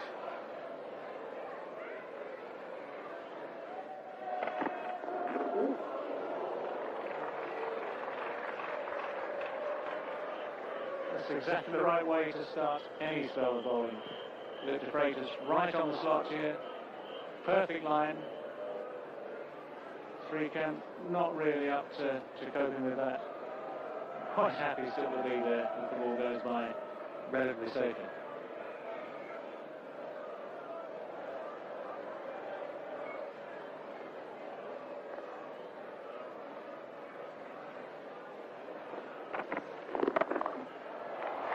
That wide ball again. Philip de Freitas, he only wants to get about a foot wider than he wanted, and he's under it like a flash. He clubs it away behind square.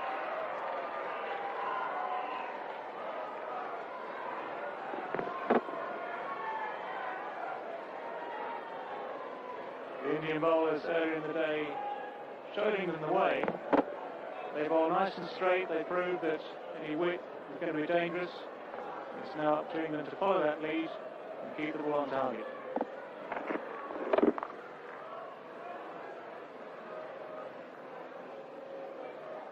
I always think that playing in Perth as a bowler, you're better off just over-pitching it straight, getting the batsman to drive, rather than giving him the opportunity to stand back and cut and slash you past gully and over gully. You've always a better chance if you just pitch it up, might swing a little bit, you'll have got a slip and a gully in. And I'm sure they've talked about this in the dressing room, like the Indian bowlers did. Keep it fairly straight. If you're going to air at all, air on the full side. Looks like you need a direct link there to Philip de Freitas. He's still erring just like on the short side, as you're saying. It is always seems to happen, doesn't it, Farry, that the bowlers, they see a bit of bounce, And they just bring that length a little bit too far back towards themselves, and just a little bit short of full length there. And it takes a little bit of discipline, a lot of discipline, mental discipline, to get the ball in exactly the right spot to be at the most dangerous. Yeah, I think Graham Gooch is just a touch wary of that. He just had a word with Philip de Freitas. I'm sure he would have said, try and get it up a little bit.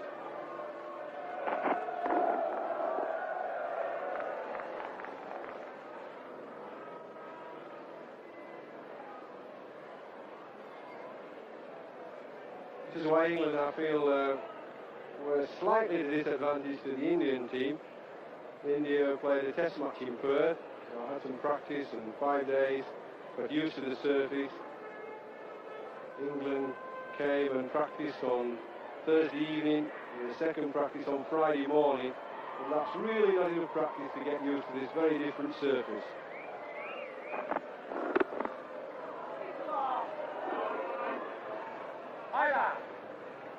And India finish at 0 for 37 of the 12th over.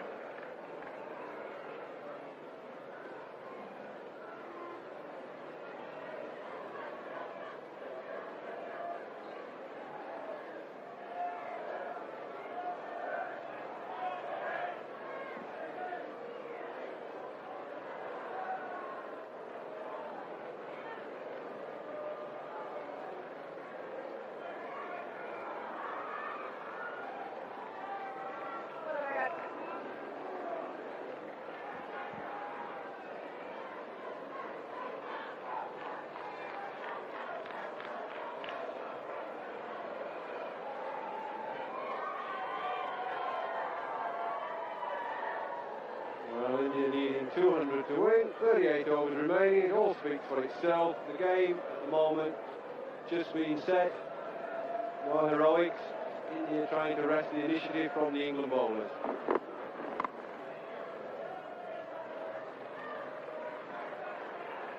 Dermot Reeve, the new bowler for Derek Pringle. He's just a touch slower than Derek Pringle. Swings the ball. He does mix up and change his pace, he ball a quicker one, swing the ball in a little bit, slower ball, just mix it up. It's just very, very medium pace. Oh, big shot there, not playing the shot. That is dangerous. Just bowled him an outswing and that one just angling in. Question of whether it did enough. Dermot Reeve bringing this ball back in against the breeze. Very, very straight, we'd have to say, from here. Dermot Reeve certainly believing that he had a chance for a decision in his favour there. Chris Srikanth ignoring it all.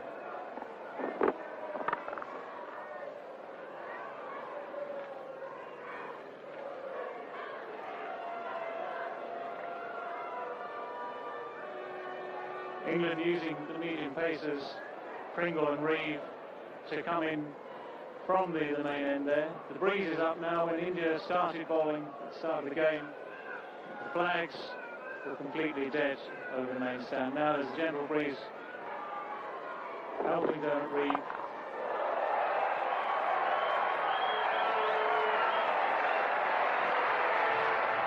Well, he thumped that into the fence. Again, just a little bit of width, plenty of swing there. If you just get that outswinger setting off a little bit too wide and then it swings wider, he just thumps straight into it. Clears the field and it's 20-30 yards wide of the mid-off or long-off running round. I don't know why they don't bowl straighter, so we can try and make him hit across the line to the onside.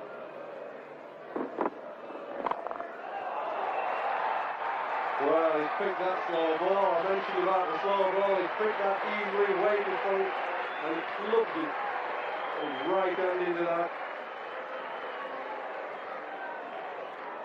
Might not have been the prettiest shot you'll ever see, but certainly very effective. And Chris Srikanth has found the gap absolutely perfectly there. The previous one he hit very wide along off. This time Dermot Reeves bowled a little bit straight. Srikanth has picked it properly. There's a gap there past Derek Pringle.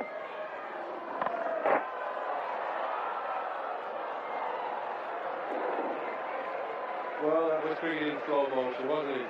Almost a slog at a good length ball, dropped in between two fielders. 1 run, at the end of the over, India 0 for 47.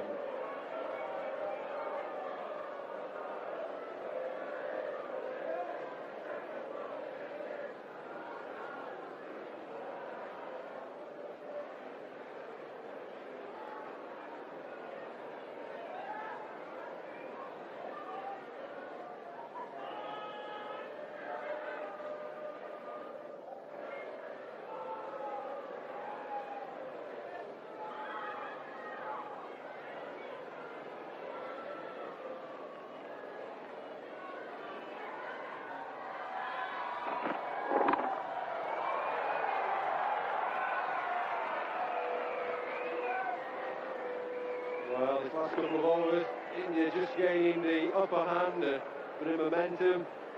Fans in the crowd are cheering. Srikanth's beginning to buzz here. Look, he's flying off the outside edge. That's all he needs to get his adrenaline going. A couple of good hits of shot for 4. Good shot, with a few flying top edges. And this man is then going. Very difficult to bowl that when he gets slogging around the park.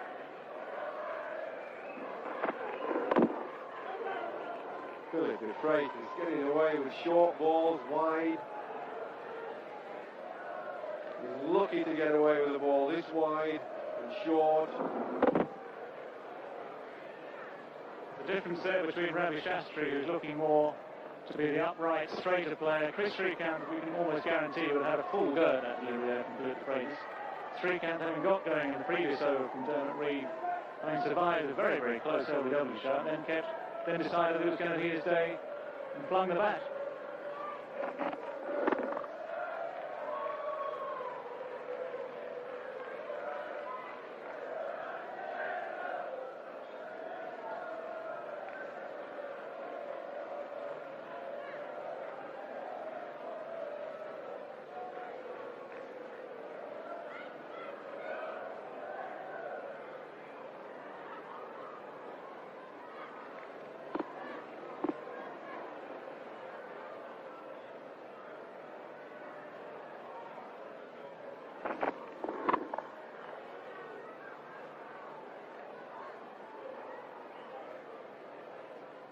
Ravi Shastri been a prolific run scorer, especially in Test cricket, where his style, his patience, and definitely his assets.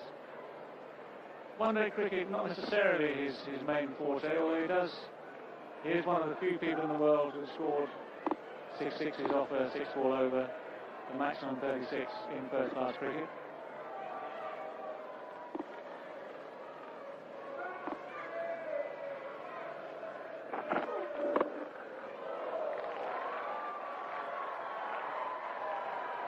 Well, that's certainly what Ravi Shastri has to do if he can't get anything to play a full shot at. Try and angle the ball for a single, which opens the pace here, runs at the third man, and give the ball in back to his partner, who is prepared to throw the bat at the ball, and that's got a bit of momentum going. Because if he gets anything in his arc, short and wide or up, he's going to whack it.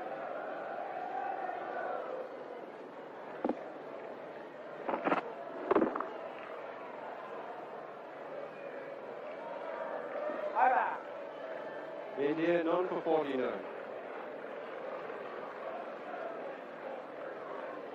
Now we're just going to show you the city of Perth and the Burswood Resort Hotel with the casino and the golf course where I was playing the other day.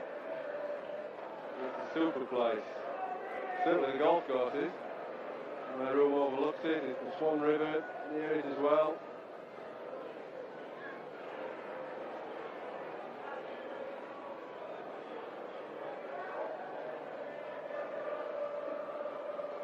It's a beautiful place to stay. I enjoyed my stay there. 2 games of golf, bit of sunbathing, a whack it in the background.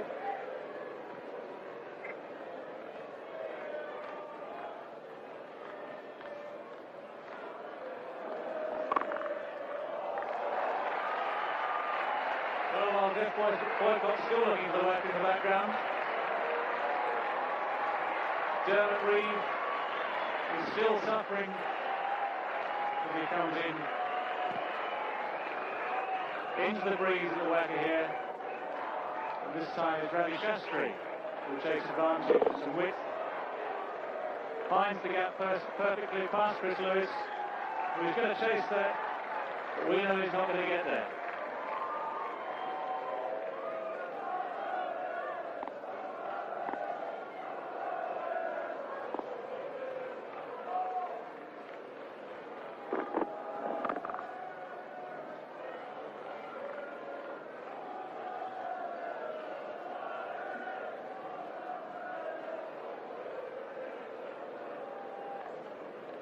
Graham Gooch, I would think, is just a touch worried man at the moment. Things don't quite go into plan. He'll be aware that too many width balls have given India runs.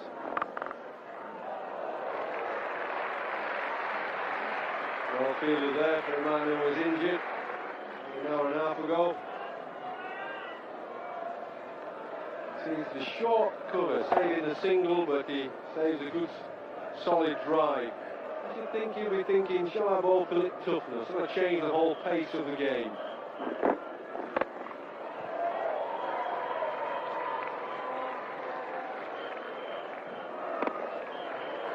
It's alright bowling these outswingers, bowling these with width like Philip de Freitas and Reeve and Pringle. But every now and again they keep bowling a ball that drifts too wide, and Srikanth is onto it in a flash.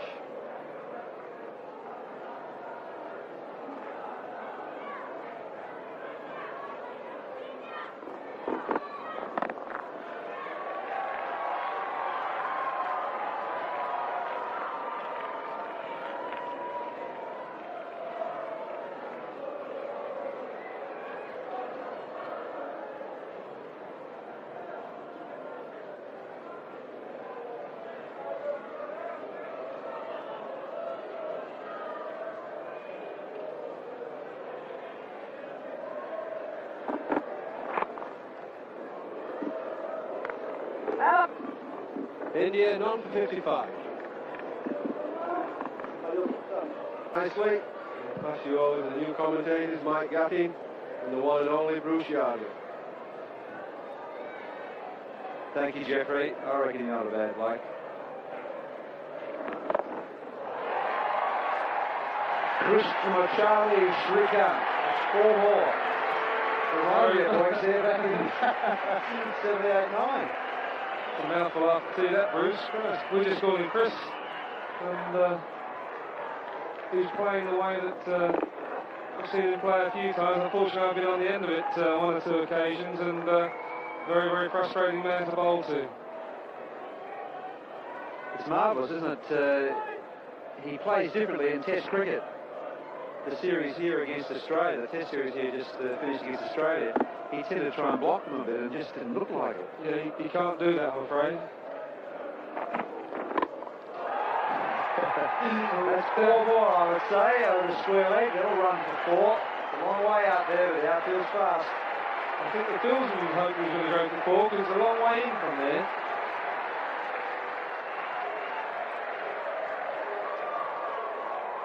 And especially since it's a captain who's got very dodgy legs, he had to chase about 100 metres out there. I think he was hoping it was going to go. It's too short again by Philip de Freitas, and I mean that's a very, very fine shot. He certainly can't. Here we go again, head nice and still. Watches it all the way. The feet movement perhaps not classic, but very effective indeed. Well, that's up in the air. That should be out. Well, caught, Bob. He loves it. Well, that's Chris Srikanth all over. That is, plays 2 fabulous shots. But instead of just trying to knock one back down the pitch, he seems to get attuned to playing a shot at every ball. And this is the consequence. Philip de Freitas pitches up a good length ball for a change. And that man that Australia love or love to hate, very safe pair of hands indeed. That's one thing he can do, and that's catch. You might have thought it was a hamburger there.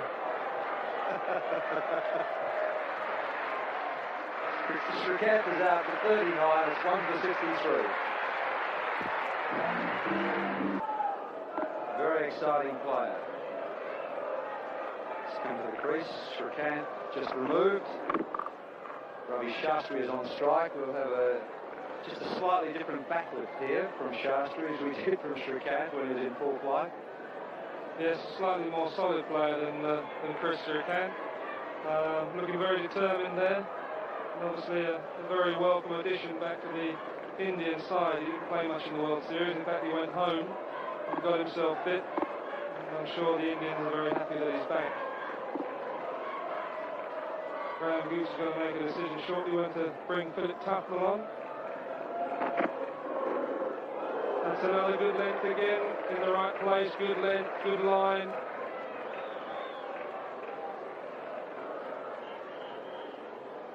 He's got to be the backbone of the innings here. An unlikely shot from him, wasn't it? Trying to force him off something like that. I think it's something to do with the wicket, you know, he's got in behind it and it just moves slightly off the wicket. But he has really got to play the anchor role. He's got lots of stroke players around him. And he really has got to bat for 50 overs, I think, if India are to win this match.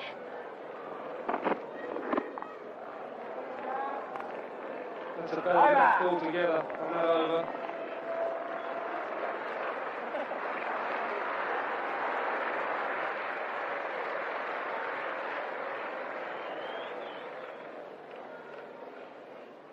Well, Stephen, after 2 good shots and then followed up with not a very good one.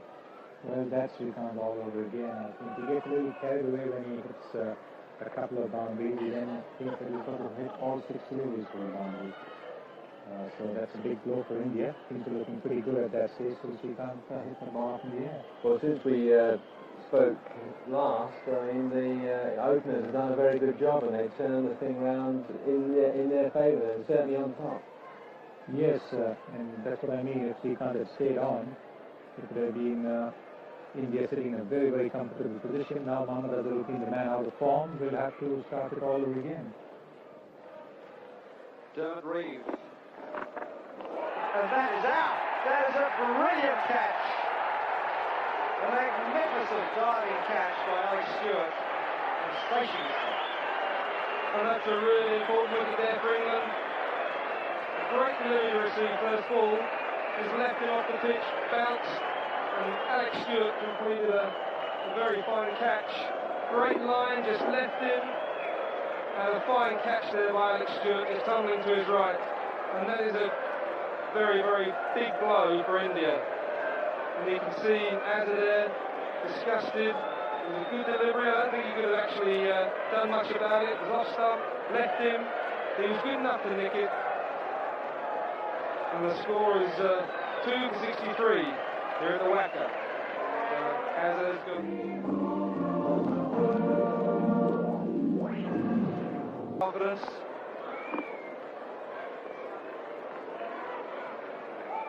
That's another good ball from Dermot Reeve, good length, just moving away from the bat. But Tendulkar didn't look at all perturbed by it, just let it go harmlessly by. And there's Azharuddin just going again, a fine catch. You can see where he took it high up there. Obviously a little bit of bounce off the wicket as well as a bit of seam.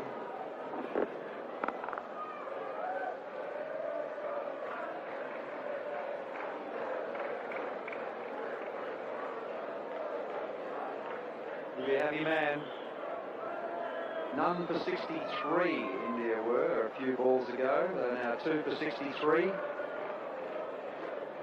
Just got those little outies going. Tendulkar, a star of the future.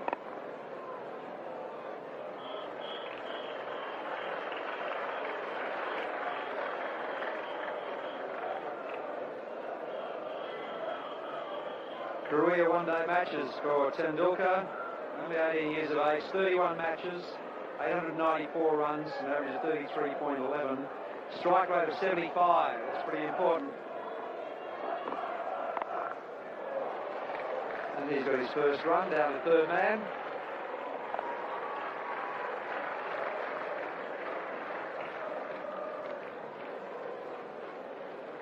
highest score, 77 versus the West Indies.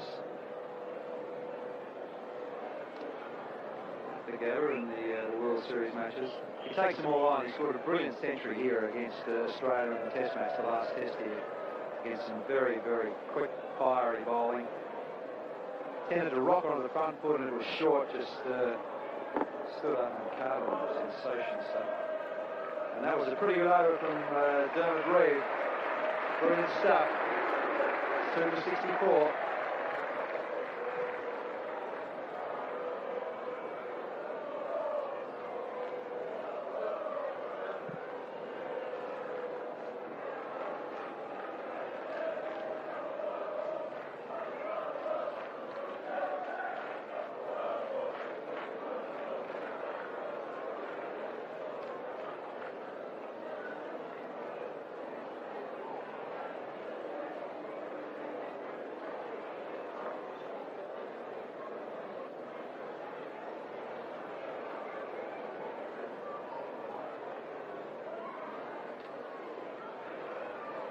After 17 overs, India 2 for 64, England were 1 for 62. Beautiful city of Perth, down St George's Terrace there, from the WACA.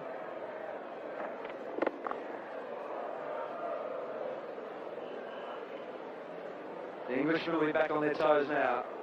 Vital breakthroughs. Shrikant looked like tearing them apart. He was, wasn't he? Yes, very much so. Now India really going to knuckle down again and try and get themselves back on the road. Again, partnerships are very important in this sort of cricket. And I'm sure Ravi will say to Tendulkar, we've got to hang around for a little while, just build something and try and get the runs back on the board.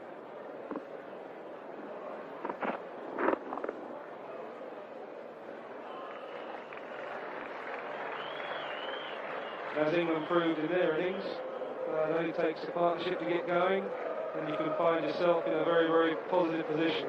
And the wicket still looks a very good wicket to bat on, good for stroke play, nice bounce, everything there. The outfield still is quick. And so India, if they can get a partnership together, still might be a threat to England. Well, he was in great form in the first innings. Sensation, Robin Smith. Let's hope for cricket's sake this young chap's Tendulkar carries on his great form throughout this World Cup, because he's a delight to watch. His footwork is sensational. He's always looking for runs, full of confidence. He holds the bat right down on the handle there, doesn't he? And you can see quite a bit of the bat in there. He holds it right down. Apparently, he uses quite a heavy bat, which is unusual. Yeah, he does, indeed. You can see the handle protruding there, which you don't normally see. He's so quick on his feet and he's so straight. And you'd have to, if you're using a heavy bat, you've got to hold it down the bottom. You can't control it if you get up too far. I think that's right, yes.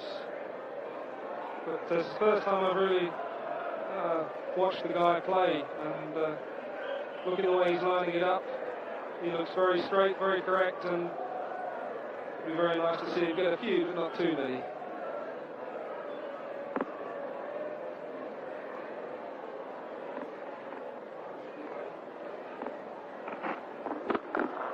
What a magnificent shot. He's just got the fraction too short. The Freitas can go his rock on the back foot. Glorious. That was a very fine shot indeed. We saw Shrikant play a couple of those, and De Freitas drops just too short again, and he's just over the off stump in a great position, and clobbers it over wide mid-on with great authority. A couple of bounces into the fence there. New head nice and still, over and across, and there it goes.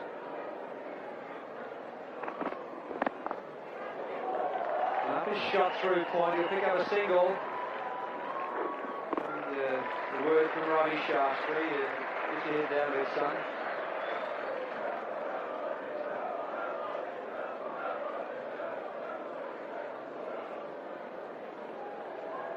It's a glorious evening here at the WACA.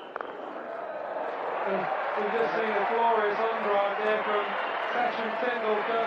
Dermot Reed holding a ball that just swung a little bit, but the leg wasn't quite right. He did a glorious shot straight back down the ground through the onside of the stumps. And here we go again. Lovely straight follow through. Just misses the leg stump at the other end. All the way down to the boundary. Fabulous shot.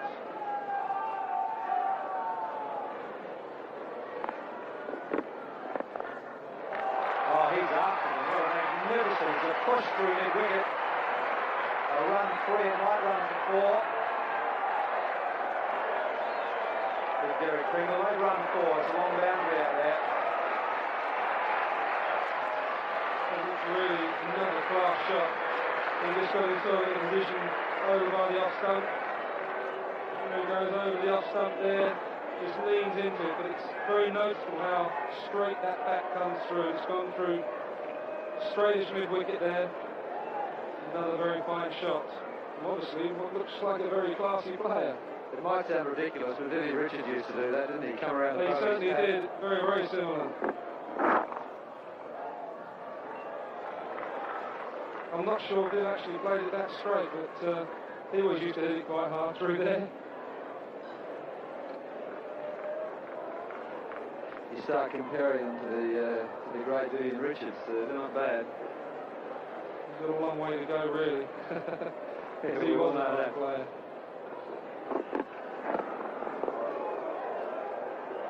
The thing with Dermot is they've been given a wide there again. Quite rightly so, they seem to been very tight down there all day, and that's just slipped down the leg side, and it's quite correctly been called a wide. That's the sort of thing Dermot Reed might do. He's a little bit of a golden arm. He might just strangle somebody like that occasionally. And he's slashed that away to deep points. Hit it very, very hard, and very hit the fielder. A good throw back to Alex Stewart behind the stumps. But some very good cricket here. He's bowled it straight, and he's hitting through the onside. He's just trying to bowl a little bit wider, and it's too wide, and the leg perhaps not quite the same, but he slashed it out there to deep points.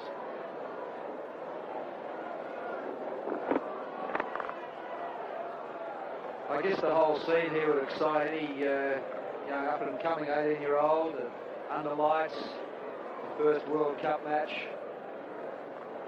Yeah, but I think he's played a fair bit of cricket for an 18-year-old. He's played 31-day matches and quite a few test matches.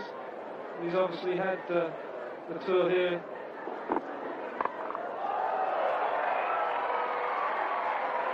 And that one goes away now to Philip Freitas at third man. Again, a little bit too wide for Dermot, but that's the end of the over. It's 2 for 82.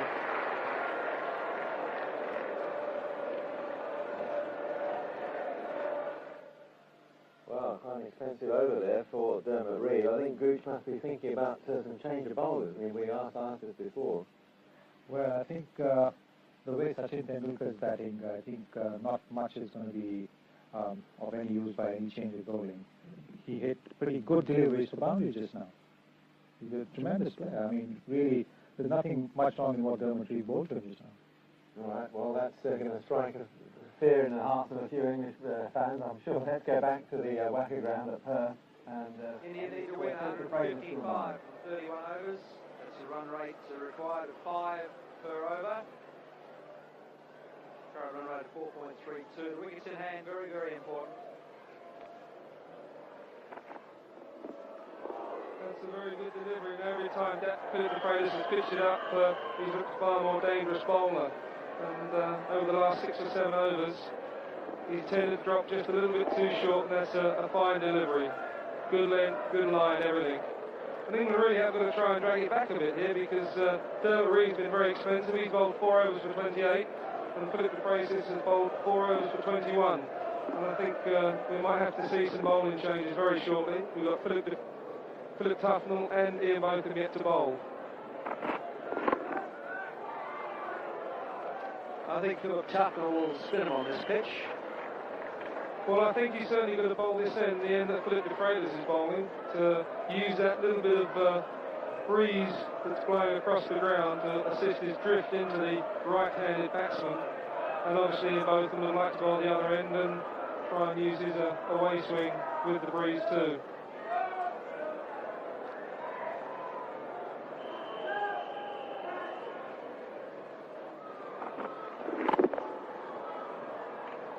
Again, that's just a little bit too short, and I fancy the chap up this other end here might well have been pulling that one again. But Ravi, very happy just to play the anchor roll, to get in behind it, try and knock it back down the wicket. And I think we'll see him just try and nudge it around and probably even try and give it to the young man at the other end who seems to be in fine form. There's Philip Tufnell, who'd be itching to get his fingers around the seam of these balls. They're still new, fairly hard. 20 overs bowled, but only 10 from each end. There's 2 balls being used in each innings. So he should get spin and bounce here at the Wacker. There is the cat, he's looking a little bit nervous, biting the nails. But I'm sure he won't be too bad once he gets that ball in his hand. He's certainly come on a funnel with the ball over the last year. He's bowled some very fine spells in New Zealand whilst in the winter tour.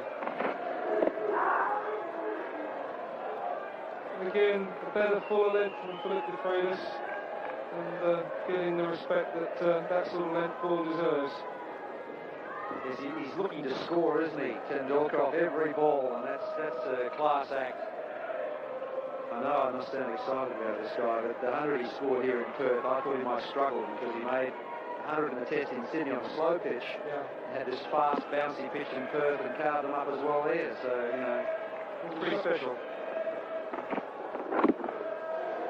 Well, a bit fortunate there. It's a good length, trying to force the way through point, end the over, and it's 2 for 83.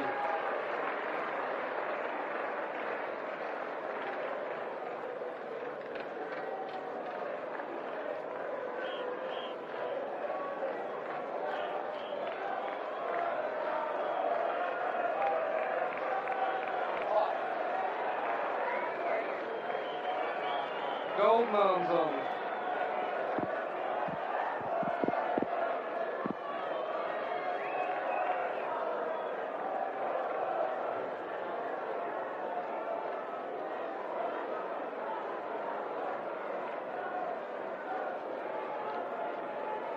Two for 83 here at the Wacker. Ravi Shastri, look at that, 20 from 54 deliveries. He struggled a bit, but he's got a job to do. Tendulkar, 17 from 16 deliveries. Ian Botham's on. He's gone to Ravi Shastri. Both, I love him. He's always been one of my favourite cricketers. He's a character.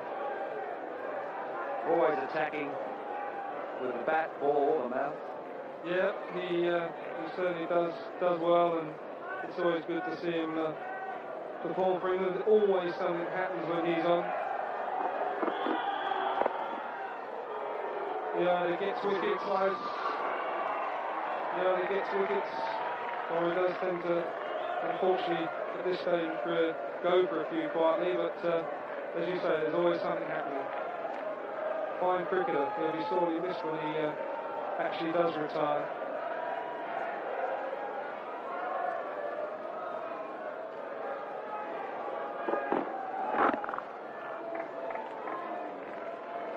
But as you can see, he'll be using all his experience to try and bowl this young man.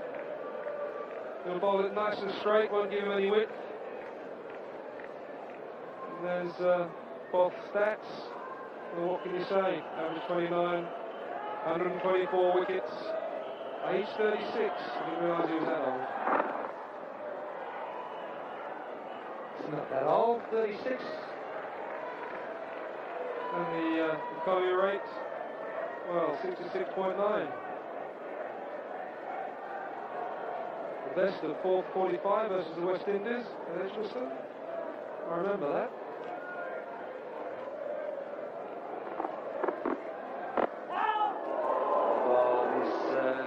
He hasn't lost much. He might not have the same zip off the track, but his first 5 deliveries of this over. Here we go again. Straightish ball. The young man perhaps a little bit nervous of the name Botham, perhaps. and doesn't look quite as secure as he might do.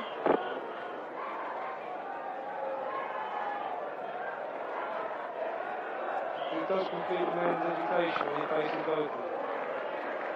That's a great first over from Botham. Only one run from that. Super 85.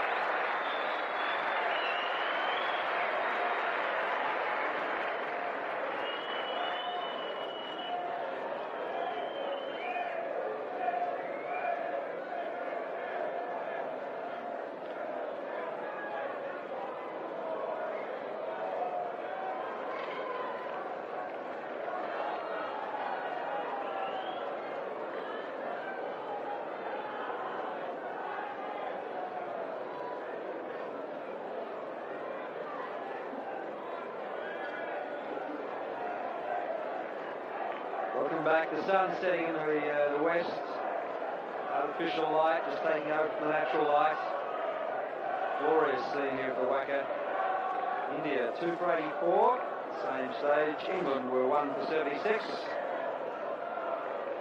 Phil Tufnell's on. He's coming from the southern stand end.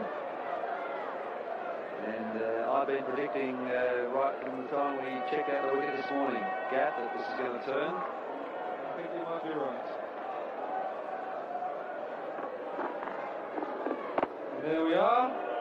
The man wasn't wrong. A little bit of turn there for Philip Tufnell. First delivery. We're getting back to the ground, Bruce. It's I think now by far and away the best round to play daylight matches. The light is absolutely superb out there.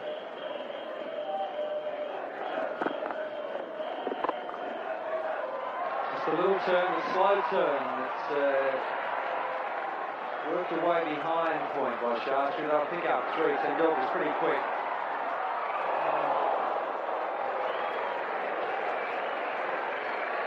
Yes, the light itself here at the ground, I mean, when we first came here was absolutely fantastic, and when you go to places back like Melbourne, it certainly does put it to shame. And there we see Ravi Shastri playing a delightful shot just behind square, well fielded by Philip de Freitas.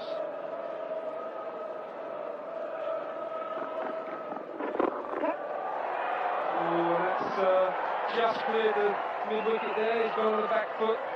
Tufnell just a little bit short so far this over. Hasn't quite got it up there enough.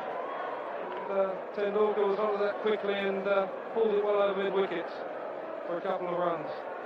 Yeah, he hasn't really had a look, has he? First ball he's faced. He's obviously seen it pretty well.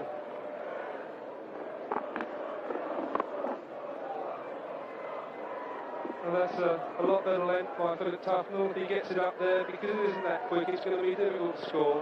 But if he does drop it short, well, I think it's going to give the batsman time just to get back and cut it or pull it.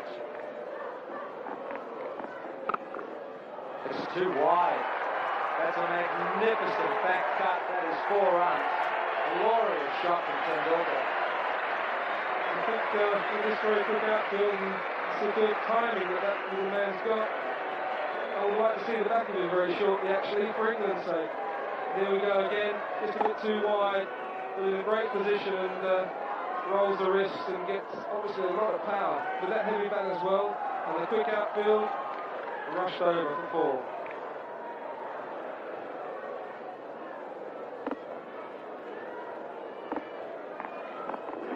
That's for that. Got a line and length from Tufnell. That was his first over. It cost him 9. It's 2 for 93.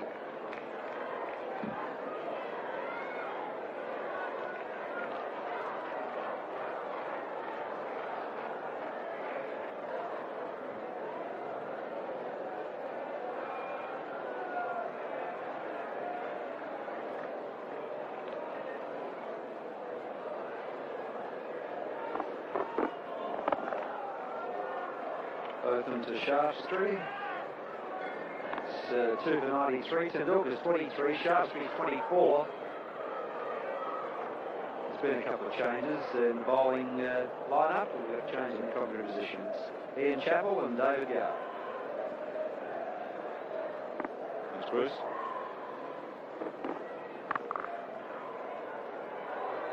Late ball there from Ravi Shastri.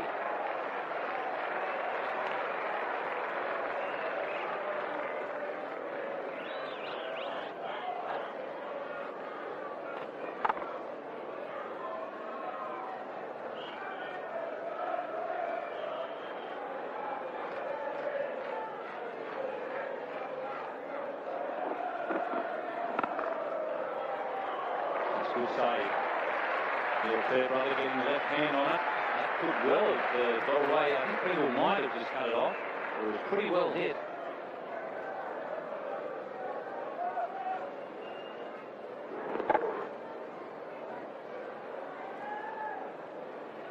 Pretty useful all-round fielder, Neil Fairbrother.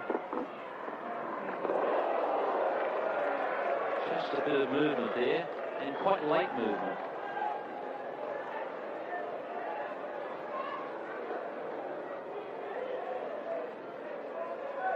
Perhaps not Sachin Tendulkar's best shot of the innings so far. He's been looking in very, very fine form. Just a minor mistake.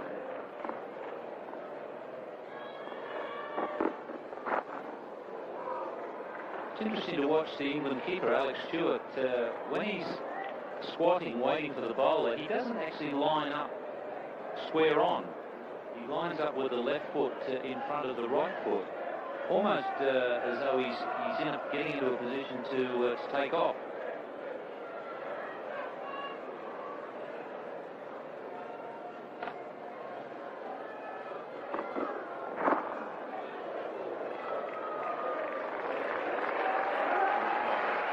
That's a good over. It's 2 for 94.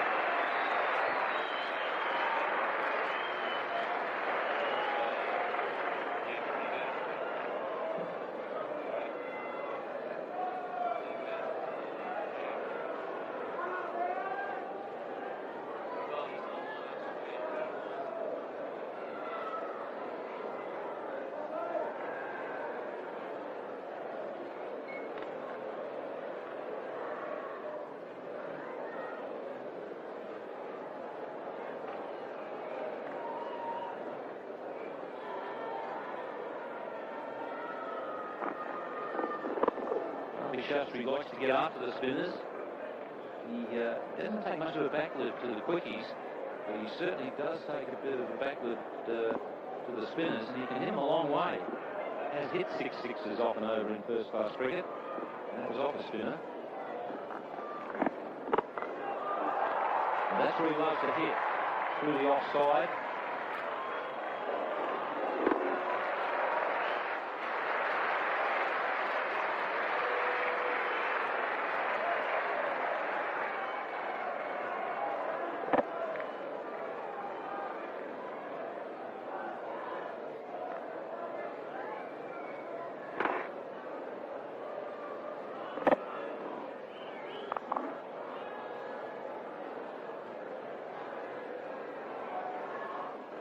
Tufnell bowling with a long off back and a man at deep extra cover.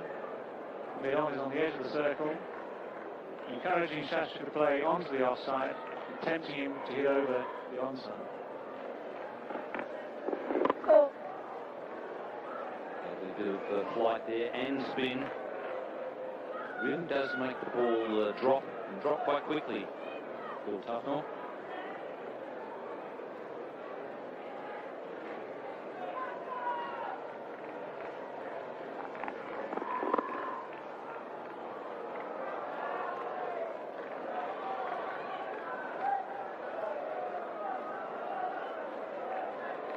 Phil Tufnell has played in 11 one-day games. I'm sure that record is going to improve very quickly. A fine bowler.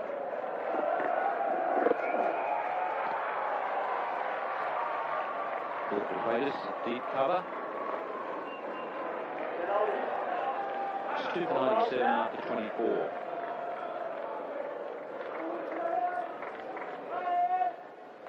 By way of comparison, after the 23rd over, India 2 for 94, England were 1 for 92.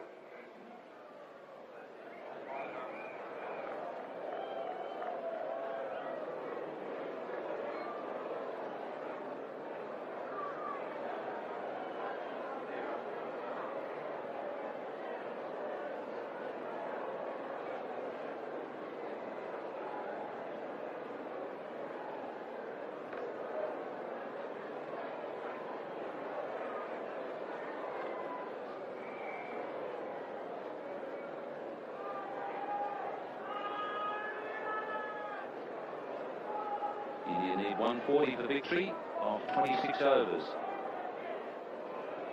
Run rate creeping up towards 6. That's the required one.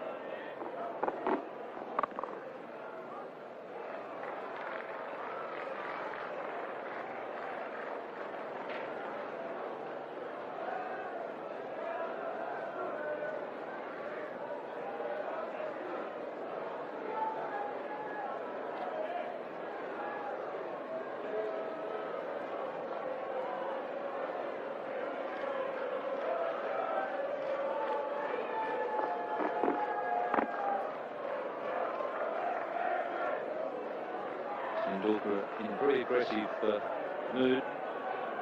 Be interesting for Tendulkar facing Botham because although Botham was a much better bowler, particularly in his heyday, a much faster bowler, he bowls in much similar style, Tendulkar. He's always trying something, always thinking wickets. Almost be like facing himself, although in a one-day game, obviously, Ian Botham's going to be concentrating more on accuracy rather than variety. Situations like this, Ian Botham loves to compare himself to Tom Cartwright. I'm not sure Tom Cartwright was too much in favour of that comparison, but he's certainly a different man nowadays to the fiery one we've seen before. Again, steady spell from Ian Botham here so far. No one's really after him yet. He's put the ball on the spot. He's using all his experience, if not quite all his weight.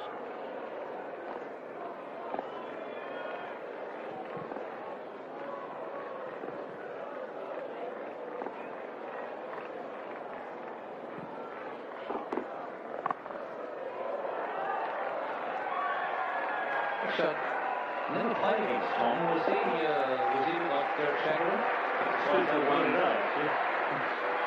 Tom actually was a little bit before both Ian and myself signed. It was due coaching in the early days. And Tom was a very, very accurate medium pacer. Relied simply on putting the ball on the same spot within 6 inches all the time. He was a very fine performer.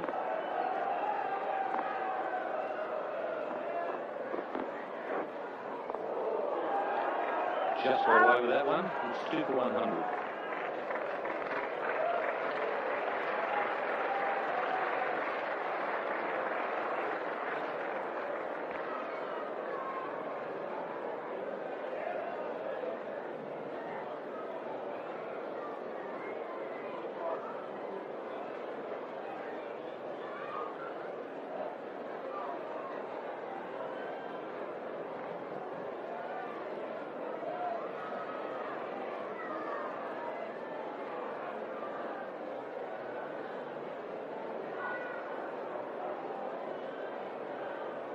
At the halfway mark, India 2 for 100. Tendulkar on 24. A little turn there for Phil Tufnell.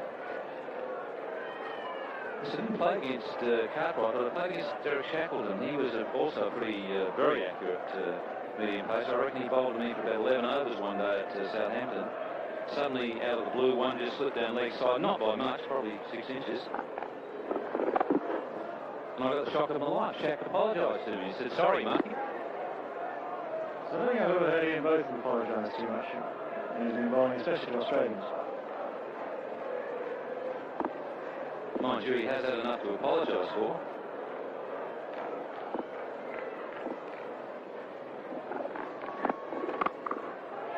Probably he's got a few out as well.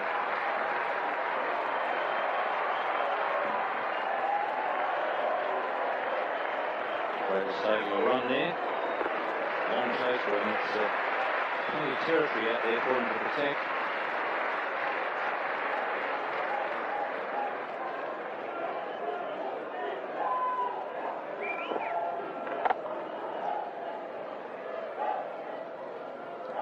Just a fraction short from Phil Tufnell. A little bit of width as well with the turn. Beating the outstretched hands. And giving Phil the favours a long chase at deep cover there. Plenty of ground to cover. Long throw came back in from there as well.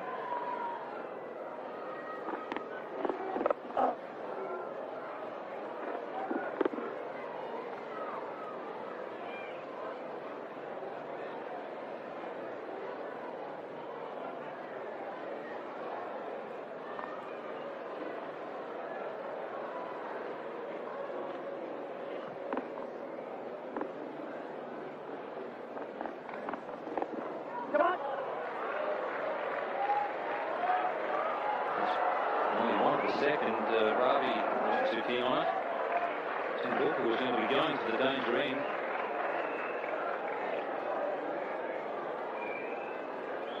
Graham Hicken very, very quickly from the lead there. Just with a man who's been out injured with a bad knee, not the one too keen to be running to at this stage.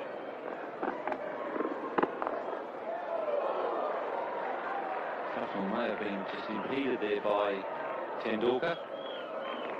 Certainly didn't make any fuss about it. It's Super 105.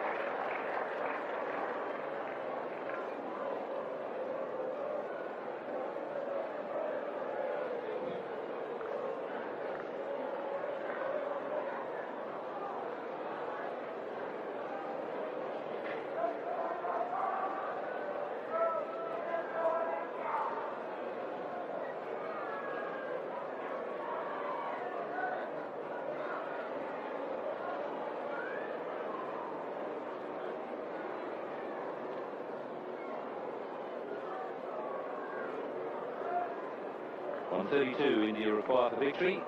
The original target was 237.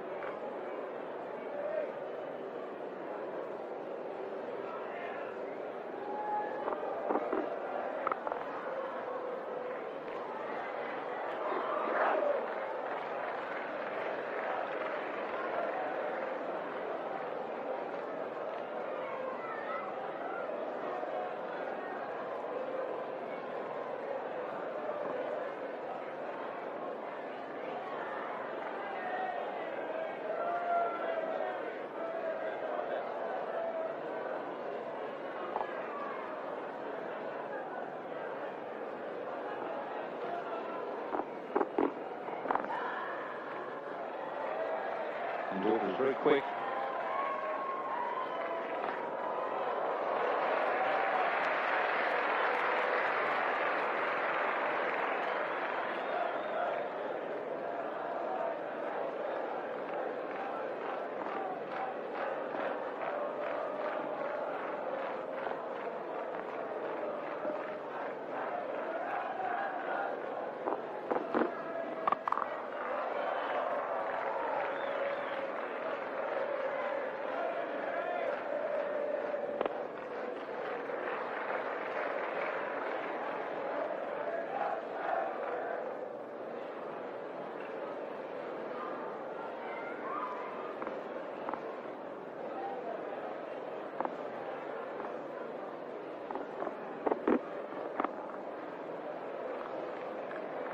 Both bowling quite accurately. They're only able to get singles at the moment.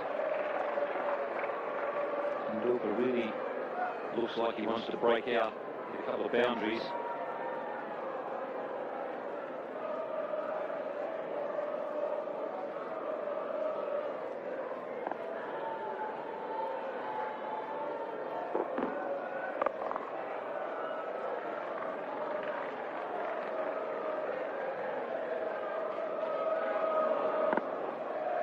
Ian Botham's slower medium pace.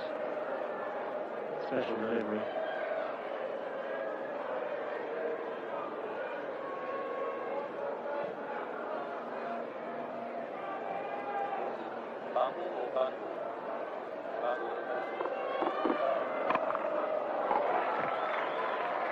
Does look as though he's getting a little frustrated, Tendulkar. Does get a bit over-eager at times. He's certainly a very fine player. And for our English viewers, just a bit of a look at the wildlife. This is, well, that's the wildlife in the background. This is up north in the Kimberleys, north of Western Australia.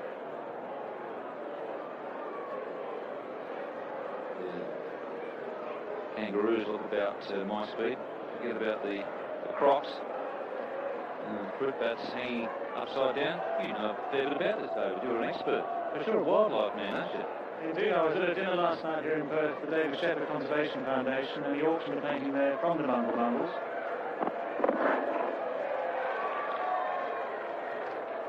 You do some work with what? Save the Wildlife Fund, is it?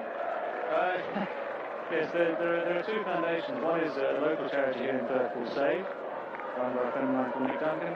David Shedd, the Conservation Foundation. David, very, very famous English artist, very fine English artist. Catch it! That was the bowler screening out. Bowlers do always like to have about 16 fielders.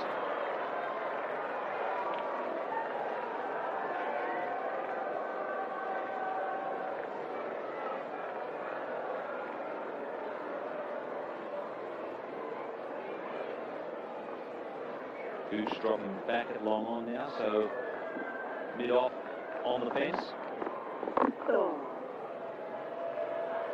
Gooch is just creeping back towards the fence.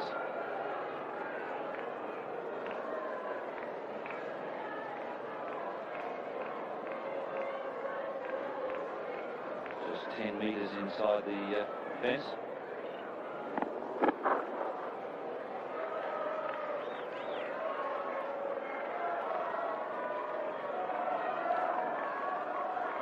Gooch is sort of what you might call a Mike Gatting field placing. He's sort of moving back as the bowler runs in.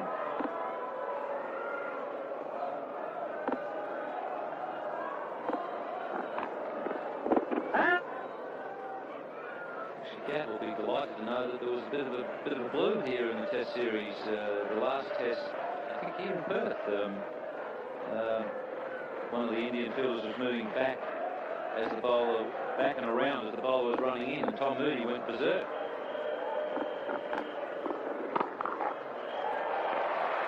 Well, talking about going berserk, Tendulkar finally breaking the shackles there. He's been impatient the last few overs to try and pierce this well set field. Phil Tufnell just bringing it down a little bit there, paying penalty, India 219.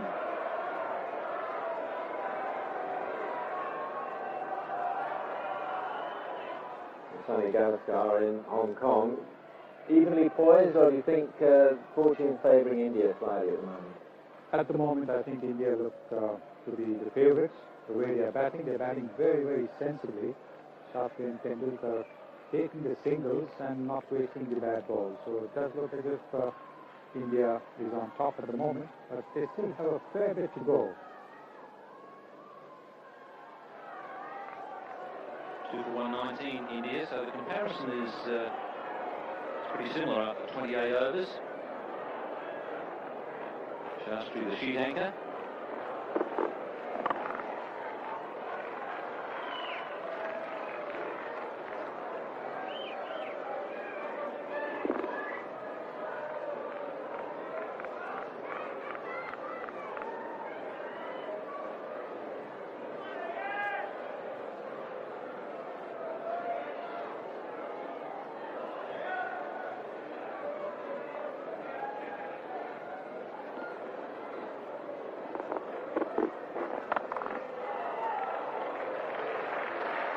To his frustrations a little, and you smash on in the middle of the bat and pick out the fielder.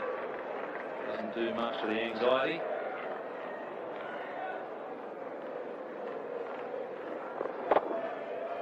Key position, that position just behind square on the offsider, and Chris Lewis, a very, very fine, quick-moving fielder.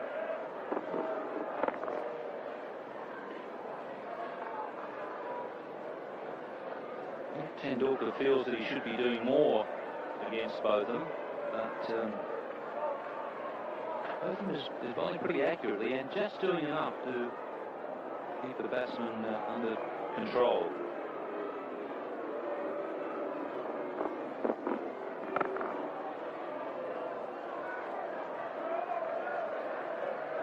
So far in, both of them bowl very straight, and that's always the key in one-day cricket. As soon as bowlers give batsmen width, gives them that chance just to score runs, just to hit the ball that bit harder. So far it's been a very fine, straight economical spell from them both.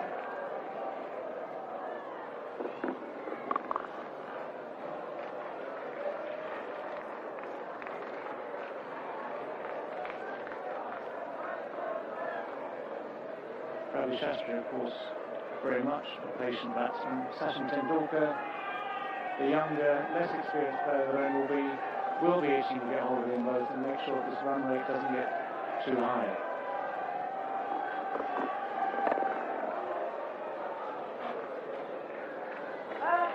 2 for 121 after 28.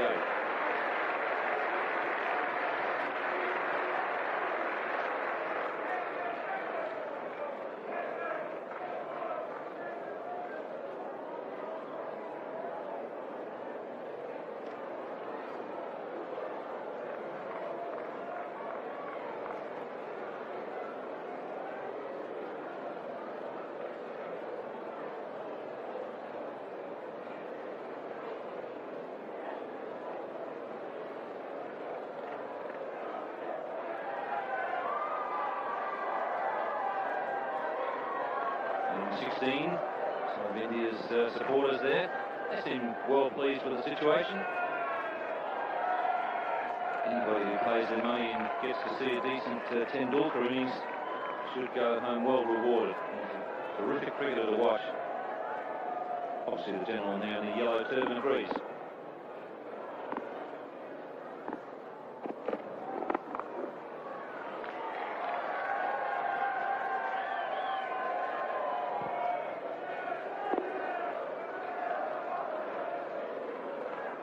Change at the river end.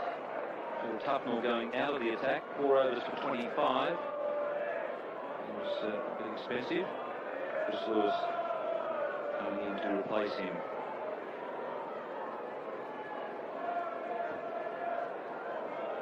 Very good opening spell from Chris Lewis there. 13 runs off those first 5 overs.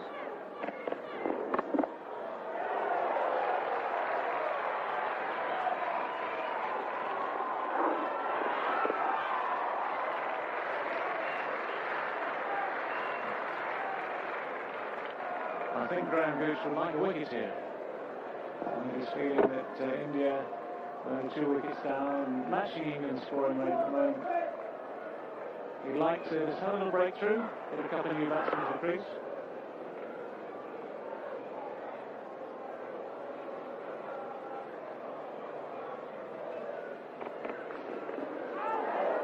And a big shout there from Alex Stewart. Peter McConnell was having a good look to see that the ball had carried. I thought that may have been a sign that he was going to give it, but no, he felt that it came off the body.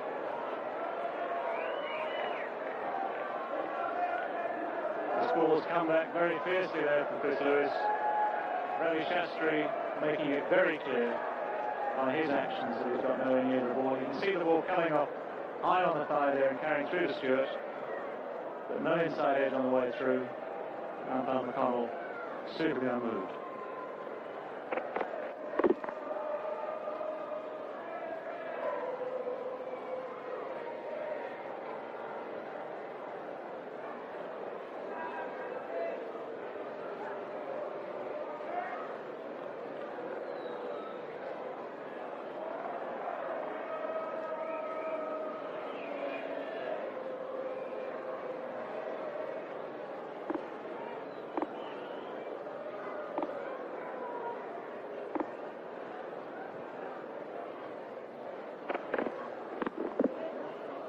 It's a lot of bounce, Chris Lewis, and he doesn't have to pitch all that short.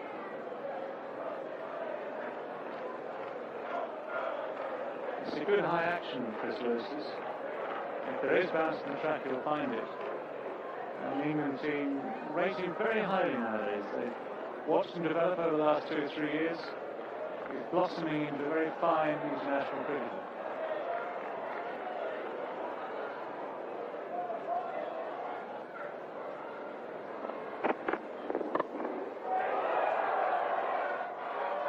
That's the one that he needs to avoid. He needs to be straight at that sort of height.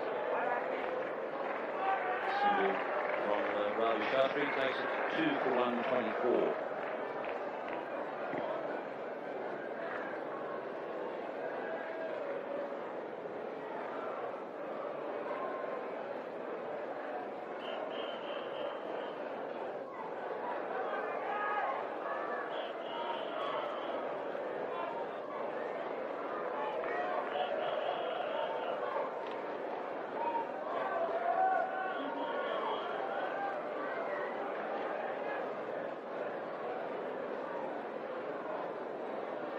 India 2 for 125.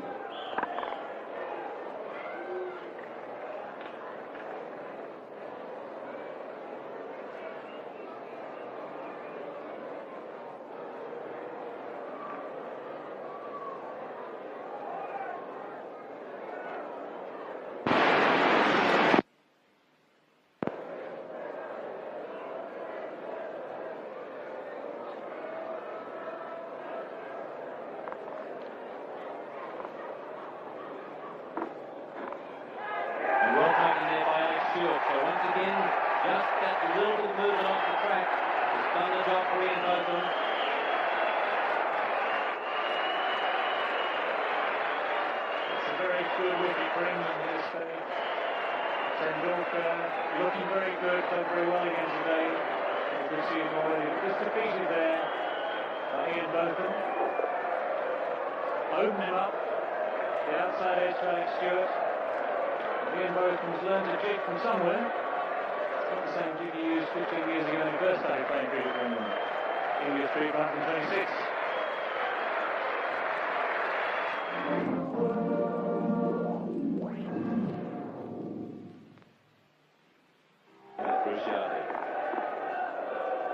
Thank you, Ian. Camberley,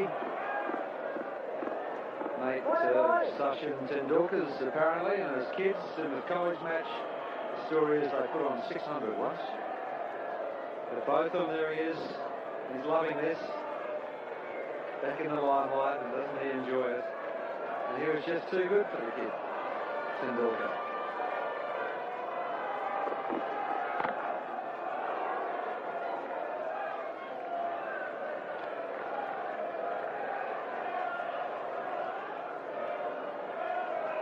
He's still got a bit to offer, Kerry. Oh yes, I mean, was there ever any doubt that with the main man there, Tendulkar, that Ian Botham wouldn't do the business for England? He's failed with the bat. He's already held a steepling catch and got the vital wicket. So he's already completed a very good night's work. He'd love to finish it off with one or two more. And here's the delivery, squares him up, leaves him off the deck, and Stewart does the rest. So he's very happy with that, as he should be. A beautiful length delivery, seam up, outside edge. That'll do.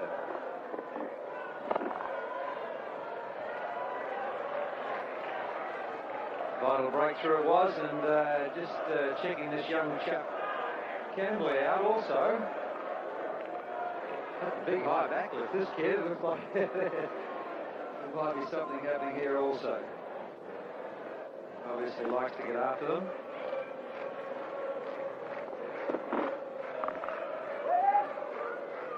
He's still to get off the mark. Well, ball there, motion to 149.6. It's 3 for 136.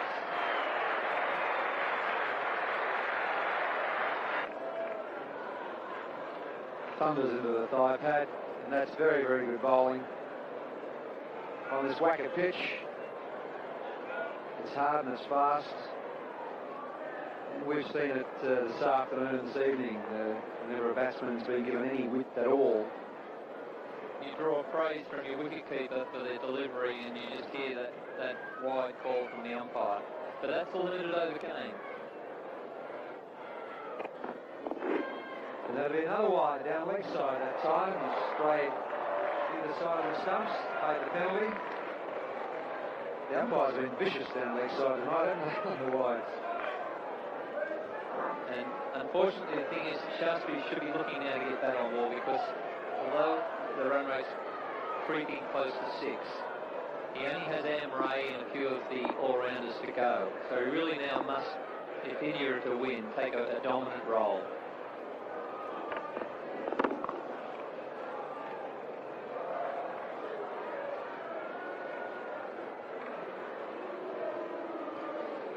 Batting to come for India. Amray, Kapil Dev, Prabhakar, they've all scored runs. Moray, the wicketkeeper, more than handy with the bat, so they can bat down to 9. Not too sure about Banerjee and Srinath. Batting down to 9, India.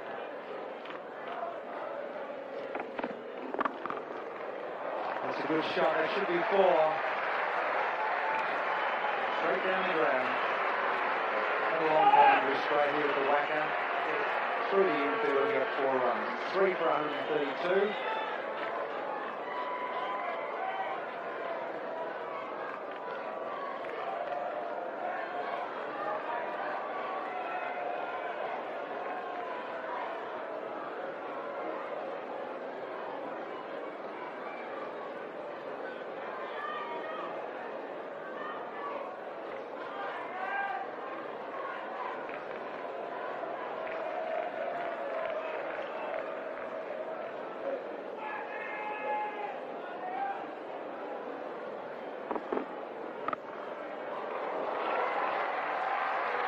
He's off the mark. He'll get 2.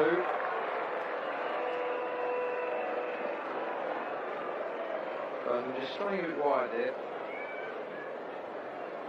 Well, the Englishmen have maintained a fairly good stranglehold against the right-handers. With Carmley in, both of them now has to alter his line for the left-hander. And this is to India's advantage. He's looking to bowl it just short of a good length. So if he errs with his whip, he might just give the young left-handers something to go on with. I'll take a leg by here. It's really now got to a stage where Shastri in particular has got to hit the 2s and more.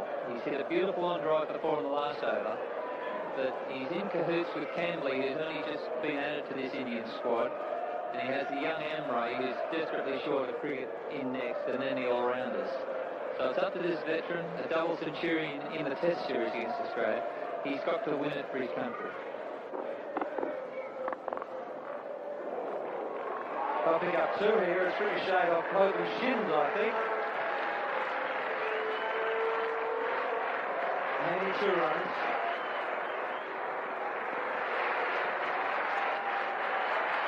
And that's Ravi Shastri's 50. He's 51 not out.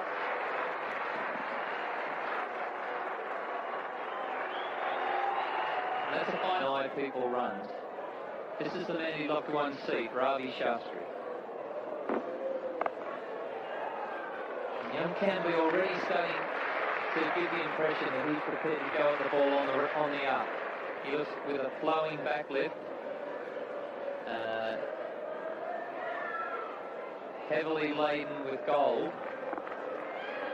He looks as if he likes the flair of the West Indians. It's a big back lift. He's prepared to hit on the up. Lovely wristy player. That's 6 off the over, the required result, 338. 50 came up in 100. Some vision of this beautiful cricket pitch here at the WACA. They need 99 in India from 17 overs.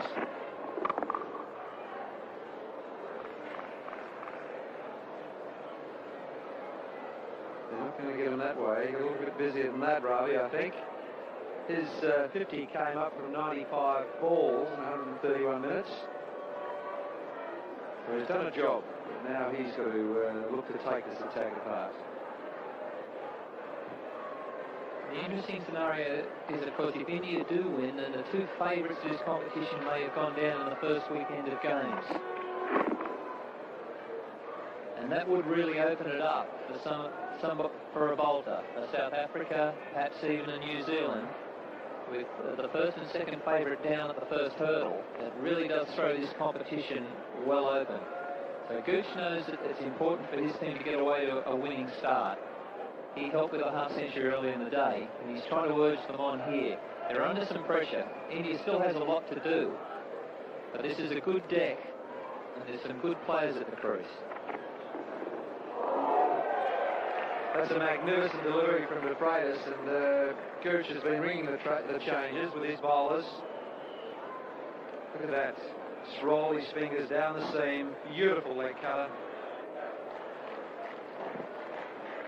Alex Stewart said, oh, so close.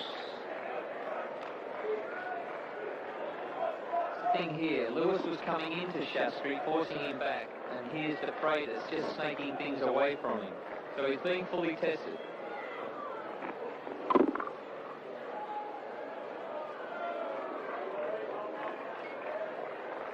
Beautiful bowling. It's nice when you're a skipper and you make a few changes just to try and to break through, break it up a little bit.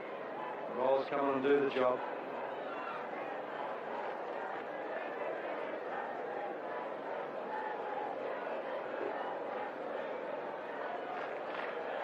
Four balls from De Freitas. This is his 6th over. He's got 1 for 22.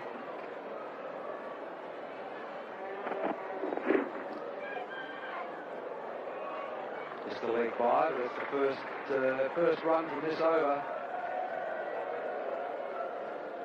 Vital stuff at this stage of the game. So young Cambley added to this squad Tendulkar's made in that 600 partnership. I read recently where it was perhaps his fiery temperament which delayed his entry into the test scene, whereas Tendulkar treats everything with a grain of salt. Young Kambli tends to get a little bit emotional about decisions that go against him. But here he is in the hot seat in a World Cup game, game 1, with plenty to do for his team. He obviously doesn't like getting out. Going to be alone there. Just one off the hip.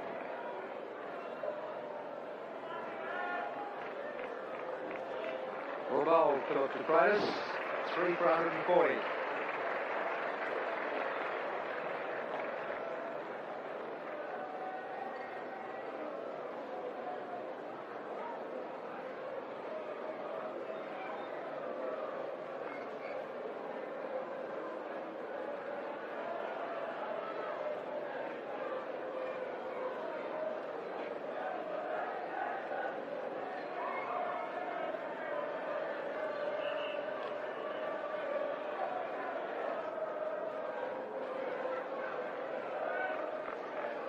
India 3 for 140 after 34 overs. There's Ravi Shastri, 51 from 100 deliveries.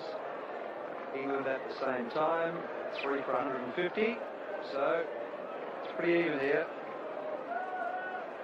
Kambli's on 3 from 9 deliveries. Just the youngster playing his first World Cup match.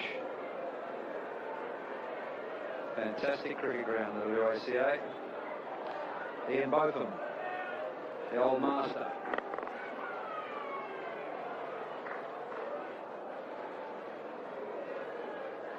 Just using all his experience here, just subtle change of pace and length.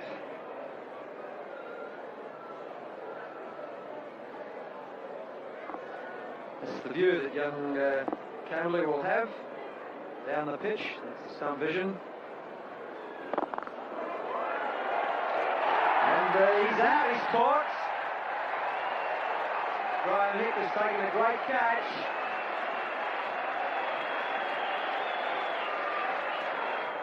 Botham struck again. Must have got that high on the bat. Kambli leads. He's disappointed because he's tried to go against the old pro on the up. You can't do that against the old stages on this deck. And Hick moved well to his right. Once, twice, 3 times. That'll do. So he held it up. Gooch is ecstatic. Hick takes the catch. Kambli's disappointed. You can't drive on the up in Perth against the seam. Kambli tried it and leaves for 3. India in trouble, 4 for 140.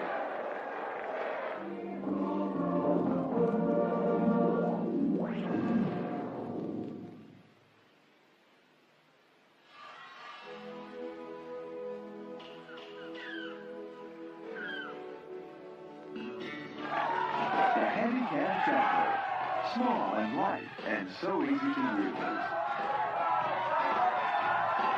Got a little room outside the leg stump to open up that offside field. Picks up his single.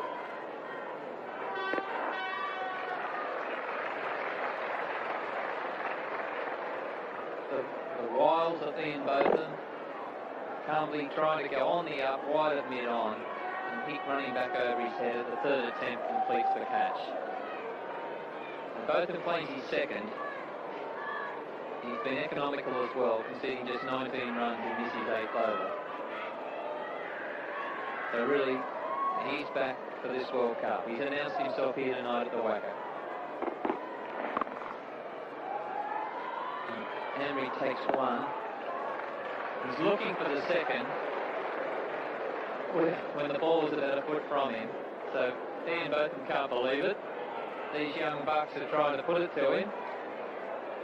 But young Kambli must learn that when the pitch is bouncing as this and old pros are bowling the length, you're better off to accept that and not try to get under the ball on the up. Botham in for the last ball. Chris Lewis has been terrific in that area, just around point and backward of point. Fantastic stuff from Ian Botham. He's got 2 for 20 or 8. 4 for 142. The old stage of living.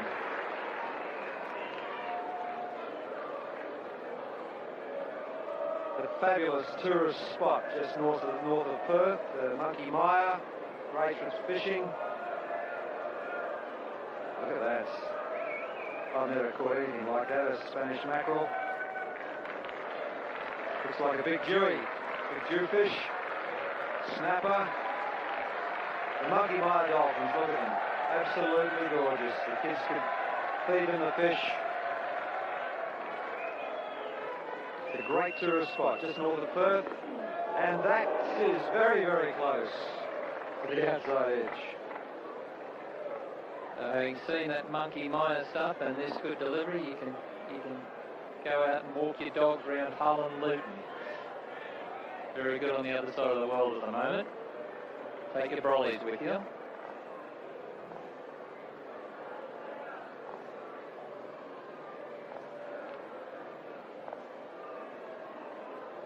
De Freitas on his way in to Praveen Amre.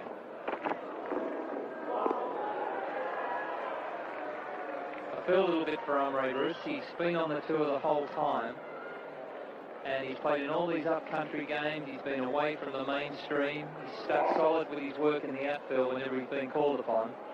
And here he is in the cauldron of a World Cup opening match. And he's got a lot to do. But it's a measure of him that he's stuck in, been included in this 14, and he's facing De Freitas, who's in the middle of a very fine spell.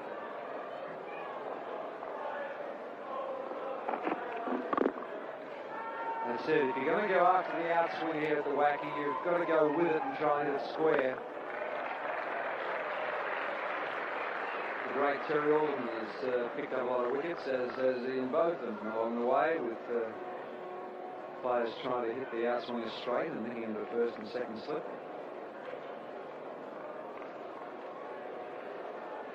Yes, isn't he loving it? Look at him. Down with the crowd. And the crowd loves him too. De Freitas has been brilliant.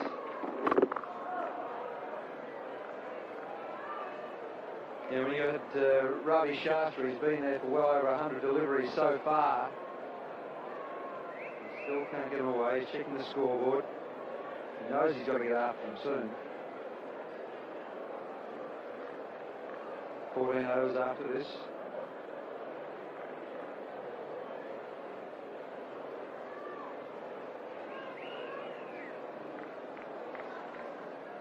Very tense.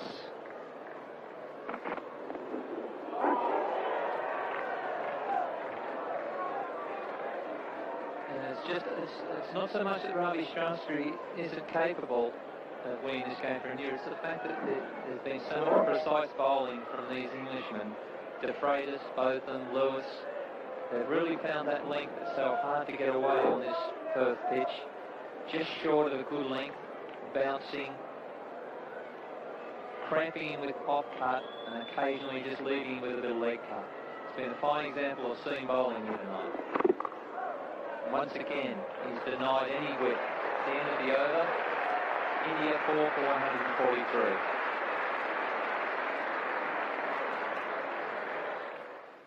Like Gavaskar in Hong Kong, the balance seems to be just edging slightly back towards England again. Those two quick wickets of Tendulkar and Kamble had certainly put the pressure on India, and Ravi Shastri not able to get his singles, so India look as if they're going to struggle to reach that score. But Kapil Dev is still to come along, and maybe he can change the things, but as of now it does look as if England's slightly ahead. Do you think Shastri just got bogged down in playing the anchor role? Win, 4 for 143. Yes, he certainly did. It's close to wide. Wasn't a bad outswinger, but they've caught a few of them tonight.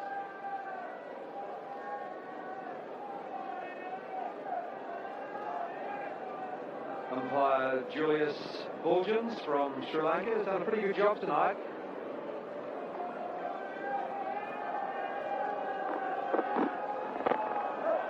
Yeah, a little subtle change of pace.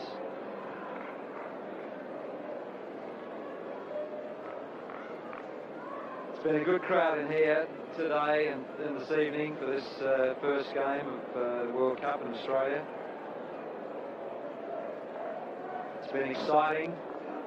There's been some tight bowling, some thrashing batting from a few of the players, Ron Smith and Chris Shukamp early in this innings.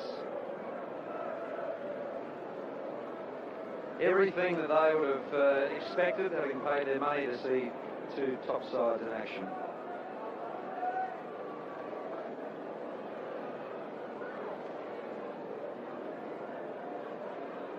Down from the Printable stand. A few Indian fans there.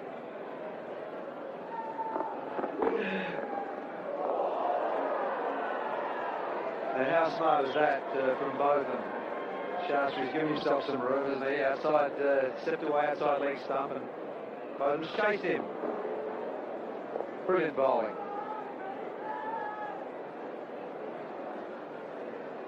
Yes, and the ploy of bringing all these all-rounders into the England team working here at the WACA tonight.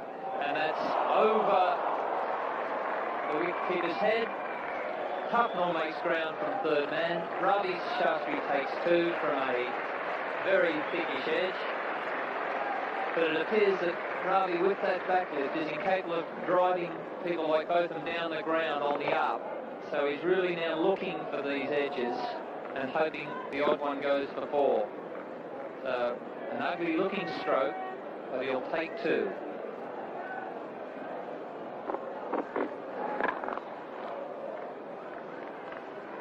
Down the deep mid-off. The run rate's up to 6.71 at the moment. Bringing up all the time. Score for 147.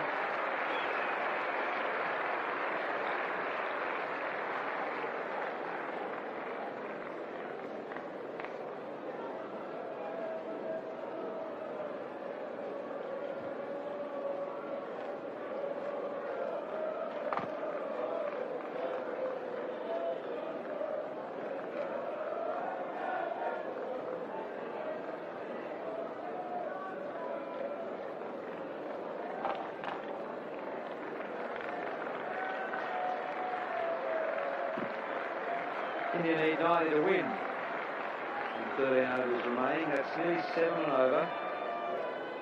Got a change in the commentary position to see if we can get England home. Jeffrey Boycott and Mike Gatting. Thank you, Bruce. Little Freitas trying to Yorkie there, get it full. The feeling has been pretty good tonight. Sharp and alert.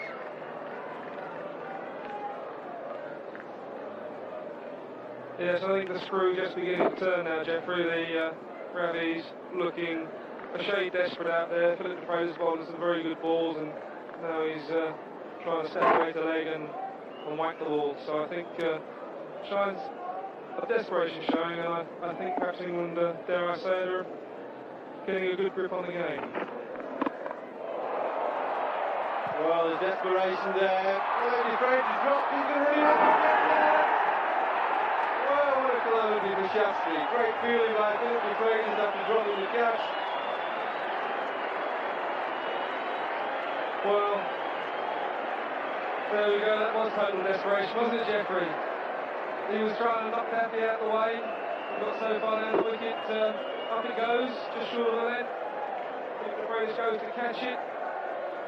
Should have perhaps caught it, missed it, but Ravi thinks there's a single there, and Daffy redeems himself by throwing the stumps down there, full length. And I'm sure that's going to be the final blow for India.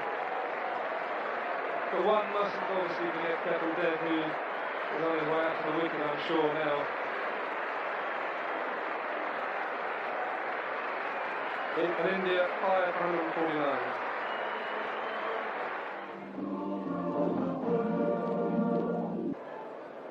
Well, the new batsman, Kapil Dev. The game's never over till this man is out. He's used some terrific feats for India in the past.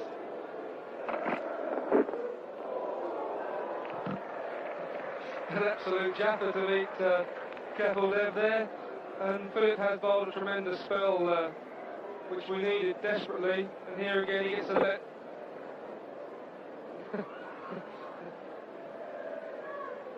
And there's Daffy, got him out of the way but didn't quite get it, but sees him out of his crease, full length dive and knocks the stumps over.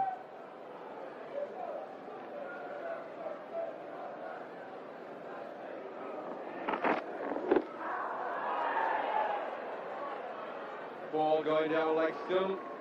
Really raced in this second spell, that's Philip de Freitas. Still got his confidence. He had a bit of a leg strain, a groin strain in New Zealand.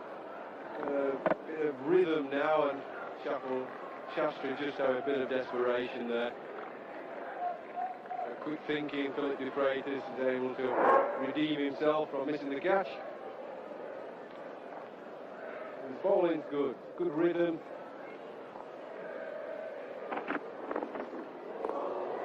Oh, the length is so good as well, Jeff, isn't it? That's what's more important. That's what was letting him down in his first spell. He was just that yard or two too short, and now he's come on and he's bowled an exceptional length and line, and got all the batsmen playing and missing. Yes, that's right. I think he's got a bit more confidence though. He had this groin strain in New Zealand. He was worried he wouldn't get into the 14-man cup squad that England picked. And he proved his fitness, but just in the back of his mind, he's wearing a support. And I think just in the back of his mind, he's still just worried about an injury a bit. India 5 for 150.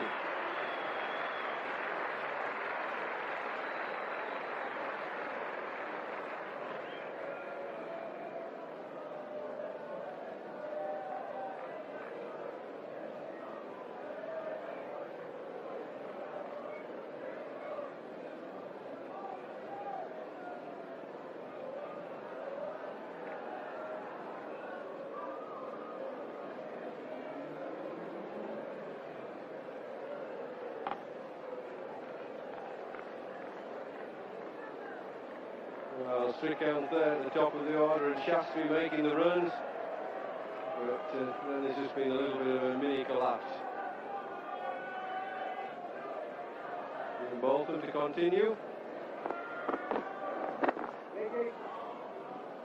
One great all-rounder to another, Jeffrey.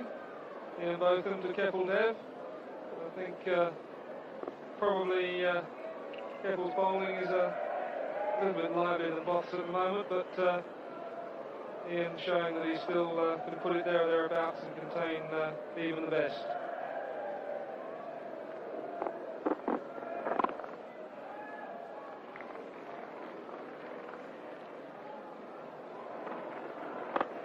Yes, India need to keep the scoreboard ticking over, but I think Kapil Dev's going to help India home to victory. They need to play a few sensible shots first before he starts striking out.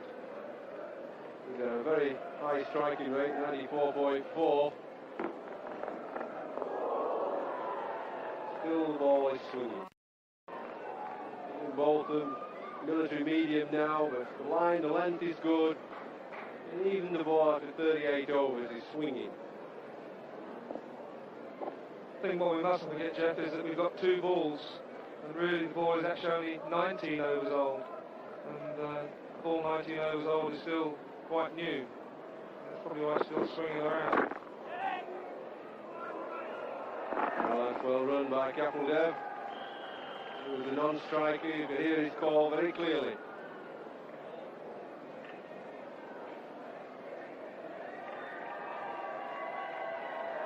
And there you see Kapil Dev's World Cup profile. Again, that wonderful strike rate of 92.4, more and above that, the average of 46.18, which is an exceptionally good average for the position he bats. Squeeze that one out just in front of the square, looking for the second. Hicks fielded very, very well and a good return. Kapil Dev rightly turning down the second run. Yes, they've been sharp tonight of England. There's such a lot of good fielders. Very few you wouldn't call outstanding.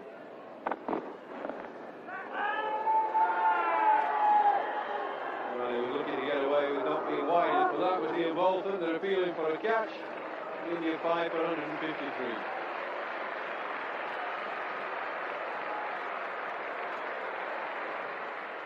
Back, Sonny, there's a lot resting on the shoulders of Kapil Dev. He's probably the only man left, or maybe I'm wrong, in being able to rescue the situation.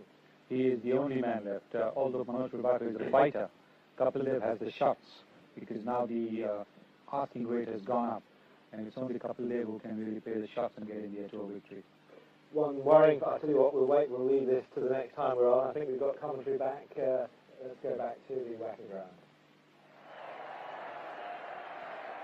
Well, there's the comparison. England just in front, less wickets and more runs after 39 overs.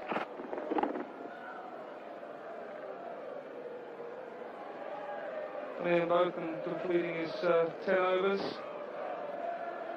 And there he is, taking a very deserved drink on the boundary.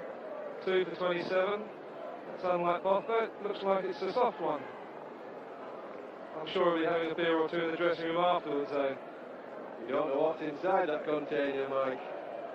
But he's fully deserved. He's a fierce competitor on the field. Bowls military medium now from the great pacey ball in his youth, but terrific spell.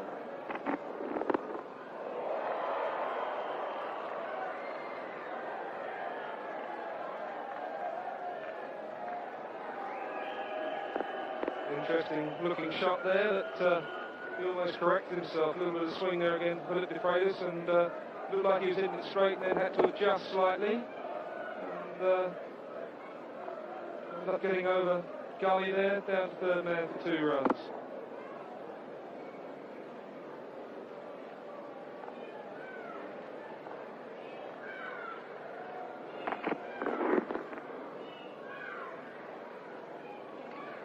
Another shortish delivery there, giving the batsman no width, nice and straight, tucking the batsman up. And they scramble through for a leg find.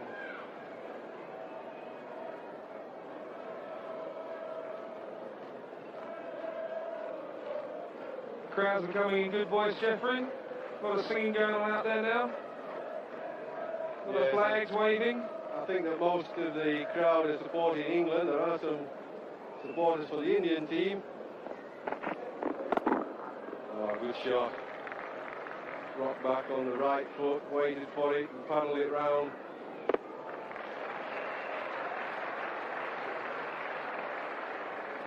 And there are the boys, they're all enjoying themselves, dancing up and down with the Union Jacks there. Oh dear, there's a very nice Union Jack being waved over in the crowd too.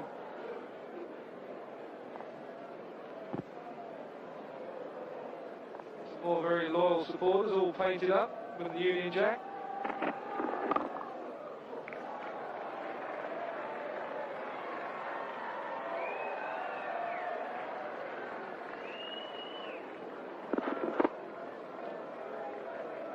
And a little track from Kapil Dev there running a second made Ian Bolton hurl it in as opposed to bowl it in like he did the last time he fielded it from third man.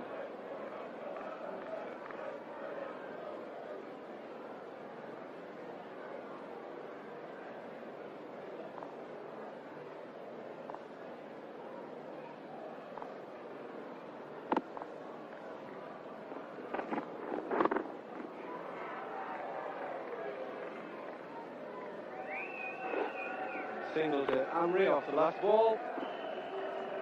Brings India to 5 for 161.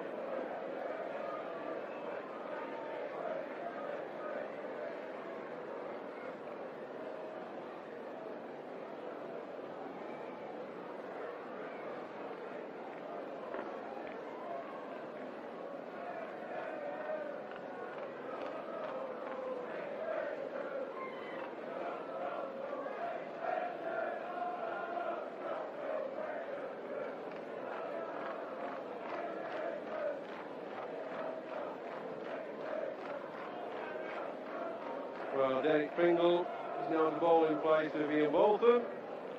India still needing 7.6 and over.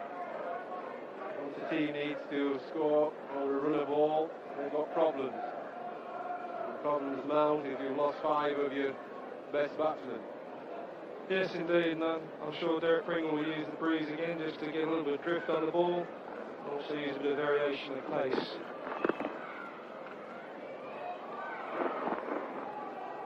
But the game's not over yet, because if these two can play sensibly and get a run of ball for a little while, Jeffrey, I think getting sort of 7 or 8 or even 9 off the last 2 or 3 overs certainly isn't beyond careful death anyway. Yes, they just need to keep a little bit of momentum going to the Indian batsmen. Oh, super shot helping it round. Good attempt to field it, but it was a shot, was a super shot. Pringle tried, he took him up, and paddled it round.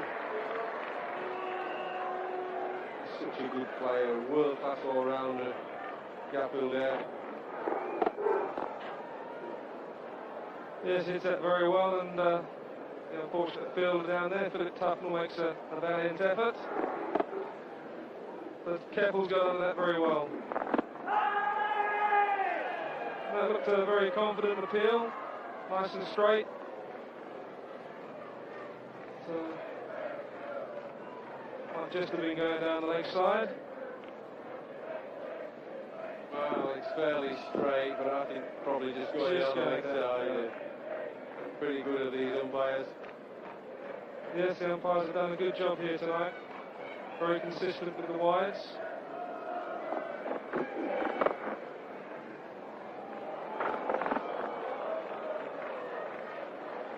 Yeah, it's looking at the batting to come for India. If these two can keep chipping runs, there's Kieran Moray come back.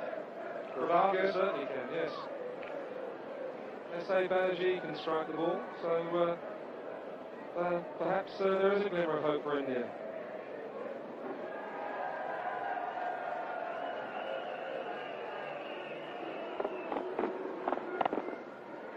There goes that slower ball from Derek Pringle, an attempted sort of off-cutter. It wasn't quite the right length and enabled Kapil Dev just to get back to ease it down to third man. But Derek has got a good change of pace when people are trying to attack him. And again, a little bit of drift with the breeze.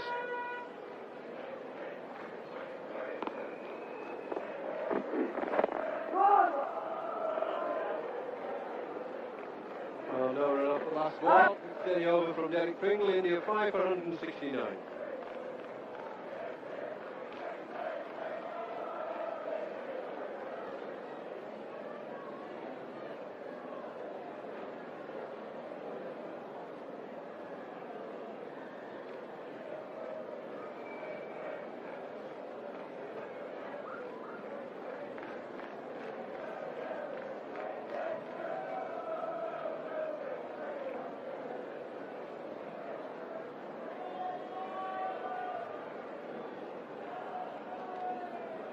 Only 14 runs between the teams, but India have lost 2 wickets more than England had at 41 overs.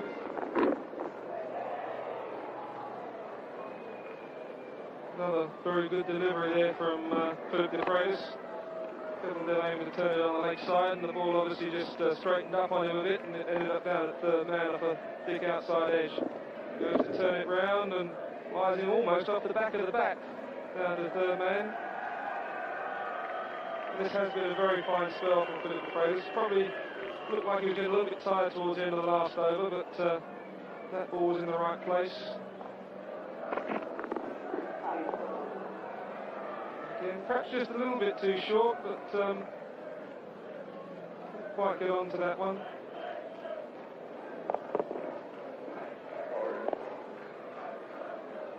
And slightly slower ball. I think he tried just to bowl drag his fingers round the ball there. Just drag it down perhaps a bit too much. Batsman obviously a little bit aggrieved that he missed out on a run there.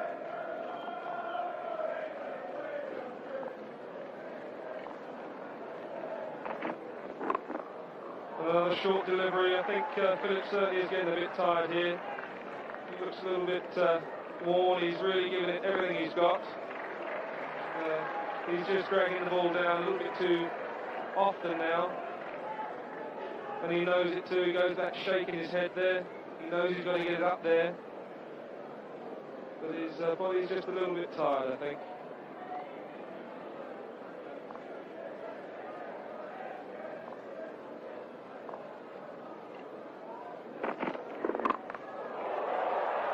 Well, that's a better ball. It's Cusquito. Really caught. Oh, yes. My goodness, that was a good effort. Right, pitching it up and nearly got a wicket. A fantastic catch by Chris Lewis.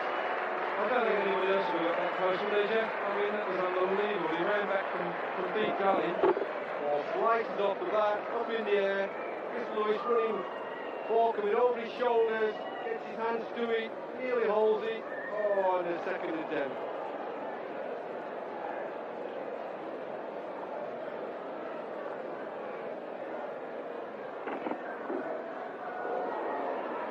It's well bowled again by Philip de Freitas. Got it in the right place. But that was an unbelievable effort by Lewis there to try and get that. He actually got probably too close to it in the end.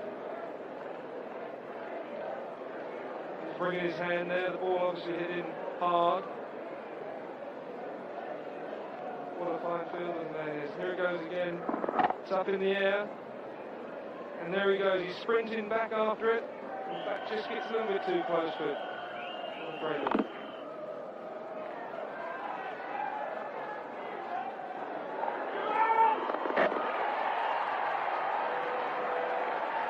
Well, it's all happening here, Jeffrey. There's wicketkeepers diving, there's batsmen diving. That's the end of the over. And it's 5 for 176.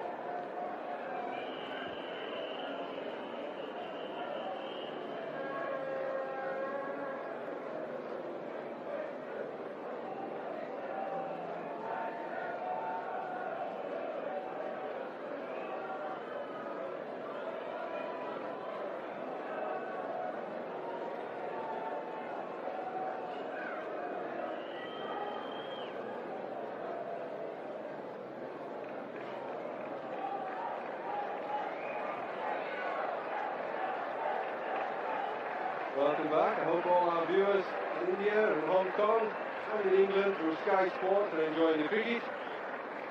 India still needing a high run rate. 8 and over now. They're having to try desperate shots. Becoming in a desperate situation.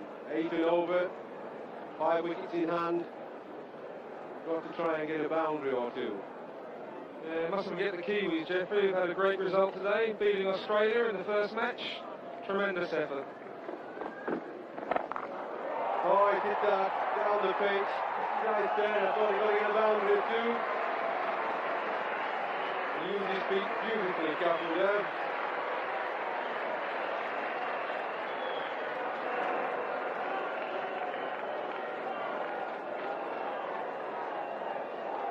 There we go again, coming down the wicket, and hitting in the place where cricketers call cow corner. And he's really given that a very, very good heave, and 4 runs resulted from it.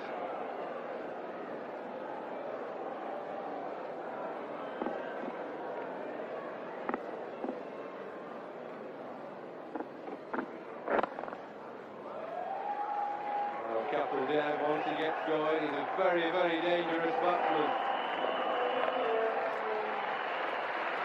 Yes, he's sensible enough too as well, isn't he? He's got the 4 off the over, and now he's going to look, I think, just to nudge the ball around for the rest of the over. Such a good, keen striker of the ball, a very, very dangerous batsman. There he goes again, looking perhaps for 2, but no.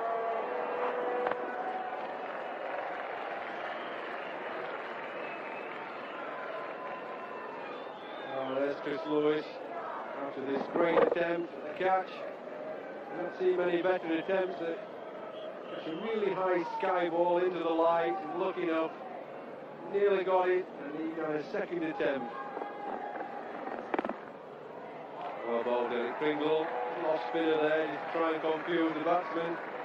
They seem to be setting themselves to strike shots to the boundary now. This is the time when you need a cool head. Graham Gooch has a lot of confidence in Derek Pringle. Not quick, medium pace, but keeping cool. I think also Graham's going to have to make another bowling change, Jeffrey, which might help India perhaps. Afraid is finishing a very fine spell from the other end. And, I think probably Lewis will have to come on and try and do a similar job. But it's a very interesting stage of the match, and I hope Graham's got it under control. You won't bowl your Philip Tufnell then at this stage. Well, Jeffrey, I believe that he might just be capable of doing it, but it's one of those things that... Anyway, end of the over, it's 5 for 186.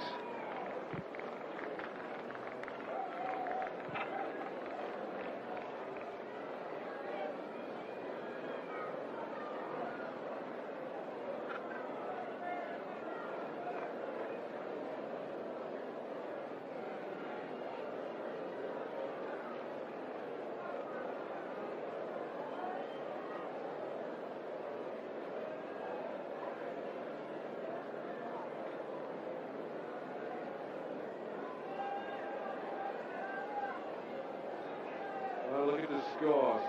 Not much in it. 8 runs. 186, 198. India will still be thinking we can win this. Good batsmen to come, Prabhakar and Morey.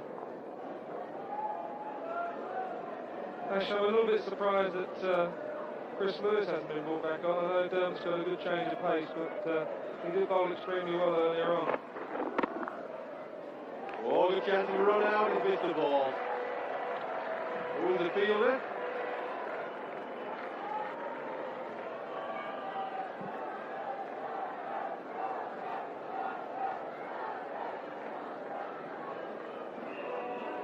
Philip Tufnell at cover point there, came in quickly, missed the ball.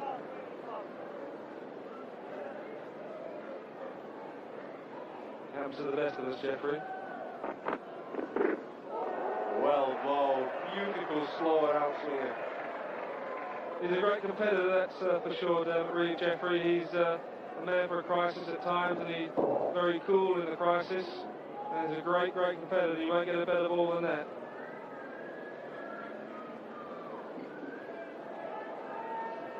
Yes, that's why Graham Gooch likes Dermot Reeve in the side. He's a tough little cookie.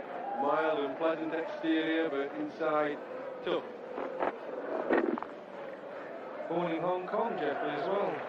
Yes, he used to bowl at me in the net when I practiced in Hong Kong. He was a 15-year-old he was then, but he's come along a lot. He doesn't seem to be too affected by these sort of situations, does he, for a man who hasn't played a great deal of cricket? He just needs to get on with his job, bowl in the right place. It's up, it's up, it's up, the man under it, and it's out. That's the wicket England wanted. The great tackle there, caught by Philip and Grace in the deep.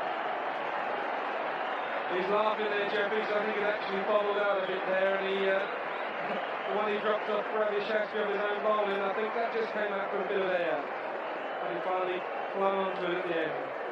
Well, it won't matter whether it bobbled or not. Capel there, whacked the feet, went up in the air, lights, up in the air. In he comes Philip de Freitas, and he catches it. And tomorrow morning's paper will say that he caught it, whether it bobbled or not. And Capel there out. And India are 6-187.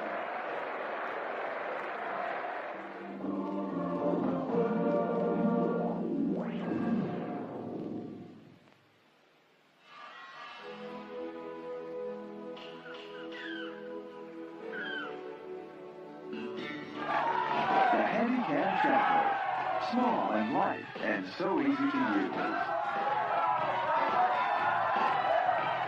With 8 times power zoom and stereo high-five camera.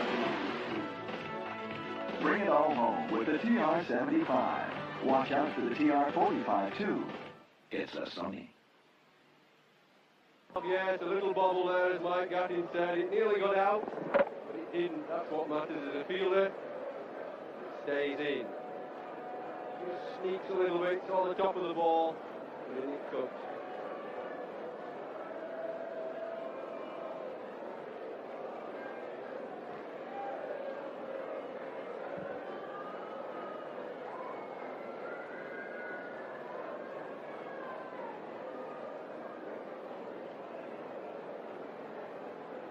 Philip de Freitas, pretty relieved man, made that catch.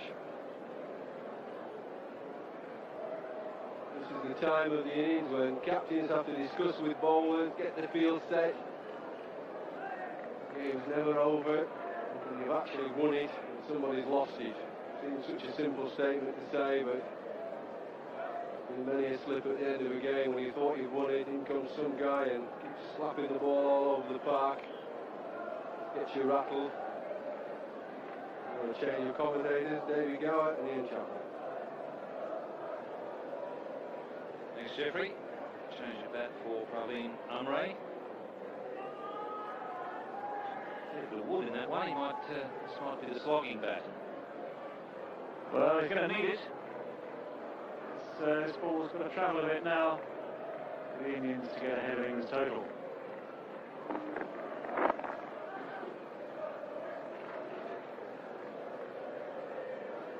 All bat a bit in the Indian side.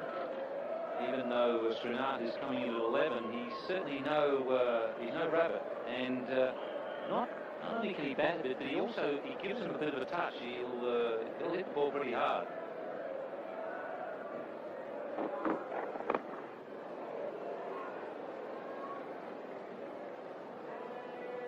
It's always been a feature of Indian teams that they've tended to have people that do bat all the way down the order. All their bowlers in their club cricket have tended to be, in their formative days, have tended to be batsmen.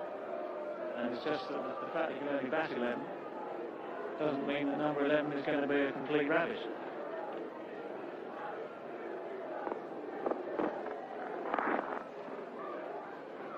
Did you play club cricket in India, did you? I'm a big expert on club cricket in India. As you know, in those rest days where there's nothing else to do, of course, just look for a game, try and get a few runs somewhere.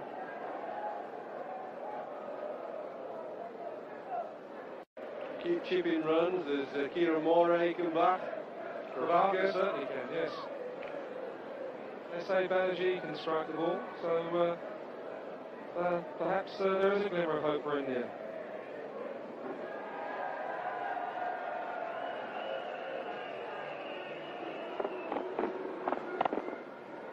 There goes that slower ball from Derek Pringle, an attempted sort of off-cutter. It wasn't quite the right length and enabled Kapil Dev just to get back to ease it down to third man.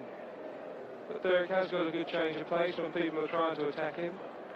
And again, a little bit of drift with the breeze.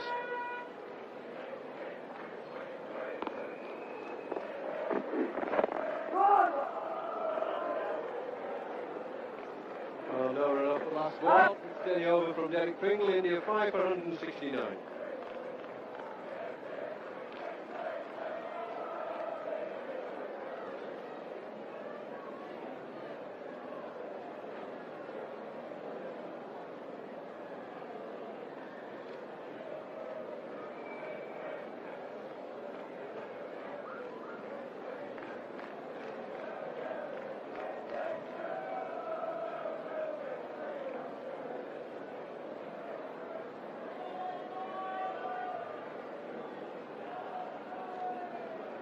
Only 14 runs between the teams, but India have lost 2 wickets more than England had at 41 overs.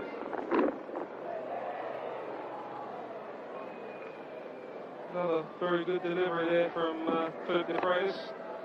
Kapil Dev aiming to turn it on the leg side, and the ball obviously just straightened up on him a bit, and it ended up down at third man off a thick outside edge. Goes to turn it round and lies in almost off the back of the bat, down to third man. This has been a very fine spell from Philip de Freitas. Probably looked like he was getting a little bit tired towards the end of the last over, but that ball was in the right place.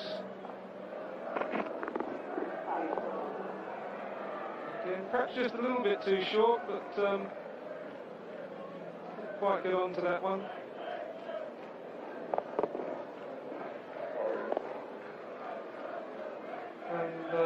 slightly slower ball. I think he tried just to bowl drag his fingers round the ball there. Just drag it down perhaps a bit too much. Batsman obviously a little bit aggrieved that he missed out on a run there.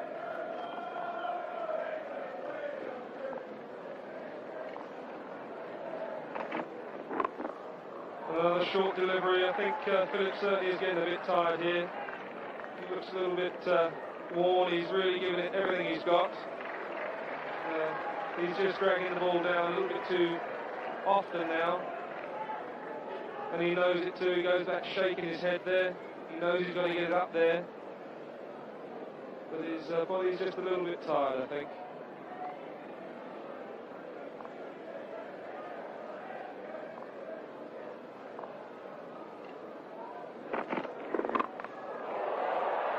Well, that's a better ball. It's pitched it up. Really caught. Oh, yes. My goodness, that was a good effort. By pitching it up, he nearly got a wicket. A fantastic catch by Chris Lewis. I don't think anybody else would have got that close, would they, Jeff? I mean, that was unbelievable. He ran back from deep gully. Ball slices off the bat, up in the air. Chris Lewis running, ball coming over his shoulders, gets his hands to it, nearly holds it. Oh, and a second attempt.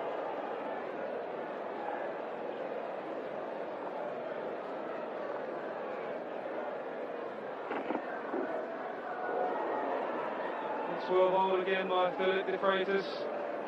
Got it in the right place. But that was an unbelievable effort by Lewis there to try and get that. He actually got probably too close to it in the end.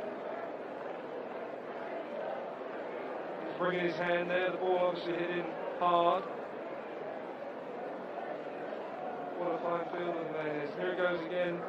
It's up in the air. And there he goes. He's sprinting back after it. In fact, just gets a little bit too close to it. What a great look.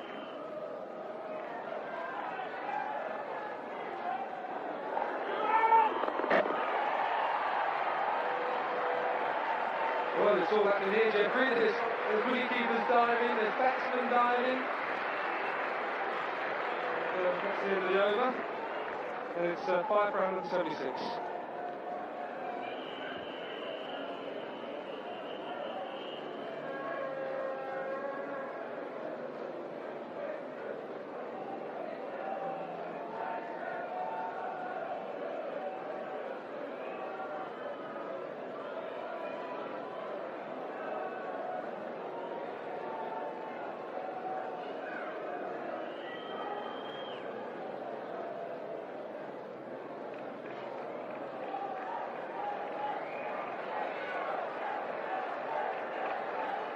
Welcome back. I hope all our viewers in India and Hong Kong and in England through Sky Sports are enjoying the cricket.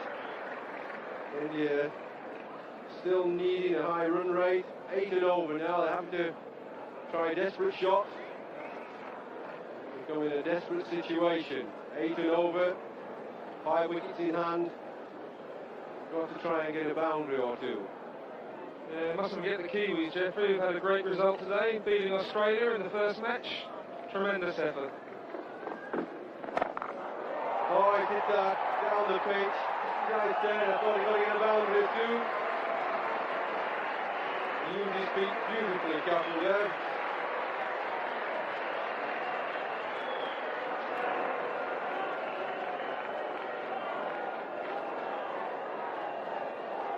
Here we go again, coming down the wicket. And here's the place where cricket is called Cow Corner. And he's really given that a very, very good heave, and 4 runs resulted from it.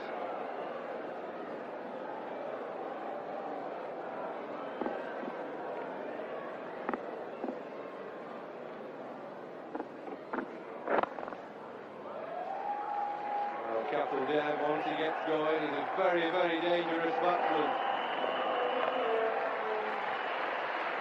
Yes, he's sensible enough too as well, isn't he? He's got the 4 off the over, and now he's going to look, I think, just to nudge the ball around for the rest of the over.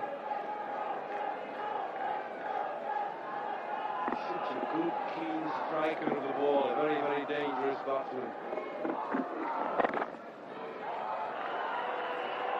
There he goes again, looking perhaps for 2, but no.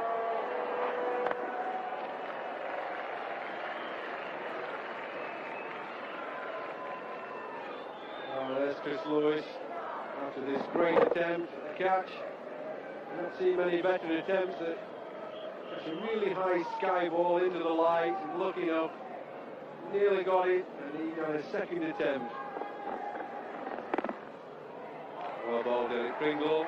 Lost spinner there, just to try and confuse the batsmen. They seem to be setting themselves to strike shots to the boundary now. This is the time when you need a cool head. Graham Gooch has a lot of confidence in Derek Pringle. Not quick, medium pace, but keeping cool. I think also Graham's going to have to make another bowling change, Jeffrey, which might help India perhaps. Fraser's finishing a very fine spell from the other end. And, I think probably Lewis will have to come on and try and do a similar job. But it's a very interesting stage of the match, and I hope Graham's got it under control. Move bowling off Philip Tufnell then at this stage. Well, Jeffrey, I believe that he might just be capable of doing it, but it's one of those things that... Anyway, end of the over, it's 5 for 186.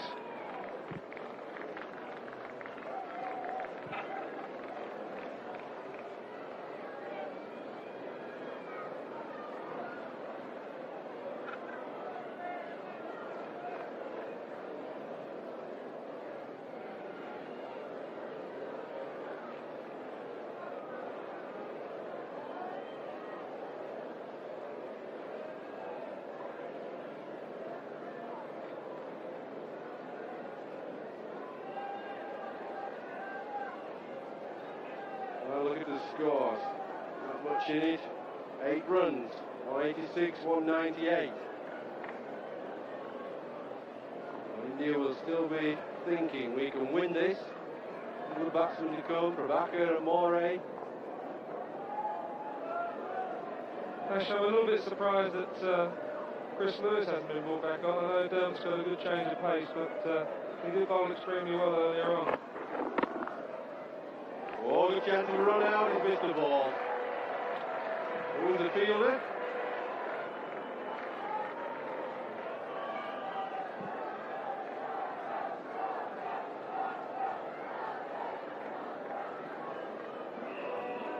Philip Tufnell at cover point there, came in quickly, missed the ball.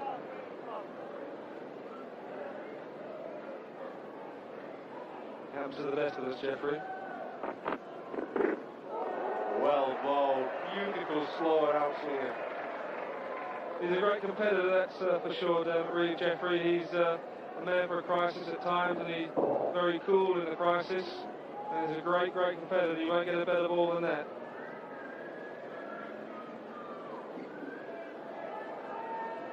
Yes, that's why Graham Gooch likes Dermot Reeve in the side. He's a tough little cookie. Mild and pleasant exterior, but inside, tough. Born in Hong Kong, Jeffrey, as well. Yes, he used to bowl at me in the net when I practiced in Hong Kong. He was a 15-year-old he was then, but he's come along a lot. He doesn't seem to be too affected by these sort of situations, does he, for a man that hasn't played a great deal of cricket? He just needs to get on with his job, bowl in the right place. It's up, it's up, it's up, the man under it, and it's out. That's the wicket England wanted. The great capital there, caught by Philip de Freitas in the deep. He's laughing there, Jeffrey, so I think he's actually bobbled out a bit there, and he, when he dropped off Ravi Shastri of his own bowling, I think that just came out for a bit of air. And he finally clung on to it at the end. Well, it won't matter whether it bobbled or not. Capital there, whacked the feet, went up in the air, lights up in the air. In he comes Philip de Freitas, and he catches it. And tomorrow morning's paper will say that he caught it, whether it bobbled or not. But Gabaldev's out. And India are 6-187.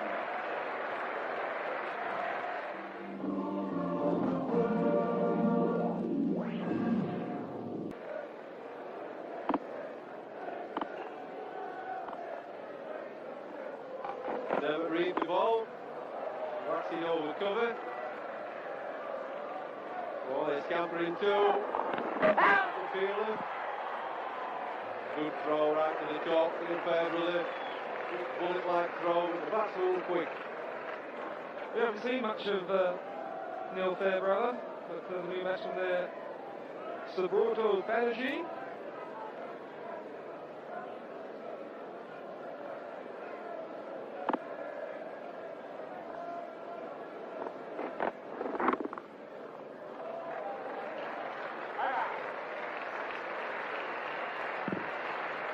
Well, that's ended a good over from Dermot Reed, but this was what they wanted in England. They wanted a wicket. De Freitas coming in, steadies himself, yes, a little bobble there as Mike Gattin said. It nearly got out, but it didn't. That's what matters as a fielder. It stays in. Just sneaks a little bit, it's on the top of the ball, and then it cuts.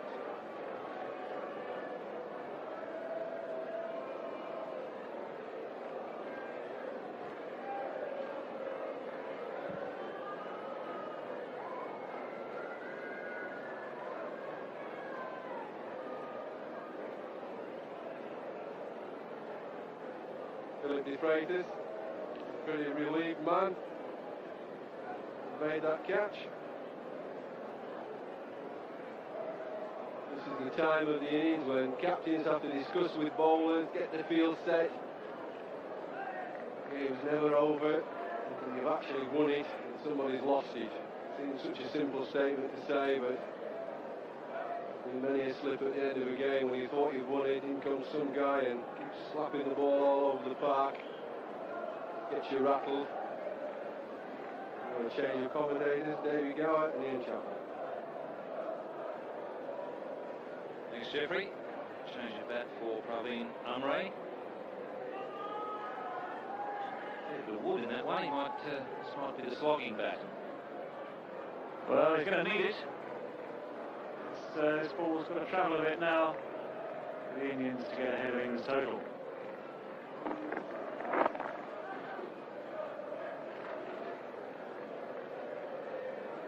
All bat a bit in the Indian side. Even though Srinath is coming into 11, he's certainly he's no rabbit. And not only can he bat a bit, but he gives him a bit of a touch. He'll hit the ball pretty hard.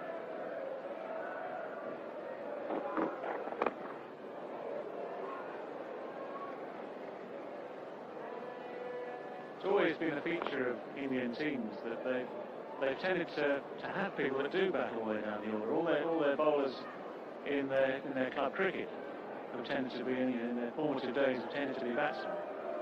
And it's just that the fact that you can only bat 11 doesn't mean that number 11 is going to be a complete rabbit.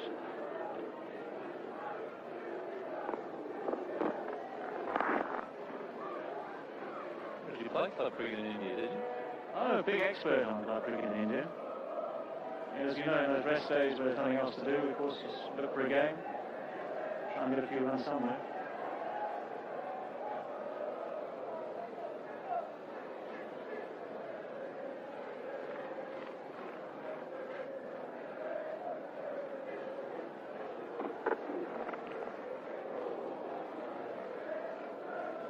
Pringle varies his pace quite a lot.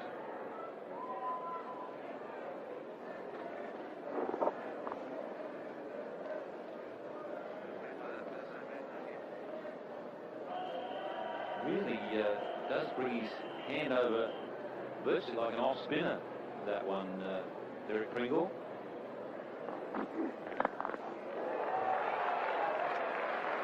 That's the spot to hit him.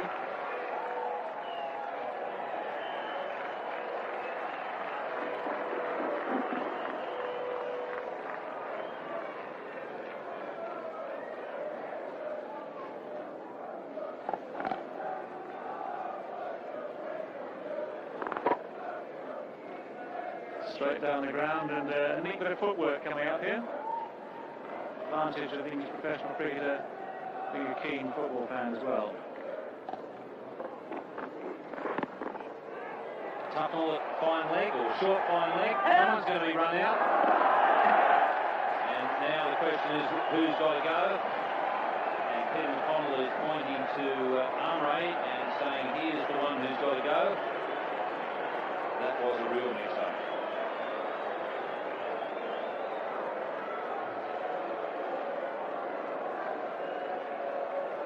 Mix-up's a very polite way of describing that.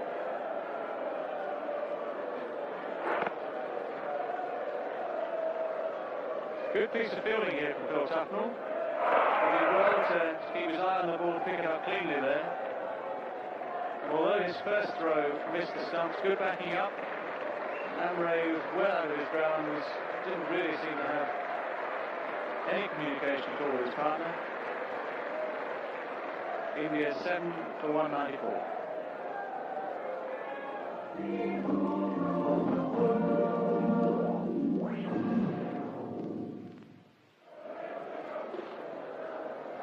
Kieran Moray, who is also a very useful lower order batsman, and he comes in to replace Armory.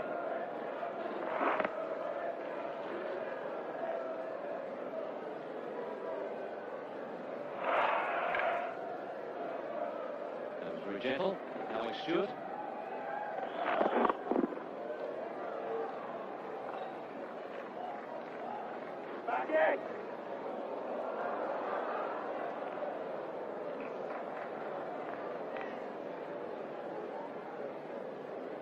Just a little bit of confusion still there out in the field. Graham Gooch keeping a cool, calm, collected head here, marshalling his troops, sensing victory, but he's just going to make sure that nothing goes awry over these last 5 overs. Just going to make sure that everyone out there keeps their head and completes the job.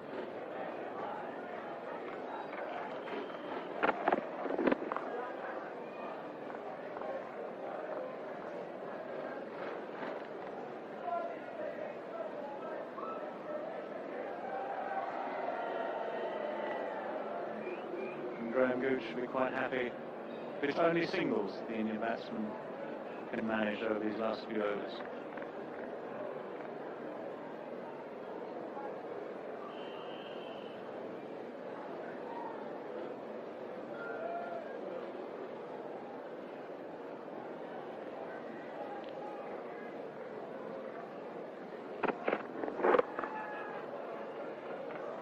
There's 2 there if Banerjee goes hard. Once again, not much communication. Communication sadly lacking, but great fielding. Neil Fairbrother there with a very good arm from third man, came in quickly. And Banerjee, having defended himself first, realises the chance for 2. Looks for it. Great throw, great fielding from Neil Fairbrother. Banerjee, if he had come back for that second, would have been a long way short.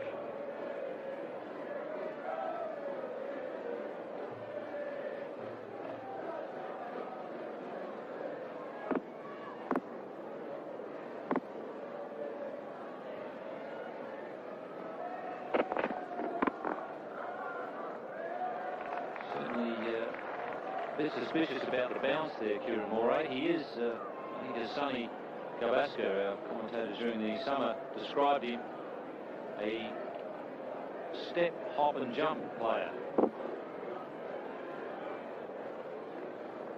That is not a new event in the Olympic Games, so. You've got a moment, please explain. You just watch him, especially against Chris Lewis, he'll do it. Step, hop and jump, exactly as it said.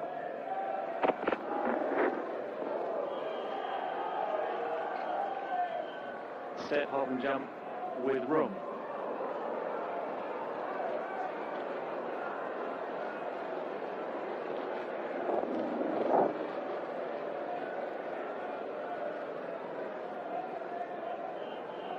India needing 40 for victory, and they've just got 4 overs plus 1 ball to do it.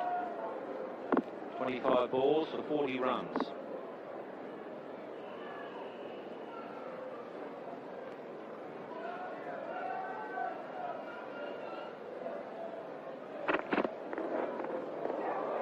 That's very good bowling. Over. 7 for 197.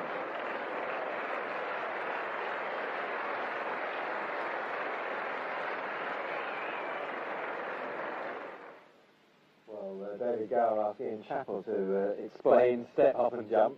Let's ask the man. Well, he takes a step forward, and then as the ball is bowled, then he sort of takes a hop, and then he jumps up to defend the ball. So it wasn't hop, step and jump, but step, hop and jump.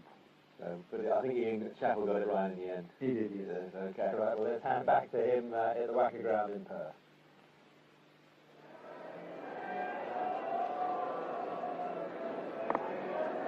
Of 24 balls, with just 3 wickets in hand. The odds well and truly in favour of the bowling side.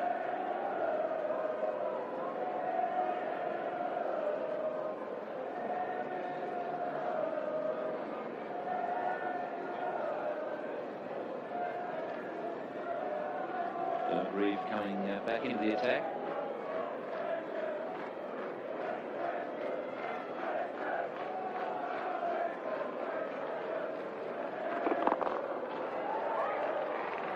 Just keep hitting straight, Banerjee.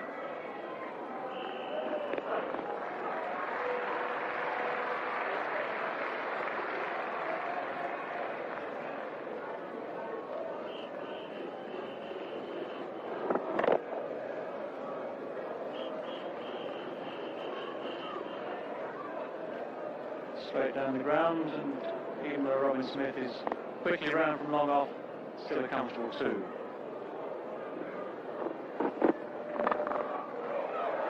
Smith. Good effort. Oh, and here's another mix-up. And Kieran Moray has been given out. He didn't even bother to look around the umpire. He was safely home if he hadn't been a hesitation. I think we'll see here a very, very fine piece of fielding from Robin Smith. He's a very good deep fielder. He picked up the flank of this ball, a good, well-struck shot over mid-off, down to deep long off there. Smith has come in very quickly. He's nearly made the catch. The one thing he hasn't done is hang around and got the ball straight in very, very quickly indeed. And the ball is coming beautifully over the stumps. Dermot Reeve has nothing more to do apart from catch it. Kept his eye on the ball, caught it well, taking the bails off, and Kieran Moray well short. 8 for 199.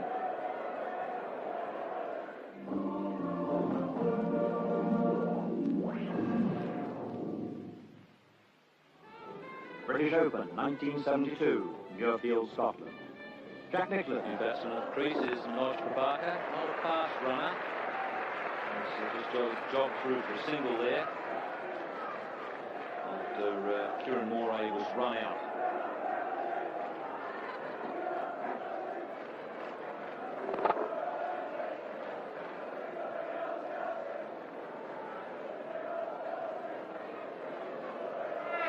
On the replay of Robin Smith's very fine fielding at long off.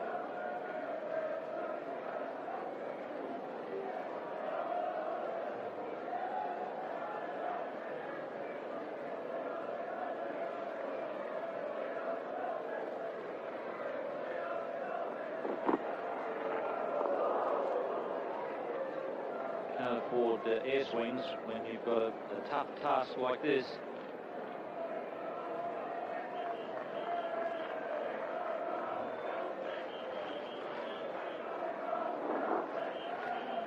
Manoj Prabhakar not really very close to that in any sense.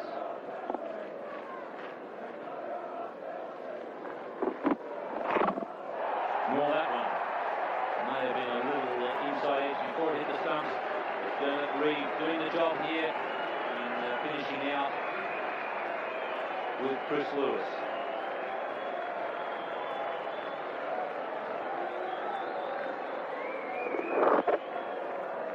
Dermot Reeve doing exactly what he's been asked to do.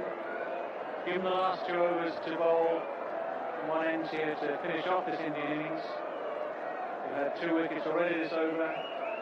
Manoj Prabhakar in no real position to make proper contact with the ball. A little edge onto the stumps, and now it's 9 for 201. The incoming batsman, Srinar.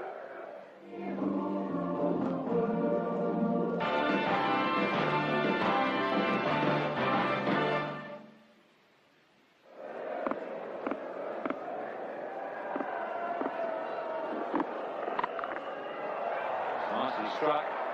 New man at the crease. crease is Srinath. He is a pretty good striker of the ball.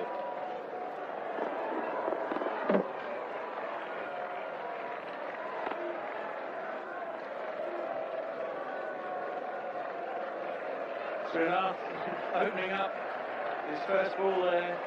He's heaved it to wide wicket. And those long legs of his have taken him down the crease 3 times there. 3 runs. Replay there of Manoj Prabhakar not making very good contact. The leg stump goes back. Prabhakar decides it's time to walk off. Think about it the next time.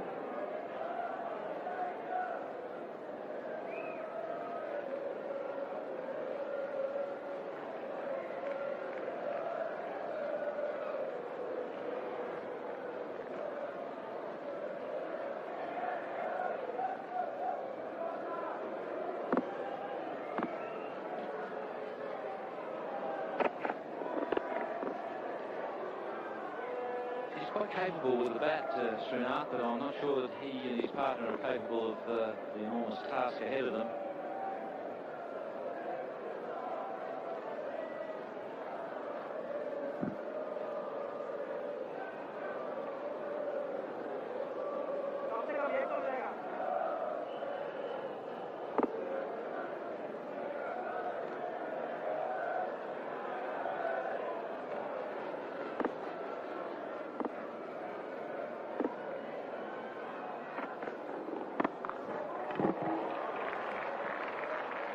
This is at long on.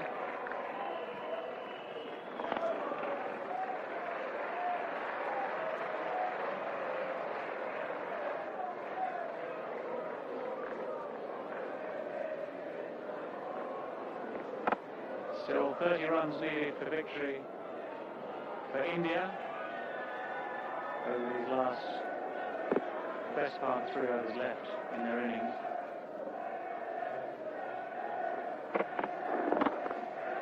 Beautifully struck. Gooch won't get that.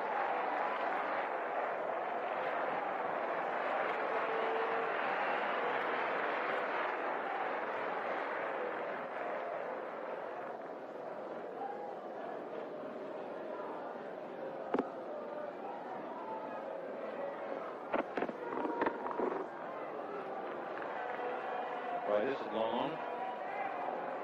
Very quick, and normally has a good arm. Quite so accurate on that occasion. Not to the liking of the bowler anyhow.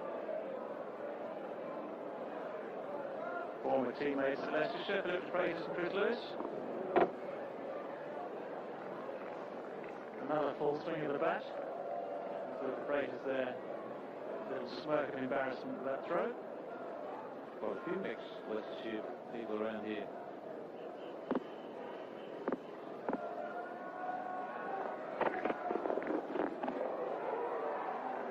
Some of them are still playing here.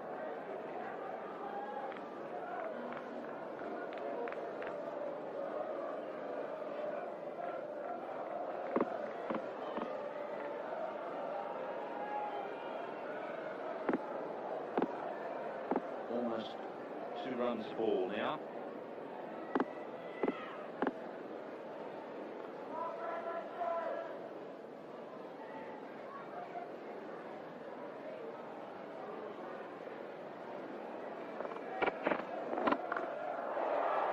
Gooch coming in from long off, and he won't get there. So they've got the 2 off that ball.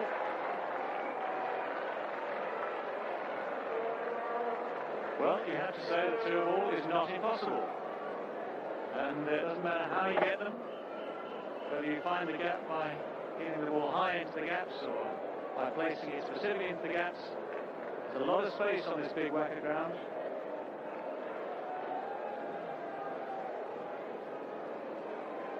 Graham Gooch is still feeling that cramp in his calf, but worried at all while he was batting. Well, he doesn't get cramp in the brain, keeps the boys going, marshals the troops.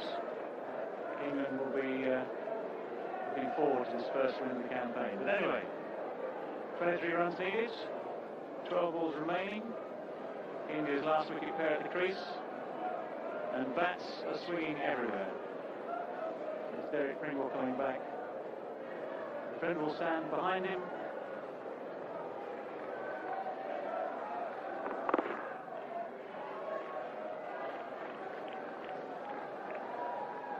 What Dermot Reeve did wrong.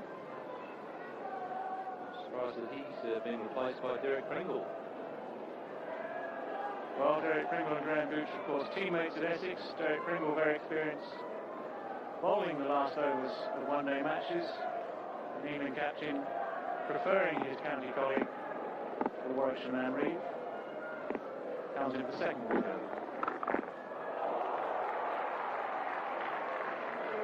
Very well hit. But kicked out the fielder, Graham Hick.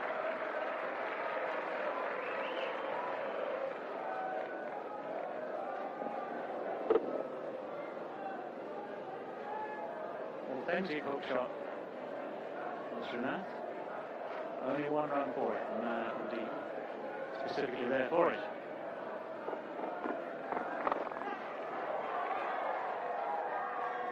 Ron Smith again.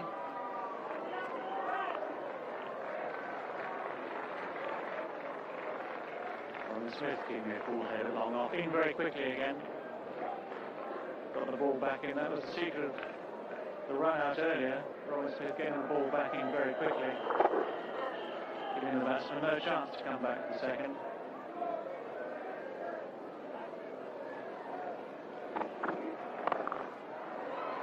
That's well timed again. This to giving India an outside chance, keeping up that rate of 2 or 4. Now on 18 for victory. England have their fielders in the circle or on the edge of the circle, giving the one run.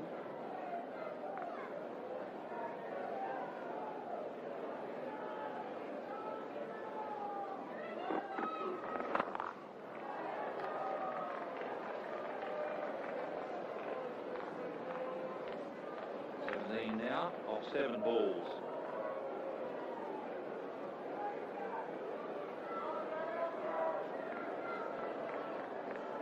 Moment Graham Gooch is in a bit, but that's just to move the field around. And in fact, what he's doing is pushing him both and back to mid-wicket, taking him out of the circle, and Chris Lewis is coming up into the circle at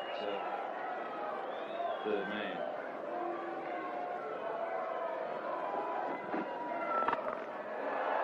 Going back, long on, back, and not far enough, it's into the stands. And that helps. Beautifully hit.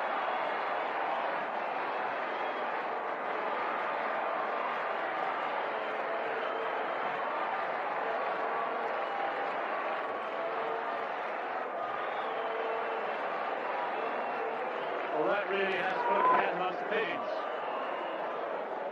No doubt about it. Hugely struck. Cleared the man at long on. 6 runs means that India's target now off the final over. 11 runs for victory. And one more blow like that, Graham Gooch will certainly not be smiling.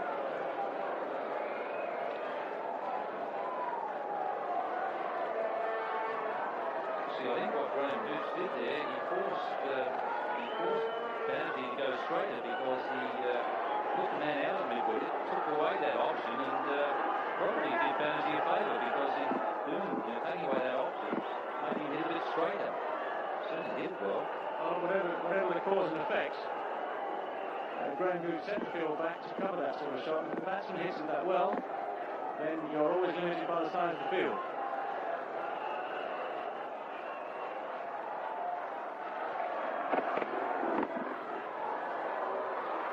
Smith at the fine leg, and they're probably better at this stage to, judging by that last hit, to have Banerjee on strike.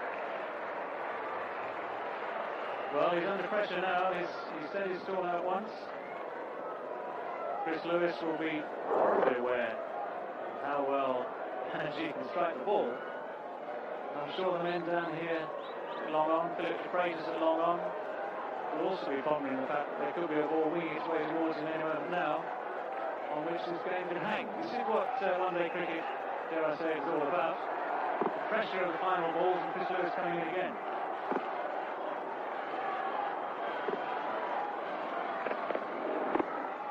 That's very well bowled. Oh, now it's all over. Ian Botham doesn't take any chances, runs in, takes the bails off himself. That was a good piece of bowling by Chris Lewis. Takes the bails off himself. That was a good piece of bowling by Chris Lewis. Banerjee, I think, deciding that he really needed to take the strike, didn't run, and he's been told where he went wrong now by Srinath. Mate, you should have run. I could have done it. Banerjee, in fact, was forced back onto the back foot by that Chris Lewis delivery. And although he managed to get it out on the offside, you can see that he's back on the back foot.